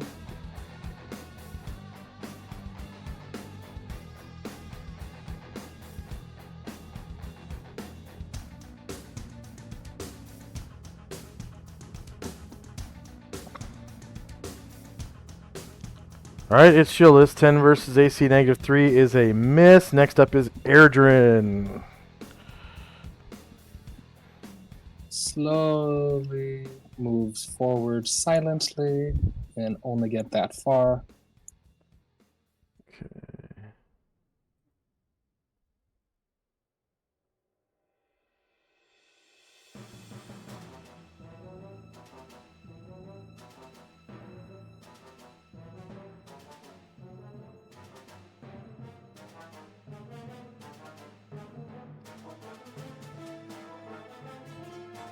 St. Luther. Hey.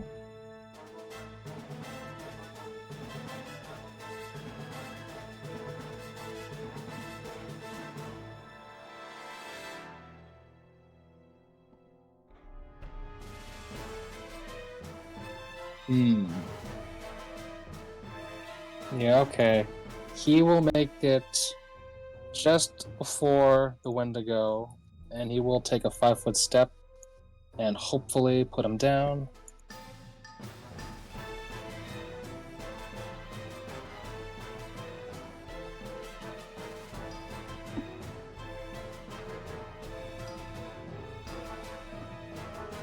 Alright, -8 beats -3, caused 21 damage to the Wendigo, putting him down. Go ahead and describe how you do so. The mace comes down and puts a crack across his skull face.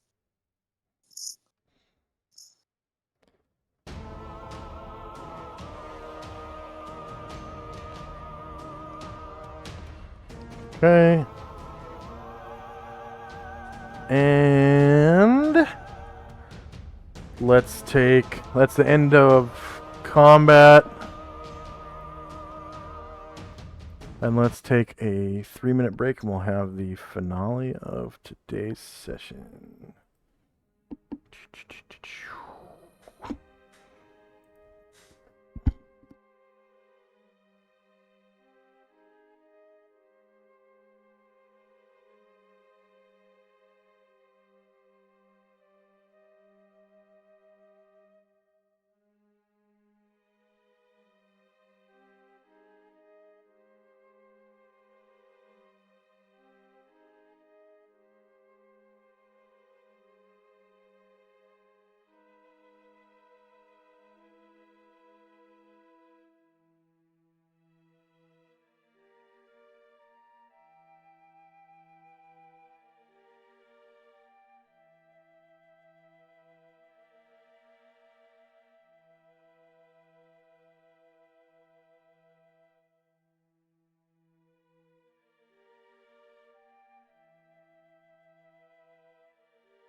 And we are back, and I just want to say thank you to Fate of the Dice. And we are back, and I just want to say thank you for raiding with a party of 1.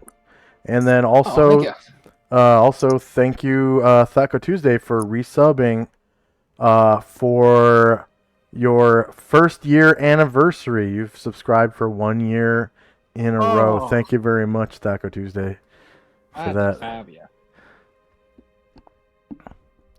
All right. So let's see. Adolf says, is it dead? Kill it with fire! Ghastly. It's down, Luther calls out.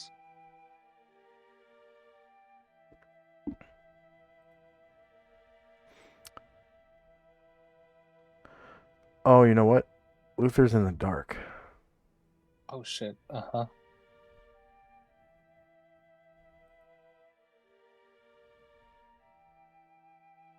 Go ahead and re-roll that last. Actually, roll him a dex check to get there in the dark without tripping, which he'll probably make. And then if he passes, if he passes, go ahead and roll an attack roll again at -4.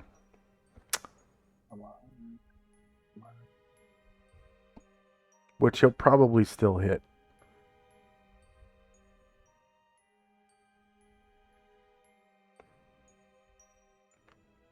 I think the window is on the GM layer. I can't click on it. Yeah, I put him on the map layer. Okay.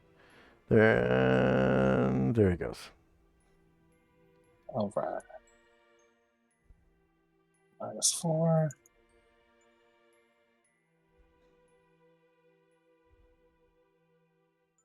Yeah. Oh, yeah.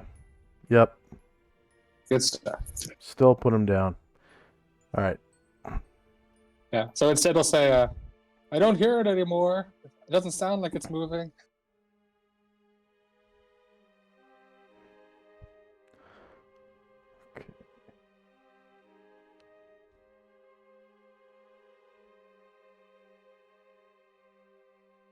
Ryer has infravision. Okay.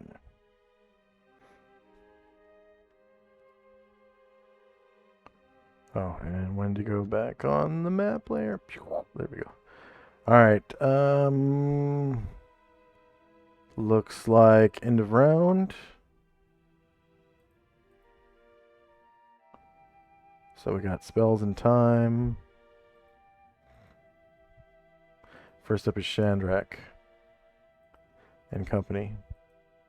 Chandrak turns to Adolf and say, did you say you think we should hit it with fire?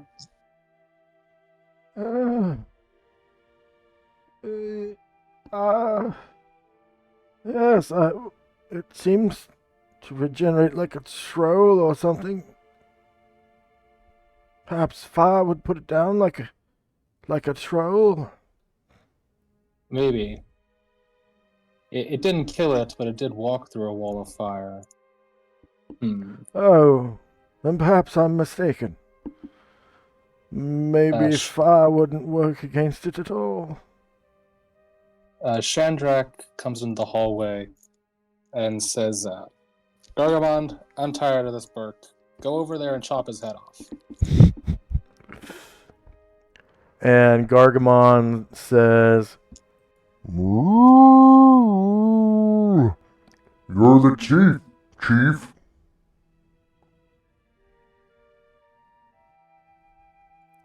And he walks over, lops off its head, picks it up, and brings it to you. His hoofs clicking against the floor. Ooh, here's his head, Chief. Thank you. Now, Chandrak will pick it up. It's like, when you get the chance, pick up his body and follow me. Ooh.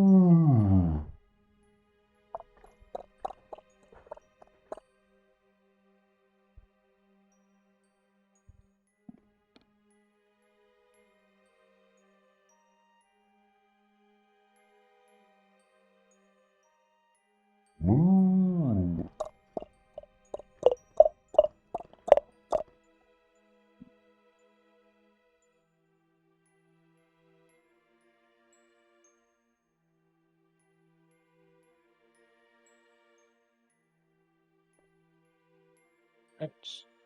And whoops. So they will go.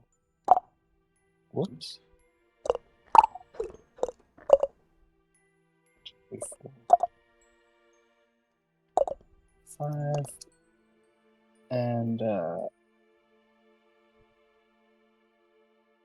and Shadrach will also say, Erdrin, go help our human friend in there.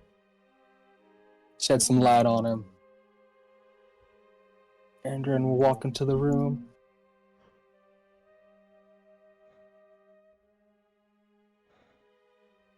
So Luther can easily get back. Sure thing, Chief. Hey, Luther. I've come to That's much better. come to shed some light on the subject. Oh, that's much better. Thank you.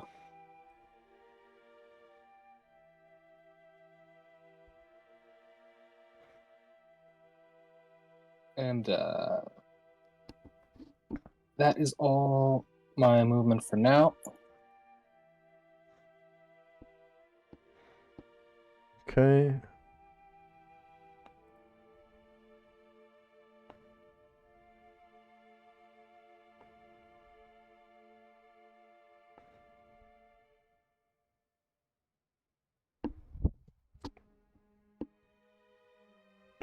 Adolf turns and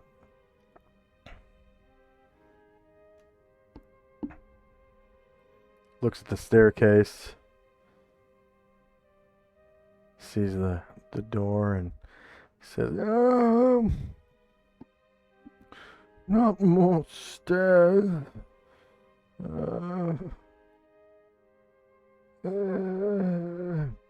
And he begins slowly ascending Mm-hmm. the staircase, kind of like taking one little baby step at a time. Shadrach says, "Careful there, blood. Don't be opening doors before I get rid of this problem of ours."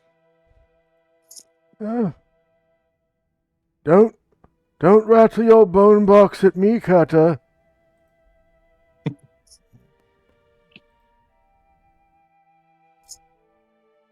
Don't worry. I got a plan in my brain box to get rid of him permanently. End of round.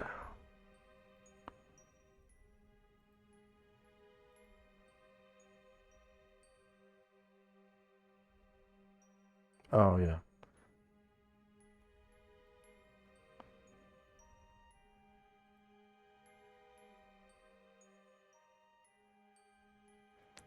First up is Shandrak. So Shadrach says, "Follow me, guard." And they come up to the hole where the Miko came from, and Shadrach tosses the head in there and tells Gargamon to do the same.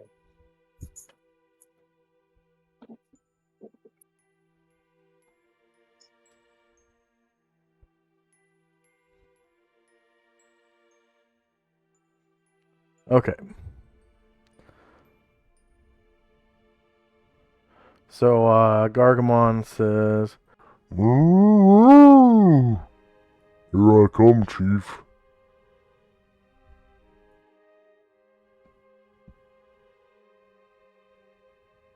and he brings the Wendigo over.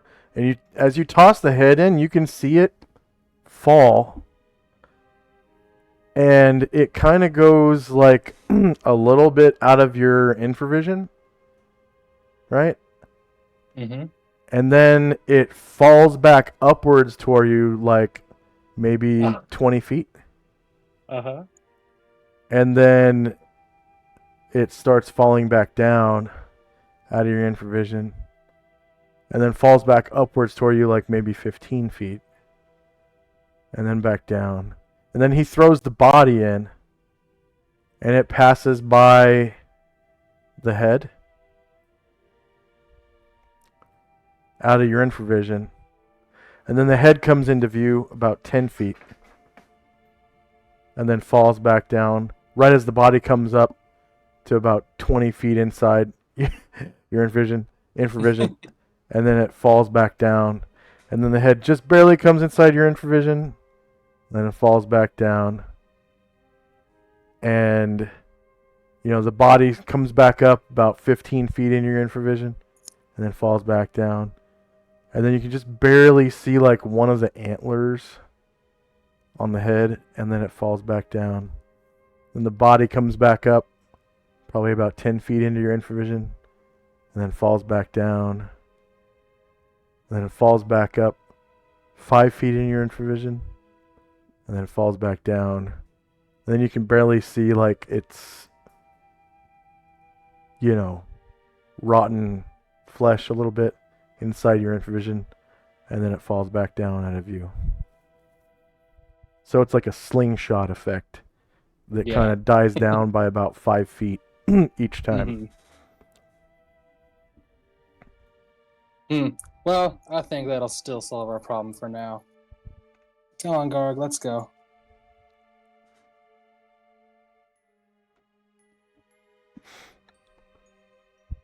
And as we head north... You're the chief. Chief? Shandrak will stop at this sword and detect magic west towards the direction of it. Okay. You detect enchantment at a level that surpasses your own sword. It is overwhelming enchantment magic emanating from this sword. Nice.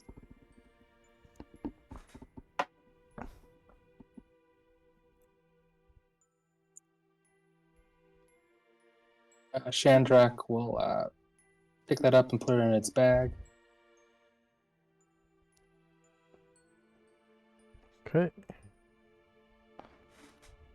And that's all for this round.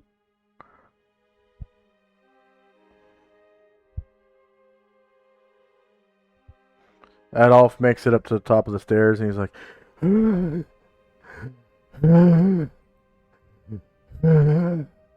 Oh, take a breather there. Don't wind yourself. I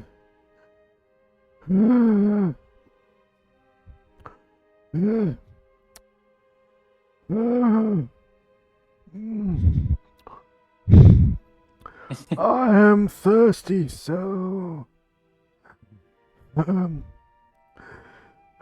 Thirsty? I thought you might have enough water by now.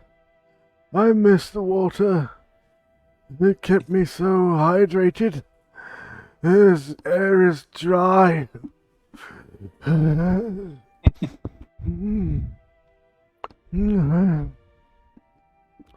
Would you happen to have a skin of water for me?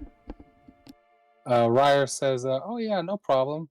You can have some of mine. And Adolf takes the skin of water and he puts it to his lips, and he turns the bag upside down, and you hear this glug, glug, glug, glug, glug, glug as huge gulps of water go down his throat, and you can see his Adam's apple drinking it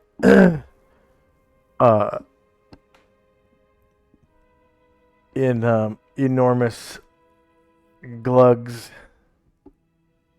And he finishes probably about a quart of water, and then puts the stopper in and gives it back to Ryer and says, "Thank you, my boy.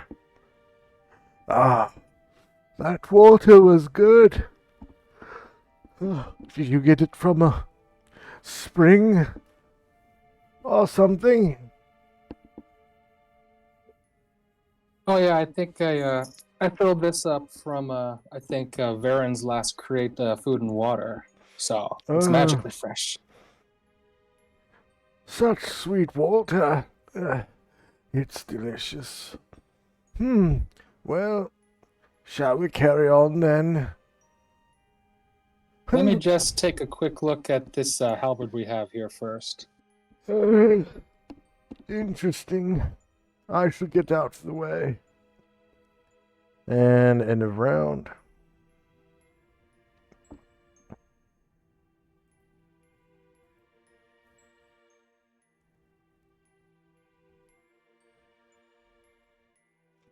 Spells in time.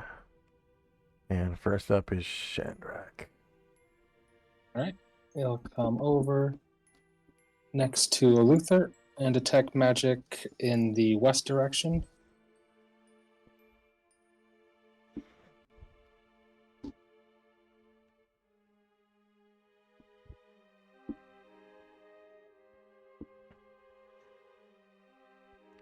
Okay.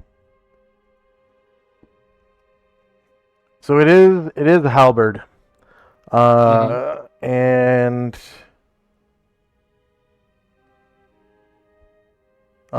you detect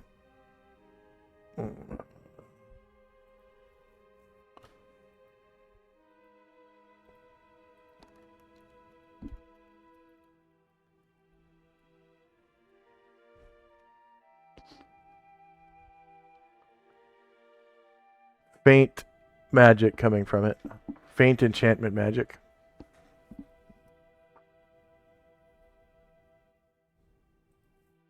Yeah, it's magical, but it doesn't hold a candle to the halberd you already have, Gargamond.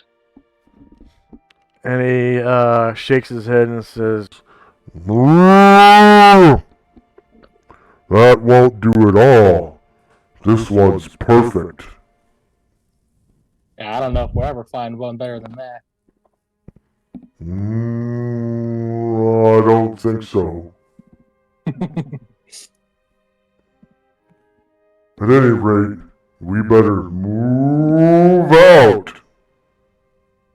I agree. So, first, Airdrin tries to hide in shadows.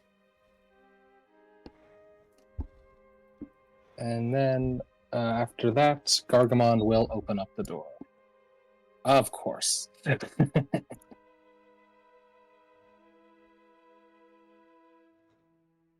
Locked again.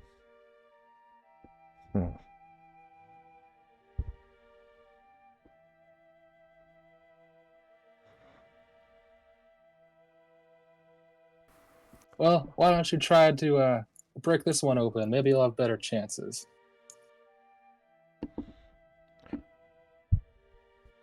All right. Move over.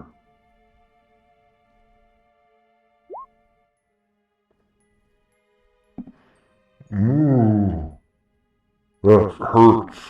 Oh. Oh, sorry, buddy. All right. I'll take care of this. Don't worry. Just give me a minute to warm myself up.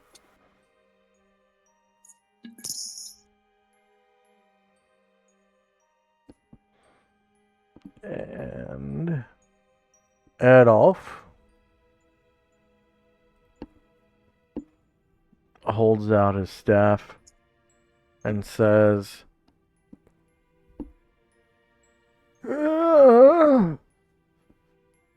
"Open sesame!"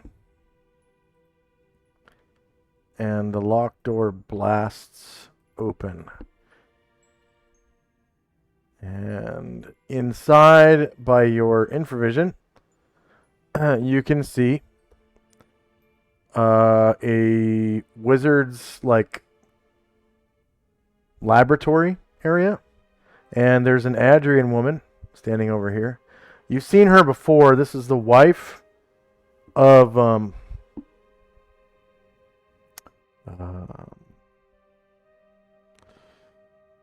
Xian Qi, the kung fu master in Mingdao.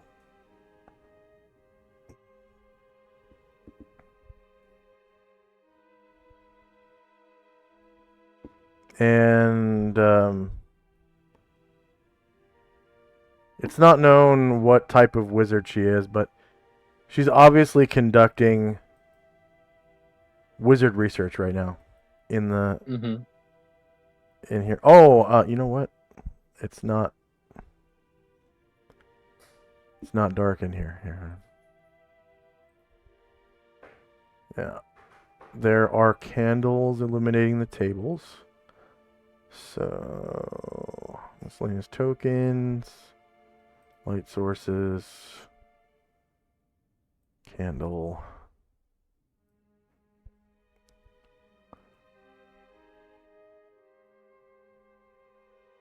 I mean, no, not candles. Hooded lanterns illuminating the tables. Yeah, that's better.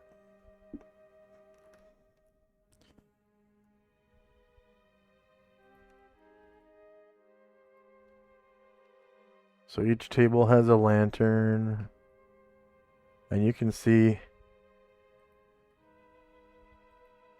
far off tables in the distance.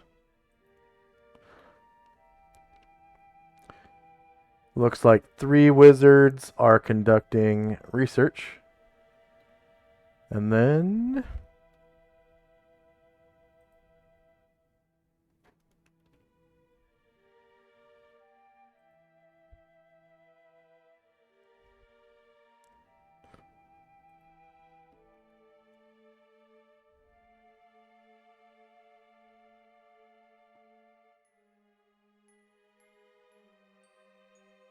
up on a dais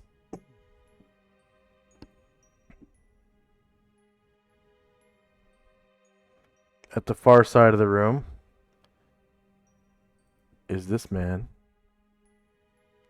There he is. Saris, and he's pacing back and forth. And That he's whole green thing is a dais. that is part of the floor up on top of a balcony. Okay. It does look like it's made of solid stone, like it goes all the way down to the floor. And then there's wood balcony built up against it. And then there's a dais in the center where this hooded lantern lies. Mm-hmm.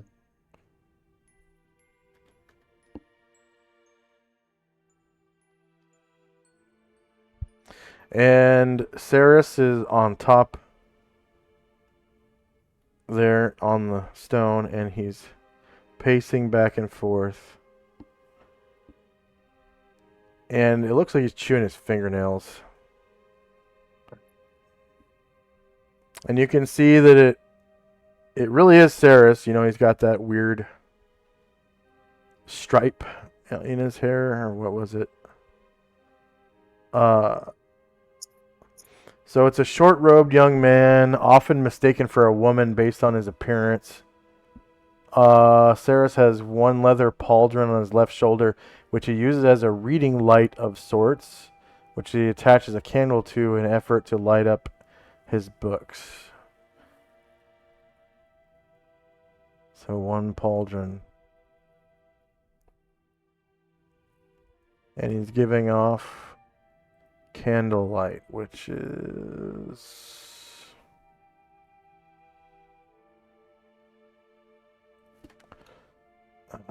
I think it's 3 feet. Let's see, dynamic lighting. Oh, it's 5 feet. Okay.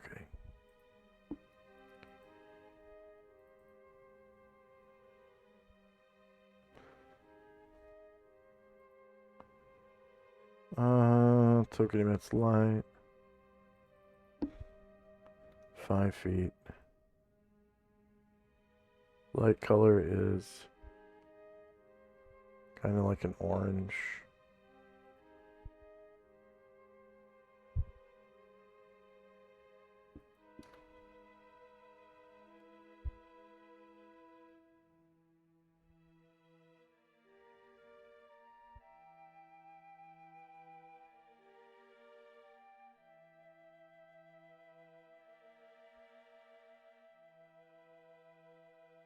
Yeah, he's way back here. Kind of pacing back and forth. And you can see the candlelight kind of surrounding him from his pauldron. Mm-hmm. So after we can see Saris, Chandrak calls out, "Hey, Basher, I received your sending, but I've heard some things from Adolf that you were the one that kidnapped him. That's not true, is it?"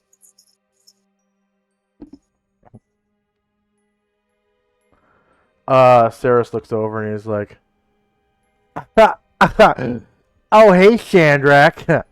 No, that I would never do that. Why would he lie about such a thing? That's strange." Yeah, told me that for some reason you turned evil. Why would you do that sort of thing? Adolf says, "I'm no liar. You're the liar." And Sirius goes, "Why would I lie? Come on. I can't make this stuff up. Listen, guys. Just, help me out with my research, and I'll pay you, okay? And you can profit. It'll be fun. Come on, guys." What kind of things you researching, Saris?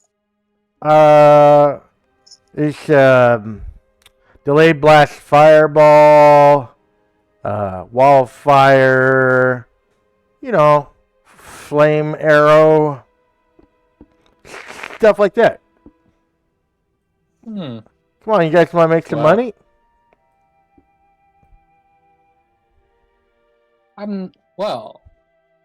I'm not opposed to doing research, but it would have been better if you asked first. Seems like we're getting a bit of a reach around. Did you ask Adolf if he wanted research before you turned his lungs into gills?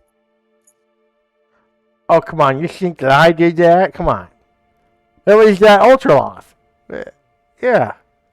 I just, Okay, look. I made a deal, all right? I cut him a deal. He said that, he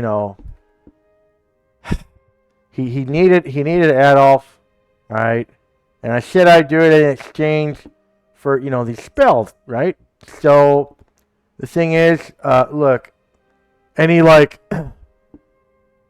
he starts casting a spell right now. And it's initiative. Okay. He's trying to fast talk you or something. Mm-hmm. Okay.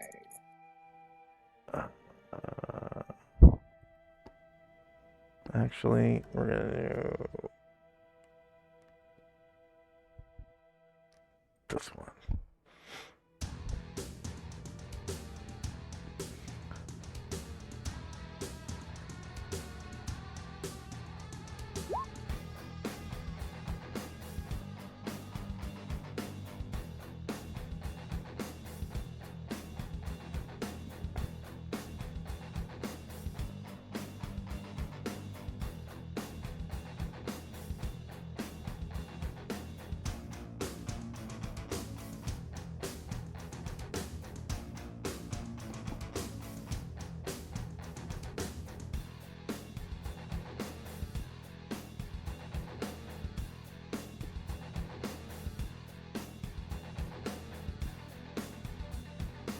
And Mizuko drops to her knees and takes cover behind the table. So does Dion.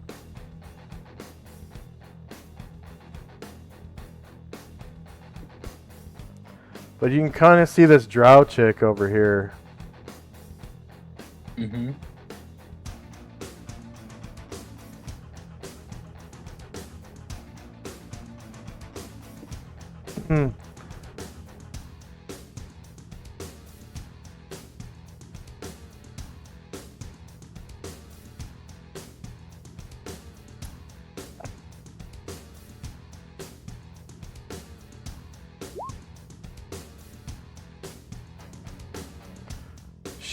She starts casting a spell. Oh.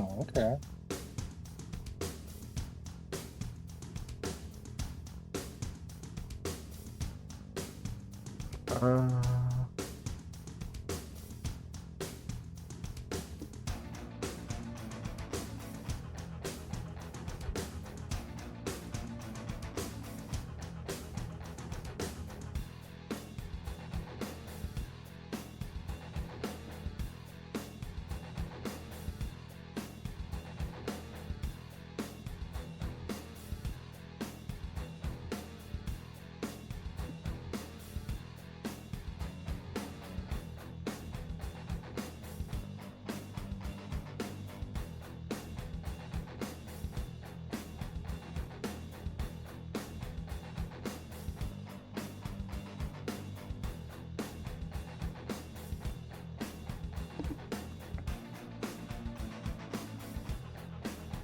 oh.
Okay, are you still rolling?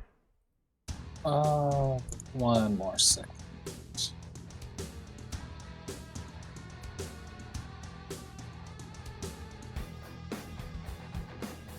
Okay, can you give me a multiple for Gargamon? Yeah, 1 second.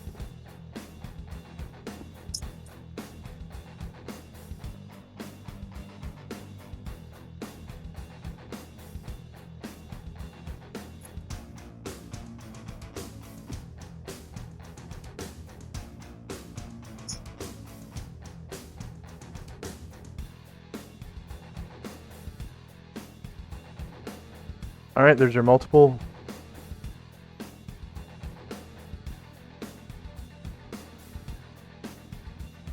Alright, I'm ready when you are.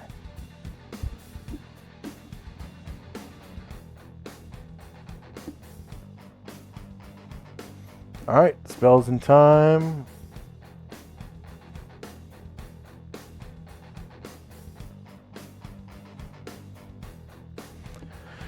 All right, first up is this drow chick. I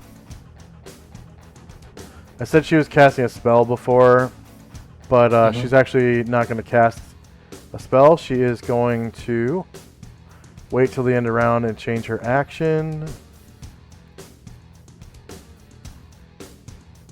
Next up is Gargamond. Gargamon will he will begin to charge towards this drow. He will make it that far, All right. and then swing his halberd at her. She looks kind of like that. Drow are really short, so I made her token pretty small. Oh yeah. Even though she's a female, females are taller than males. A lot of people don't know that. Even though she's a female, she's only 58 inches tall. So that's not even 5 feet. She's like 4 foot 10. I think that's 4 foot 10. So she will turn to face. She appears to be wearing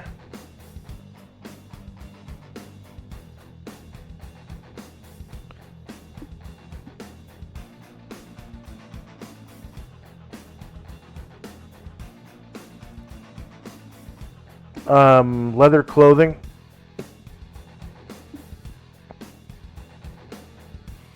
And she's holding a long sword in her left hand.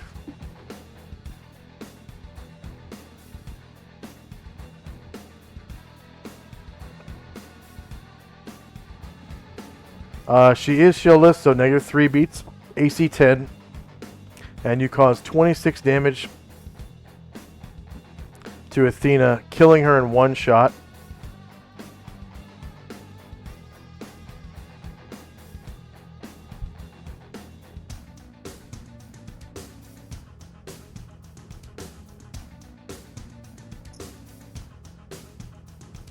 Go ahead and describe how you do so. Gargamon charges forward, and at the end of this charge, thrusts his halberd into her shoulder, and just like a hole so big it almost cuts her arm off, but doesn't quite. Yeah. And Sarah shouts out, "No! That was my girlfriend, you dick!" Ooh, shoulda gave up. And next is St. Luther. Okay. Luther.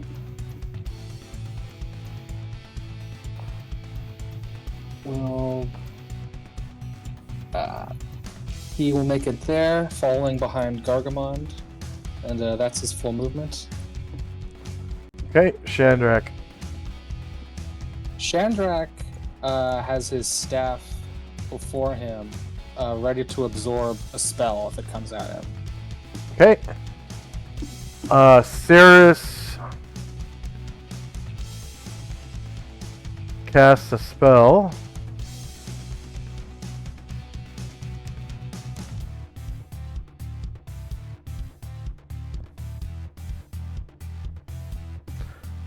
Let's see, Gargamon and Luther need to roll a save versus spell.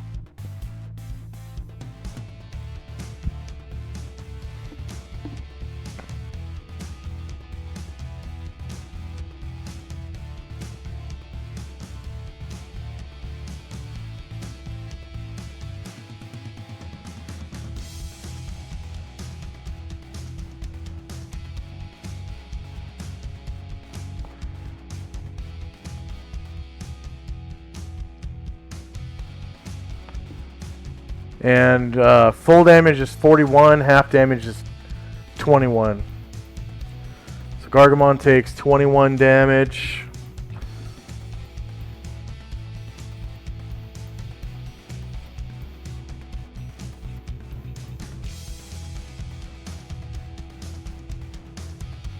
And Luther takes 21 damage.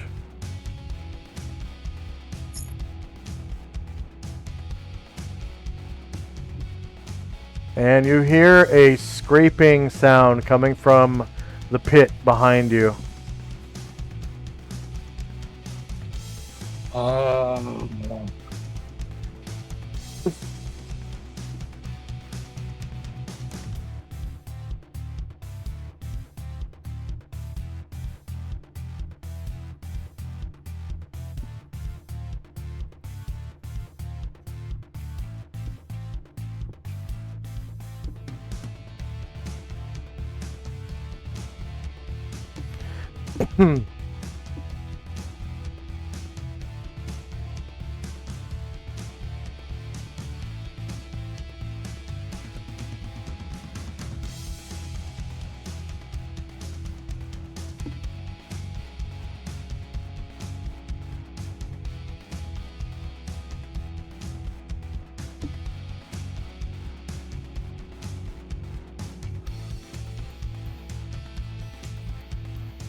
Alright, Adolf turns around.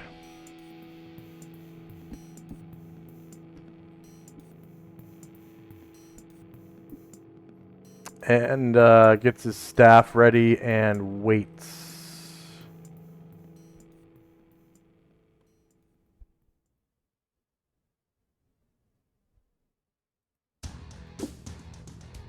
Ryer.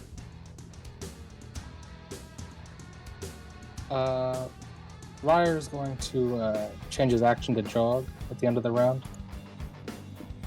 Alright. Airdrin. Erdrin begins his way to move silently into the room.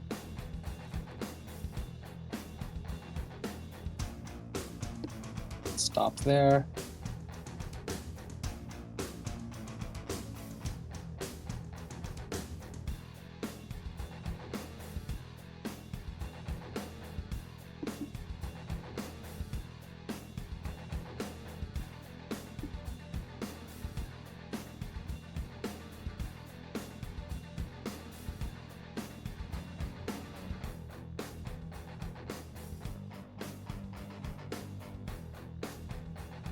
Oh, by the way, these two lamps that were on the desks in the fireball radius are gone. Oh, yeah. So, Luther is on the border of darkness. It's like 10 feet of darkness in front of him. It's not much, but he still has to roll a dex check to move through it without tripping. Yeah.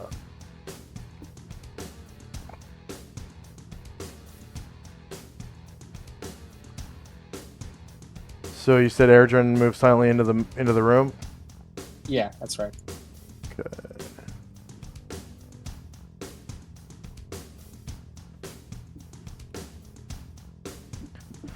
All right. Gargamon's second attack. He is out of movement. Okay. End of round. Ryer begins to jog his way into the room. Okay. End up there.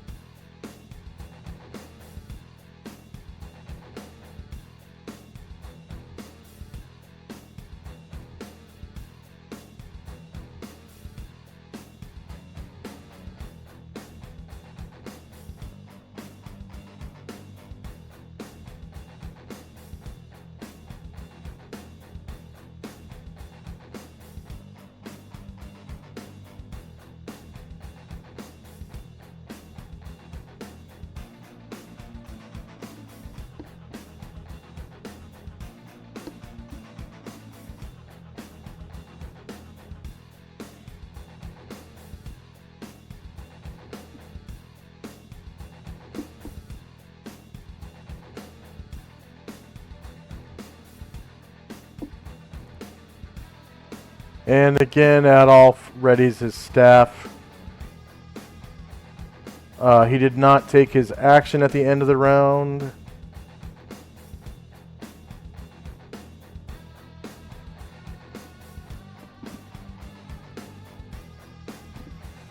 It's kind of nice having that staff for when you're injured and all your slotted spells are gone. Yes. Okay, did you finish rolling initiative? Nope. I'm still rolling. The two wizards, Dion and Mizuko, they jog out of the room. You can stop them if you want to. No, I won't.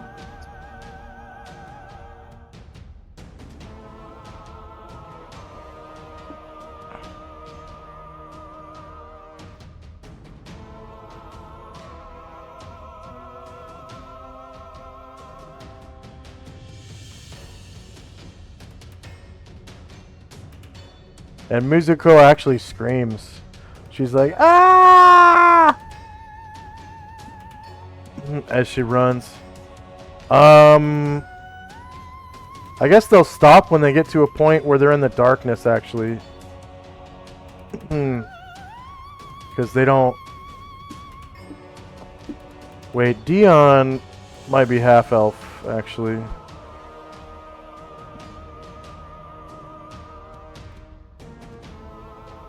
Nope.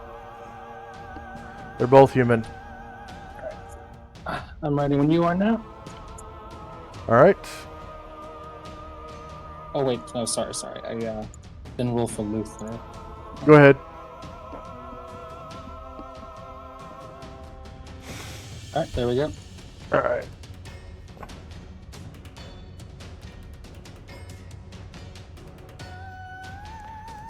So we got spells and time. It's 3 o'clock in the morning now.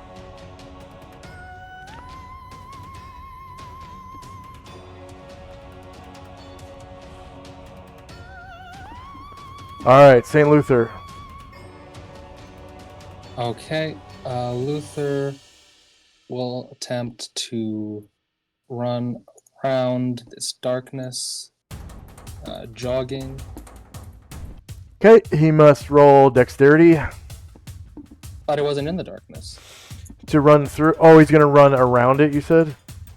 Yeah. Okay. So go ahead and show me your path. Yeah, that's fine. Yep, okay. That's fine.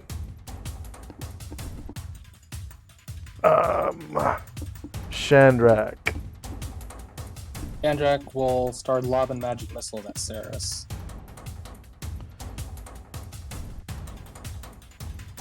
Okay.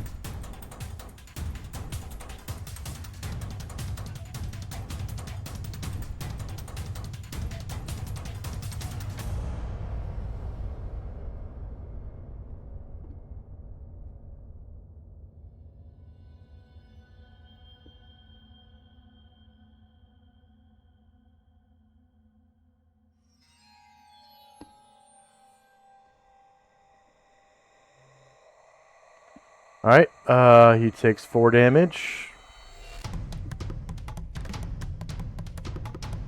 Another 4 damage. Another 3 damage. 5 more damage. And 3 more damage. And it looks like his... Saris, it's not worth it. And he goes, fuck you guys killed my girlfriend, I'm gonna get you now! It's over, it's all over! And it looks like he was casting a spell, but the magic missiles, pop, pop, pop, pop, pop. It's like getting shot, and he loses concentration on the spell that he was casting. Nice. Okay, so Saris has no move and no spell, no action other than free actions, like to curse you guys out, basically.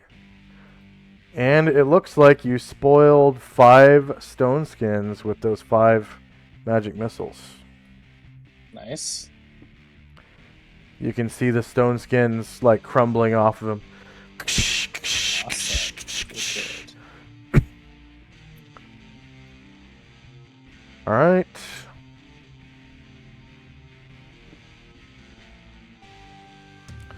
One second.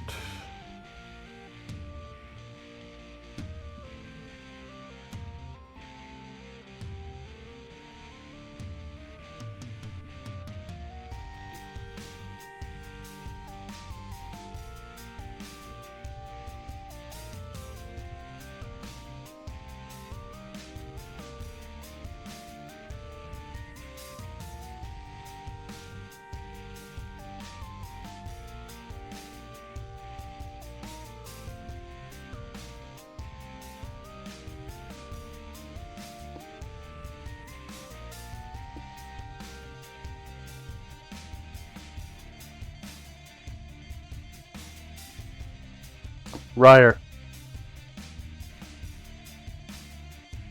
Alright. Ryer will begin jogging his way up to Saris. And he'll make it there. Saris turns to face him.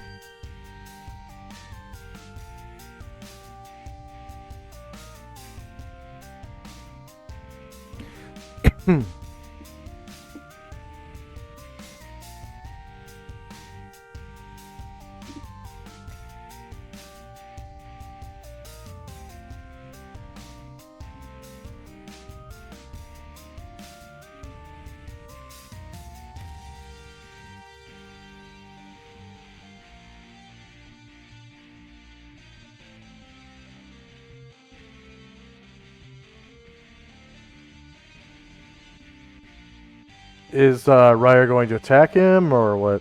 No, he had to jog to get up there. Oh, okay. Gargamond.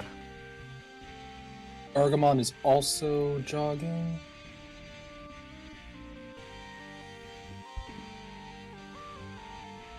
And he will make it up to there. Just outside the dais. All right. This is actually the dais right here in the center. Oh, right, yeah. But platform. the rest, yeah, it's a platform. It's actually a cylinder of stone. This green marble that's just kind of sticking up out of the floor, and then the wood around it is kind of built into it. Okay, Adolf is going to wait because he cannot see the Wendigo at this time, but he can hear it.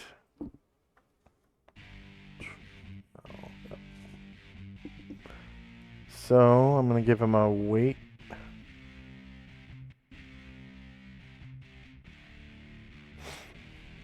And Erdrin. Okay, Erdrin will move silently.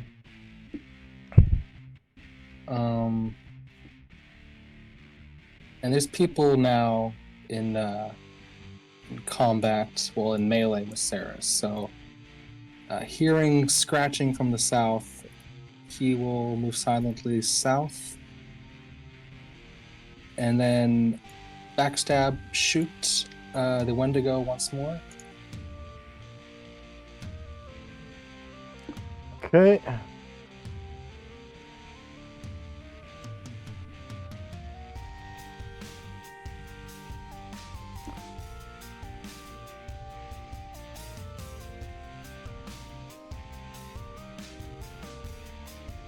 What ammunition did you use? Silver. Okay. You do 1 damage. That's right. And now that the light is showing the Wendigo, Adolf, you can see that the Wendigo's head is reattached, and like its chest is closed again, and all that. Mm-hmm. Adolf shoots it with a lightning bolt from his lightning bolt from his staff. Cast at level 9. It is the 10-foot wide lightning bolt.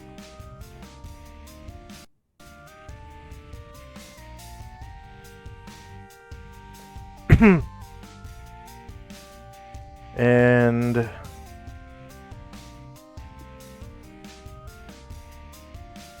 he just casts it like that. Whoops. Like that.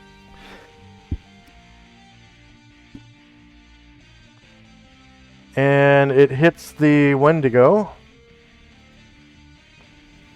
Who gets magic resistance.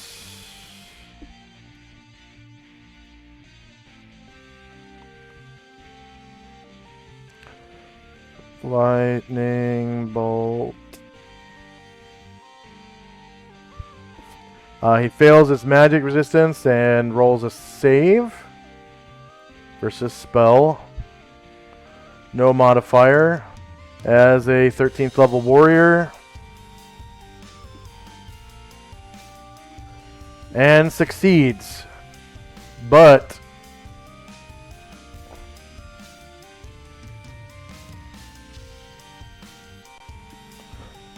cast at level 9. The lightning bolt cut in half still does 12 damage. And the Wendigo blasts into 1,000,000 pieces. Okay, that sounds good.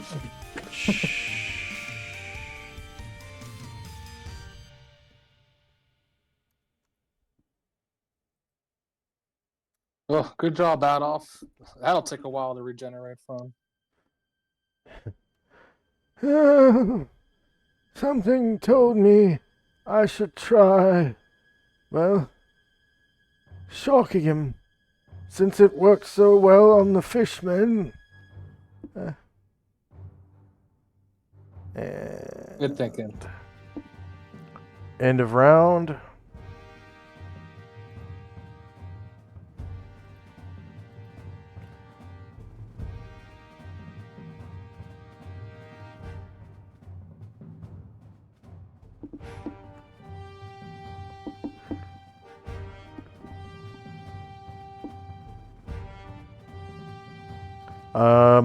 Regeneration occurs if any.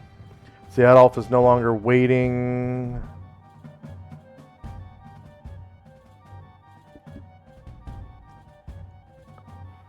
The two NPCs just kind of take cover behind these. Whoops.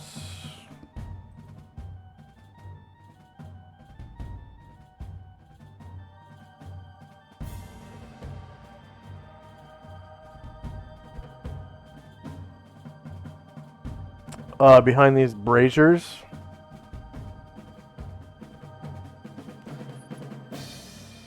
And they're not doing anything other than just taking cover. They look scared, like they're trembling. And that's initiative phase.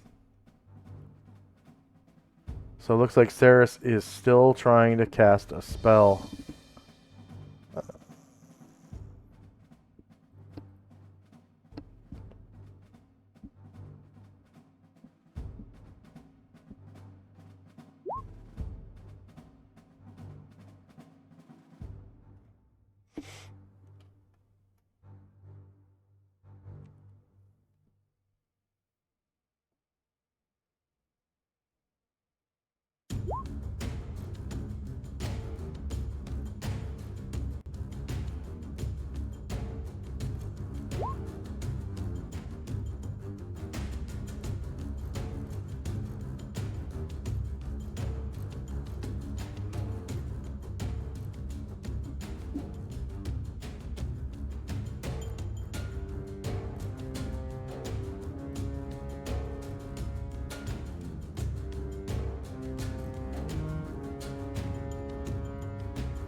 All right, ready when you are.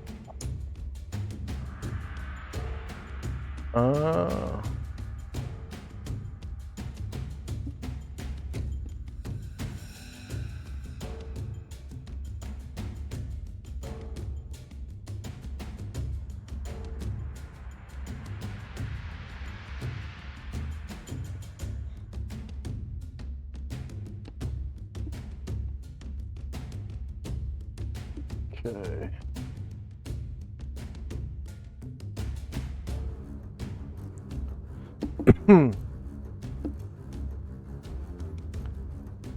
Time now is 3:01 a.m.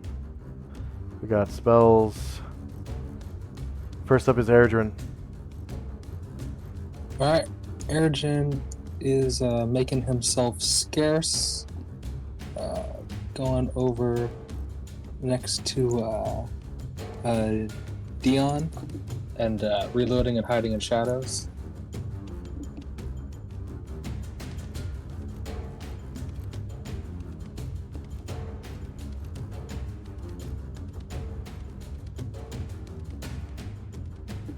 All right, Ryer.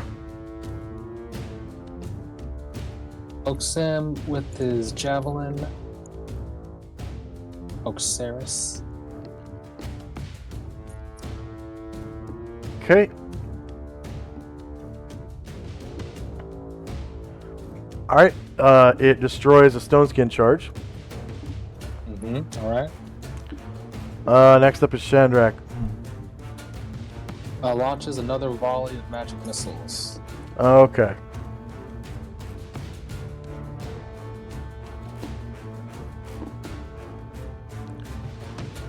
Okay, he takes 3 damage. Takes another 2 damage. Takes another 5 damage. Takes another 5 damage. And another 5 damage from the 5th missile. And his spell is fizzled. Next up is Gargamond.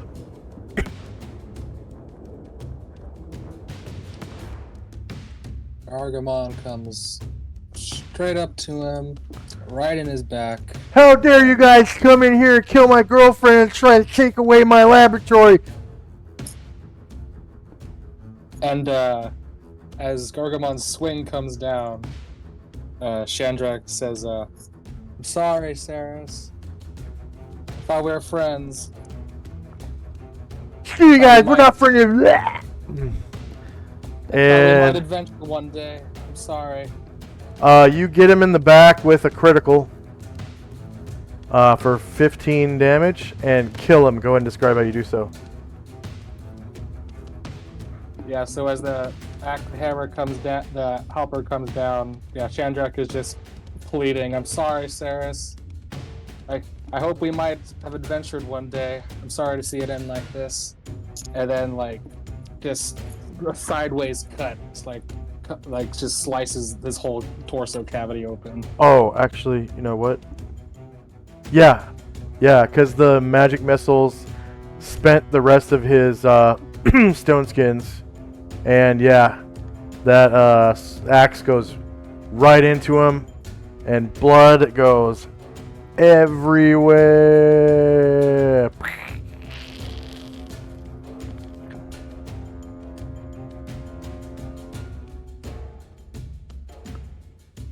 All right.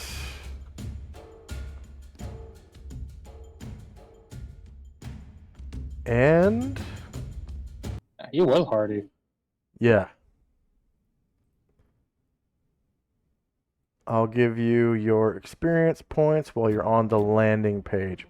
All right, so I'm going to start with Saris. Let's see, rules, etc. Monster XP values. All right, so he was level 10. So that's automatically 1400, but he also had let's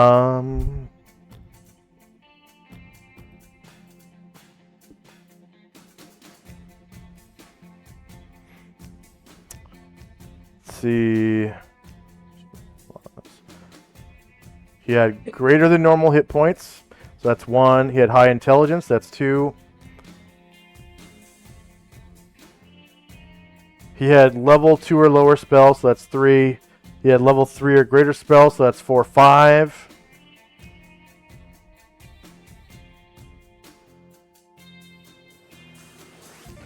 He had magical items usable against the PCs. So that's 6.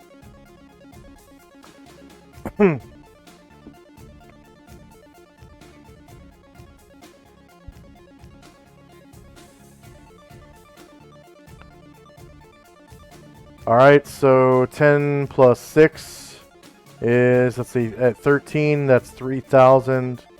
And then 6 more, or sorry, 3 more.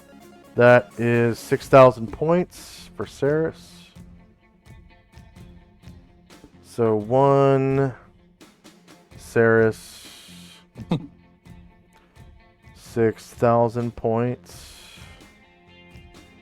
Enter, number of player characters is 1. And then how many NPCs did you have? 1, 2, 3. Well, 4 if we're counting Luther. Okay, 4 if we're Or counting 5 if Luther. Adolf. We are not counting Adolf, so 4 counting Luther. 4.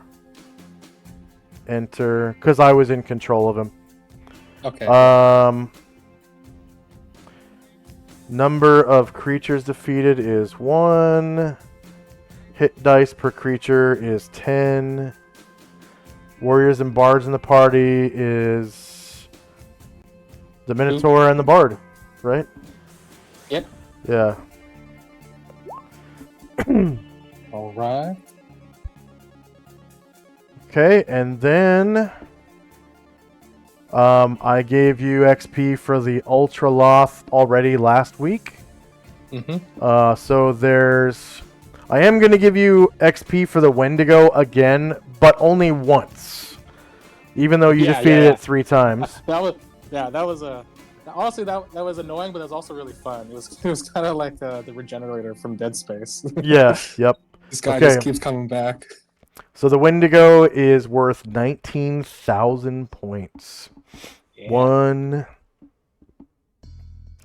Wendigo... 19,000. 1 player character. 4 NPCs. Number of creatures defeated was 1. He has 13 hit dice. Warriors and bards in the party is 2. Alright. Alright. And I'm just going to step away just for a minute, alright? I'll be right back. Oh yeah, sure.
Alright, I'm back.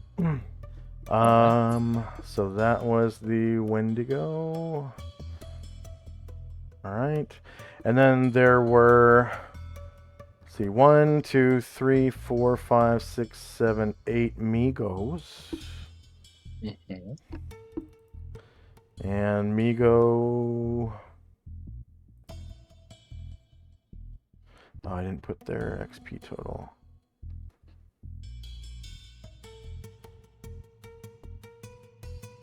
$1 million. Let's see, they are level 4.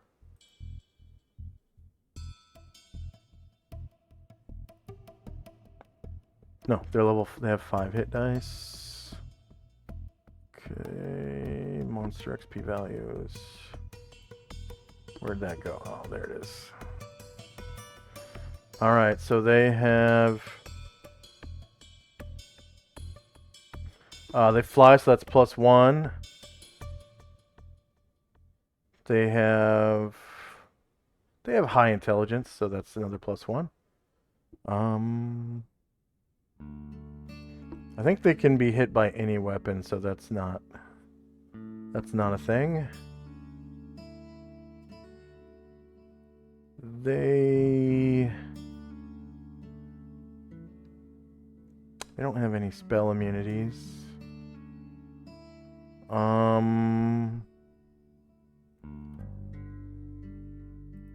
They didn't even have magic resistance. They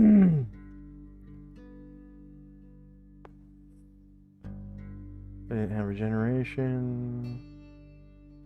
They do have a special magical attack form that's unlisted, so that's 2. Which is psionics.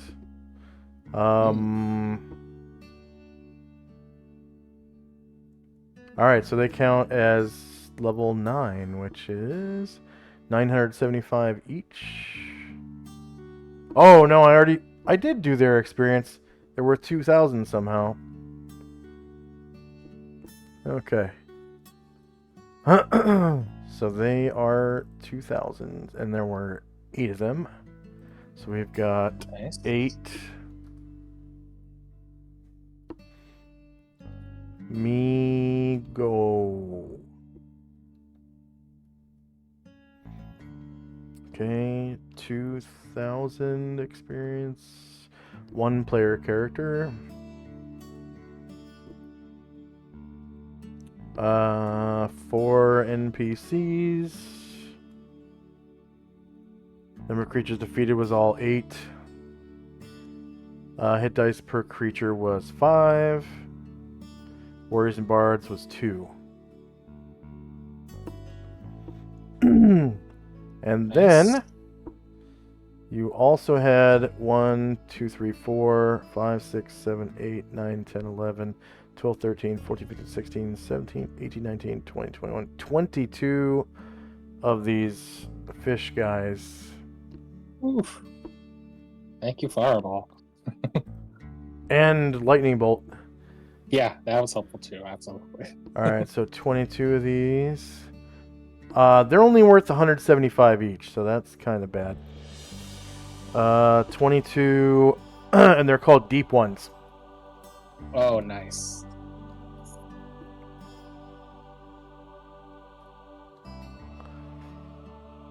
Ambushers So of Dagon. 175, yeah.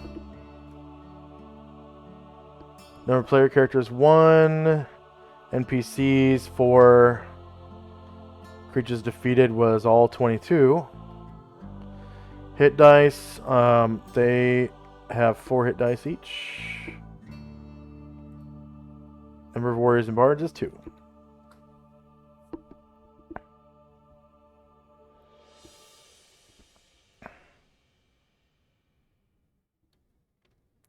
Okay. A lot of hit dice XP on them, though. Yeah. Yeah, and let's see. Saint Luther.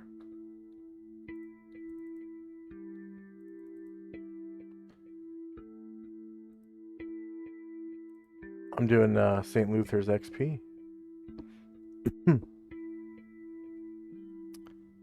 Let's see, he had 300 from something.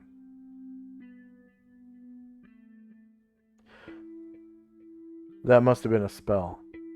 Yeah, okay. NPC with 1 class, we got plus 641. Yeah, that was his protection from evil. And then NPC 2666 plus 2666 and 3166.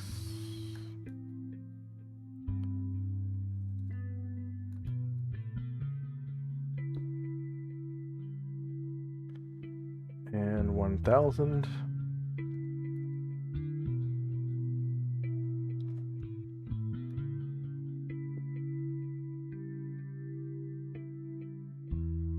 And that's it. Okay. So now he's at 222,494. No. 223,278.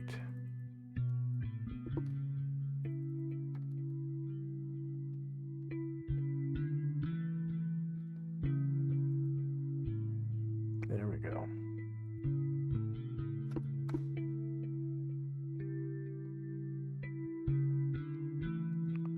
Two, 223,278.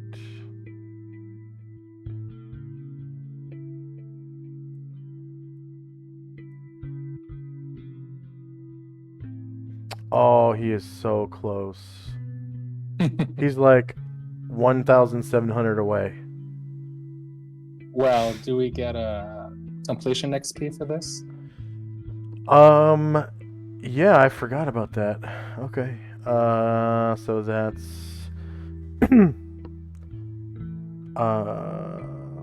/R 13 times 13, because it is a 13th level adventure. There was the Wendigo was level 13 and the Ultraloth was level 13. And ooh, there's one monster you didn't encounter. That would have been way more experience points. But you didn't go into that door. Oh yeah, at the beginning. Yep. That would have increased your XP exponentially. I'll put it that way. Okay, 13 times 13 times 1,000. That is 169,000 points.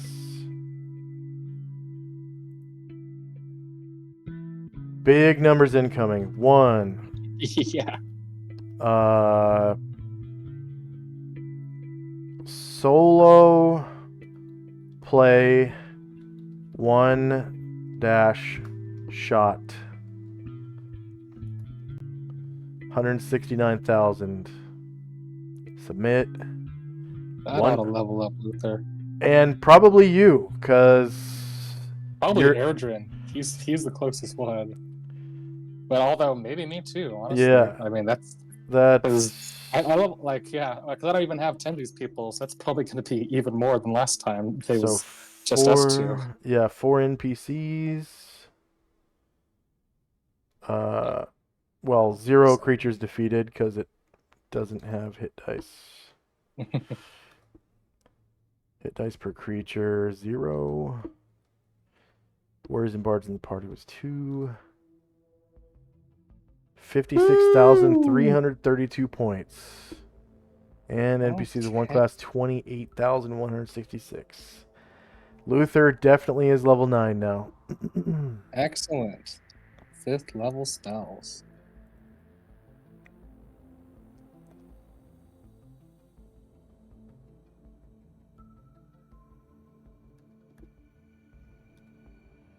Yes, Erdrin is level 12 now. Copy. Paste. 0, enter. And then cleric 10 is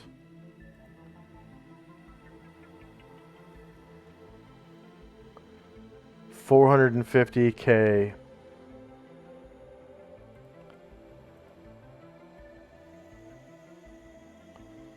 Gain cleric.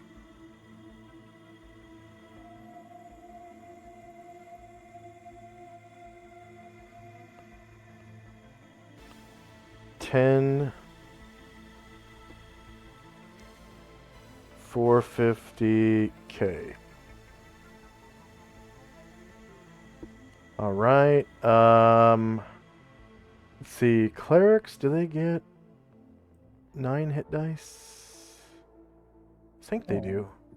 I think they would.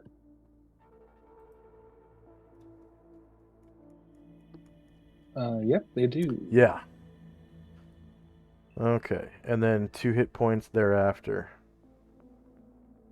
So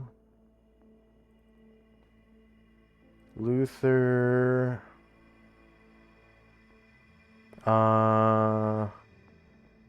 Level up.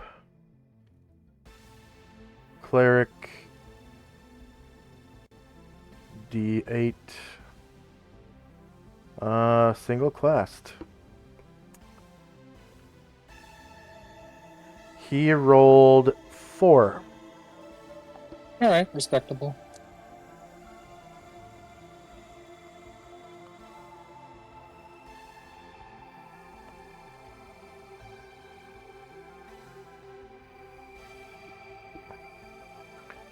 So his max goes up by 4. And his current by 4. And that's the end of the adventure, so he just gets full HP now. And then at level 8, he gets a new weapon slot.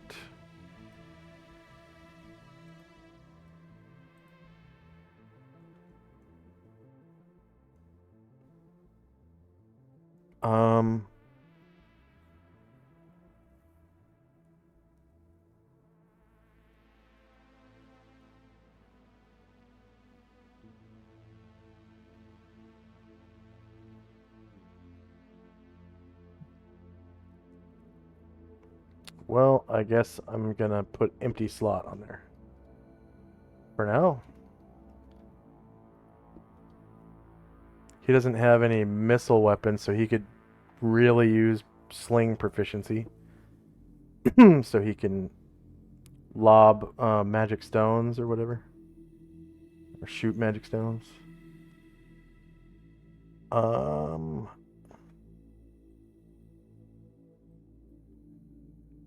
then do priests get non-weapon slots every 4 levels, or is that every 3 levels?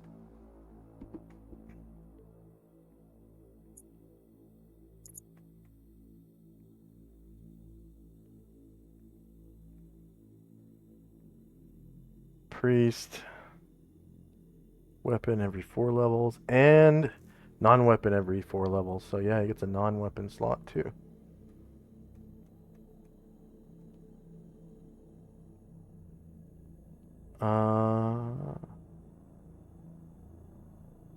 Healing, herbalism, religion, diagnostics, land-based riding horse, and carpentry.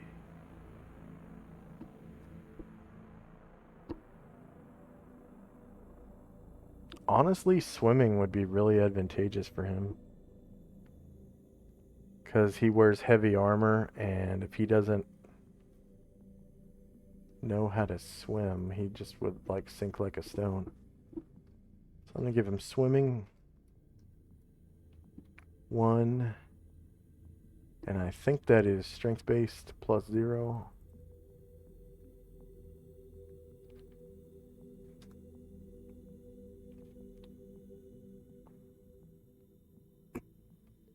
And then he also gets spell slots.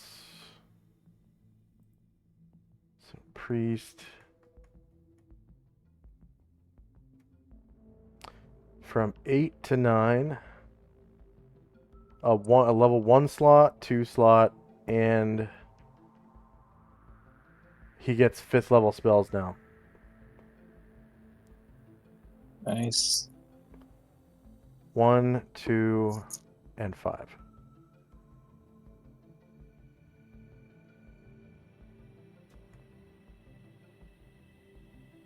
Oh, I don't have the wisdom table on here. Yes, I do. Yes, I do.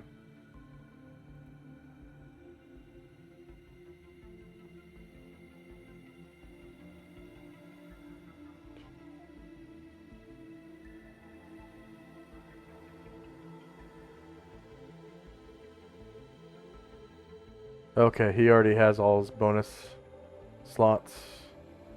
So level 1, level 2, level 5. So spells. 1, 2,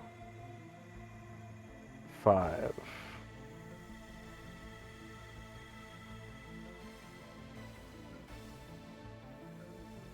Add. Priest 1. Priest 2. And priest 2, 3, 4, 5.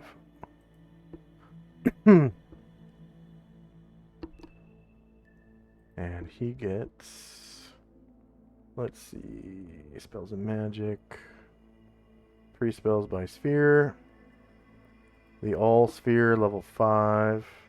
Atonement, commune, meld, quest, true seeing. And then he has major to astral. That's plane shift. He has major to charm. No 5th level charm spells. Combat level 5. Flame strike. Righteous wrath of the faithful. Creation level 5.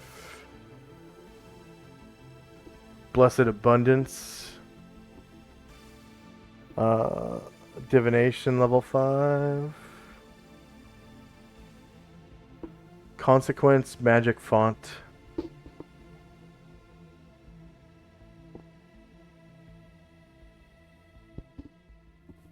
Okay. Guardian level 5. Dispel evil and good, and unceasing vigilance of the holy sentinel. I think Tenzi uses that one. That one makes it so you're never surprised, or something like that. I don't recognize that. Sounds badass. Yeah. Healing, cure critical wounds. Necromantic level 5. Raise dead. That's important. That's important. Raise dead is... That's important. Protection level 5. Anti-plant shell, impregnable bind. Okay. And then summoning level 5.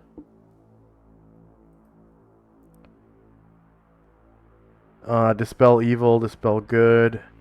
Dimensional translocation. Okay. Sun level 5. Moonbeam and rainbow. And then that's it. So I think I'm going to go with probably Raise Dead, because that's a good one to have. Let's see. Find Raise Dead. Casting time is just a round.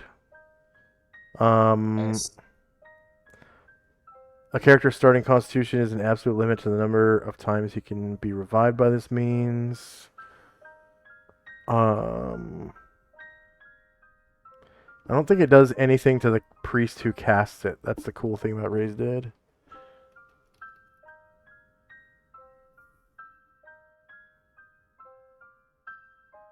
You can raise a person who's been dead for up to 9 days. Nice. Oh no, it's 1 day for each experience level. So right now it's up to 9 days. Body has to be whole. They lose 1 point of constitution. They're weak and helpless. Basically injured status. They need a day of rest for each day they were dead. The person has 1 hit point when raised and must regain the rest by natural healing or curative magic.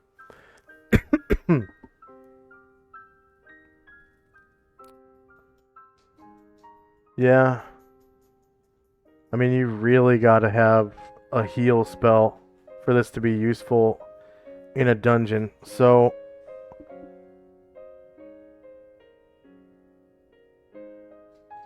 he can cast it at camp. And for his 5th level spell, I'm gonna go with probably... What was that protection one? Oh, no. Yeah, Guardian. It was Guardian. Unceasing vigilance of the Holy Sentinel. Find unceasing vigilance of the Holy Sentinel. Casting time is 10 minutes. And it lasts for an hour per level. This spell enhances a priest's ability to guard a person, place, or object. The spell's effect must be centered on a specific area, for it creates an invisible spherical boundary up to 10 feet in diameter. The effect is not mobile. It cannot move with a living creature. While within the area of effect of the spell, the priest, and only the priest, gains several special abilities. His sense of sight is magically enhanced. He can see through normal darkness. He can see invisible creatures or objects. Cannot see through solid objects. Needs no food or water or rest. Okay, he's totally immune to the effects of magical and natural fear, as well as sleep and charm spells. Okay, I'm just going to go with the healing one. You're serious? Yeah. Cure critical wounds. Critical.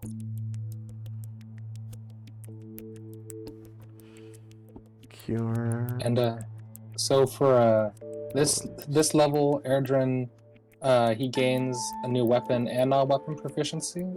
Can I take Featherfoot now?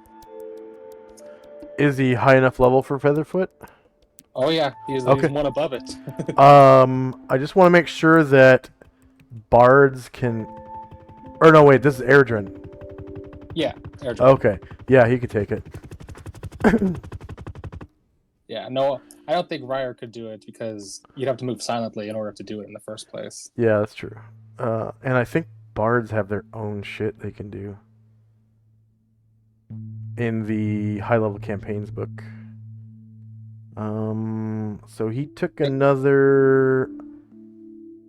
Actually, he's got 3 Cure Light Wounds, so and an Orison and a Bless.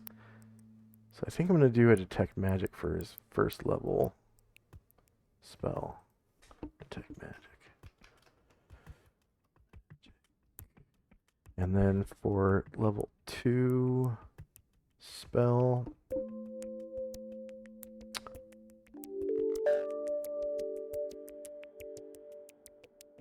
Oh, wait.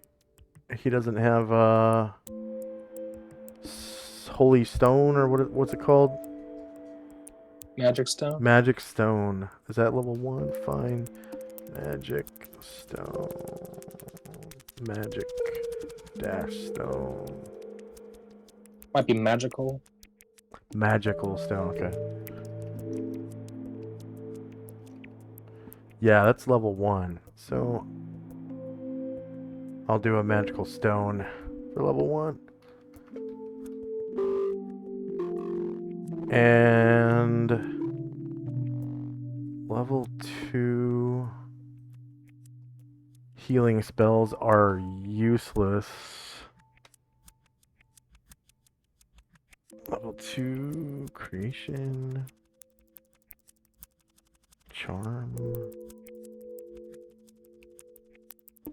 Hold person. Level 2 combat, spiritual hammer. He already has 1 spiritual hammer, but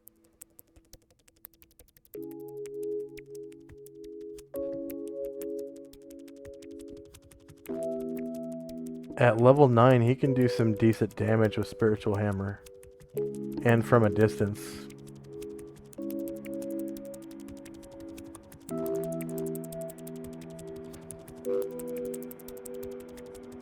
Level 2 Guardian.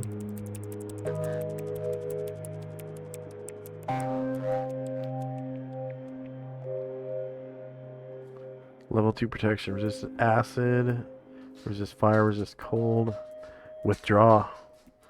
Withdraw is a good spell. I'm going to do Withdraw for his level 2 spell.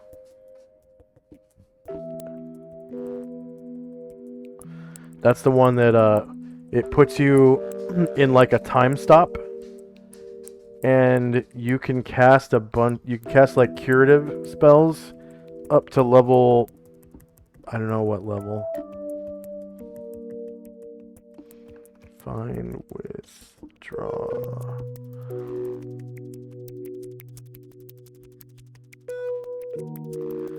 By means of withdraw spell, the priest in effect alters the flow of time in regard to himself.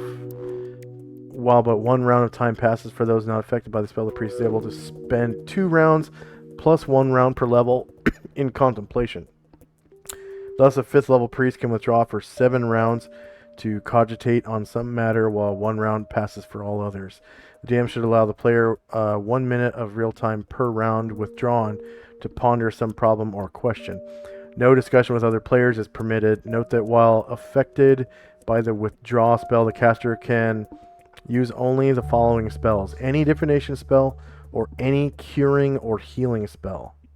The latter on himself only. So you could be like almost dead, cast withdraw, and then use a bunch of your healing spells on yourself. That's pretty good. Pretty awesome. The casting of any of these spells in different fashion, for example, a Cure Light Wound spell bestowed upon a companion, negates the withdraw spell, so you can save up your last one for someone else. Similarly, the withdrawn caster cannot walk or run, become invisible, or engage in actions other than thinking, reading, and the like. He can be affected by the actions of others, losing any dexterity or shield bonus. Any successful attack upon the caster breaks the spell. So you basically play out the whole round, and then at the end of the round, the caster has, you know, all his rounds to cast spells or whatever. So it's kind of risky.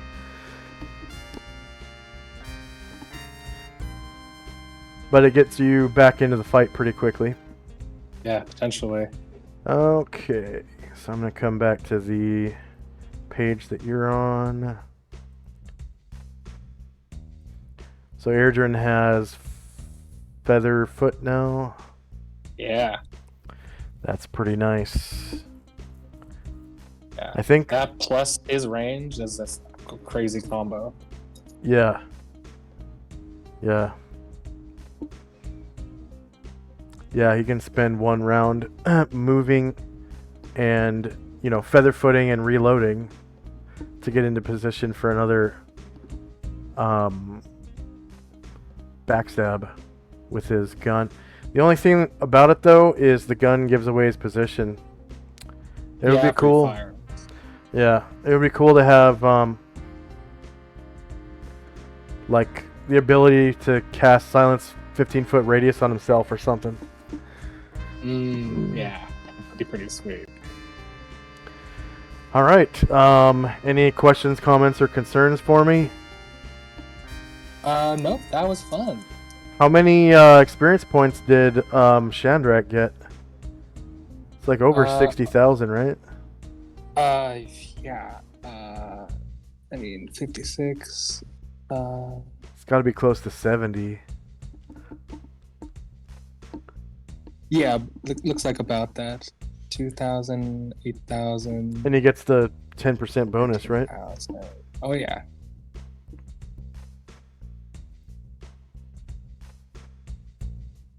I think just shy of maybe 17,000. I mean, 70,000.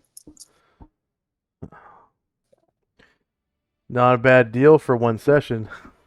Absolutely. It's a good thing you came and played. I'm glad you had a game to play. Yeah, It was fun. yeah. And hopefully we'll have a full house next weekend. I don't know. I haven't heard from Dante. He said he was going to come back in the spring. It's not quite spring yet. Alistair is still on the Patreon, so Okay. I'm not taking him off the game until he removes himself from the Patreon. Yeah. Because it just wouldn't be fair to him.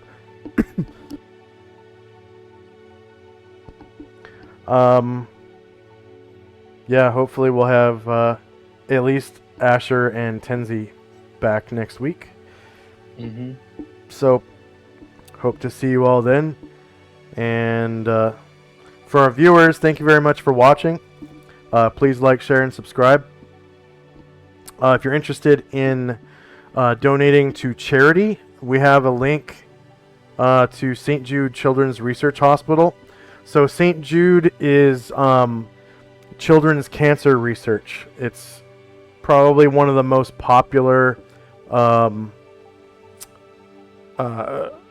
charities that I've seen as of late. Like, I keep seeing their commercials on YouTube and on cable television and stuff. So, and they make a lot of good progress for children with cancer. I'm sure there are like thousands of kids that are still alive today because of St. Jude. And anything helps, a few from a few cents to however many dollars you can spare.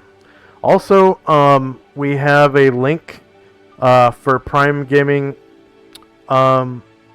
subscriptions to the channel. It should be on the right hand side of your screen, like a little blue crown icon. That lets you subscribe to our channel for free every month if you have Amazon Prime on the email that you use for Twitch. So that's all you have to do, is have the same email for Twitch and Amazon Prime, and it gets you a free sub every month. And that really helps our channel out a lot. Subs are pretty much the best way to get revenue at the point where I'm at on Twitch, because we don't really get a whole lot of bits. And again, thank you very much, Taco Tuesday, for the biddies today. 100 bits, thank you. I think that's about 10 cents. 100, or maybe it's $1. I can't remember if they're a tenth of a dollar, or if they're, a tenth of a cent or a cent. But yeah, that all helps out the channel immensely. And hope to see you all again soon. Probably going to be doing some world building streams this week sometime after work. And then my Friday night group is going to play on Friday night. So that's it's first edition mixed with CNC rules. So there's some weird stuff in there, but it's a fun game. I've been playing it for I think almost 3 years now, and my character is almost level 7. He's a human fighter, so I'm getting close to 7. Looking forward to having those 2 attacks per round.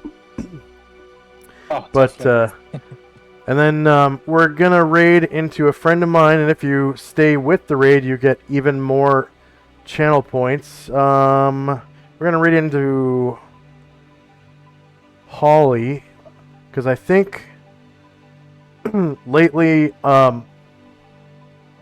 Lord Gosumba has been starting at 4 p.m., but he must be off today, so we'll raid into Holly. She's a really nice gal. She's from the Pacific Northwest, like where I'm from, and yeah, she's pretty cool. She's playing Fortnite right now. And like I said, if you stick with the raid, you'll gain, it's like 200 channel points, something like that. But thank you very much for watching, and hope you enjoyed. Bye-bye. Later.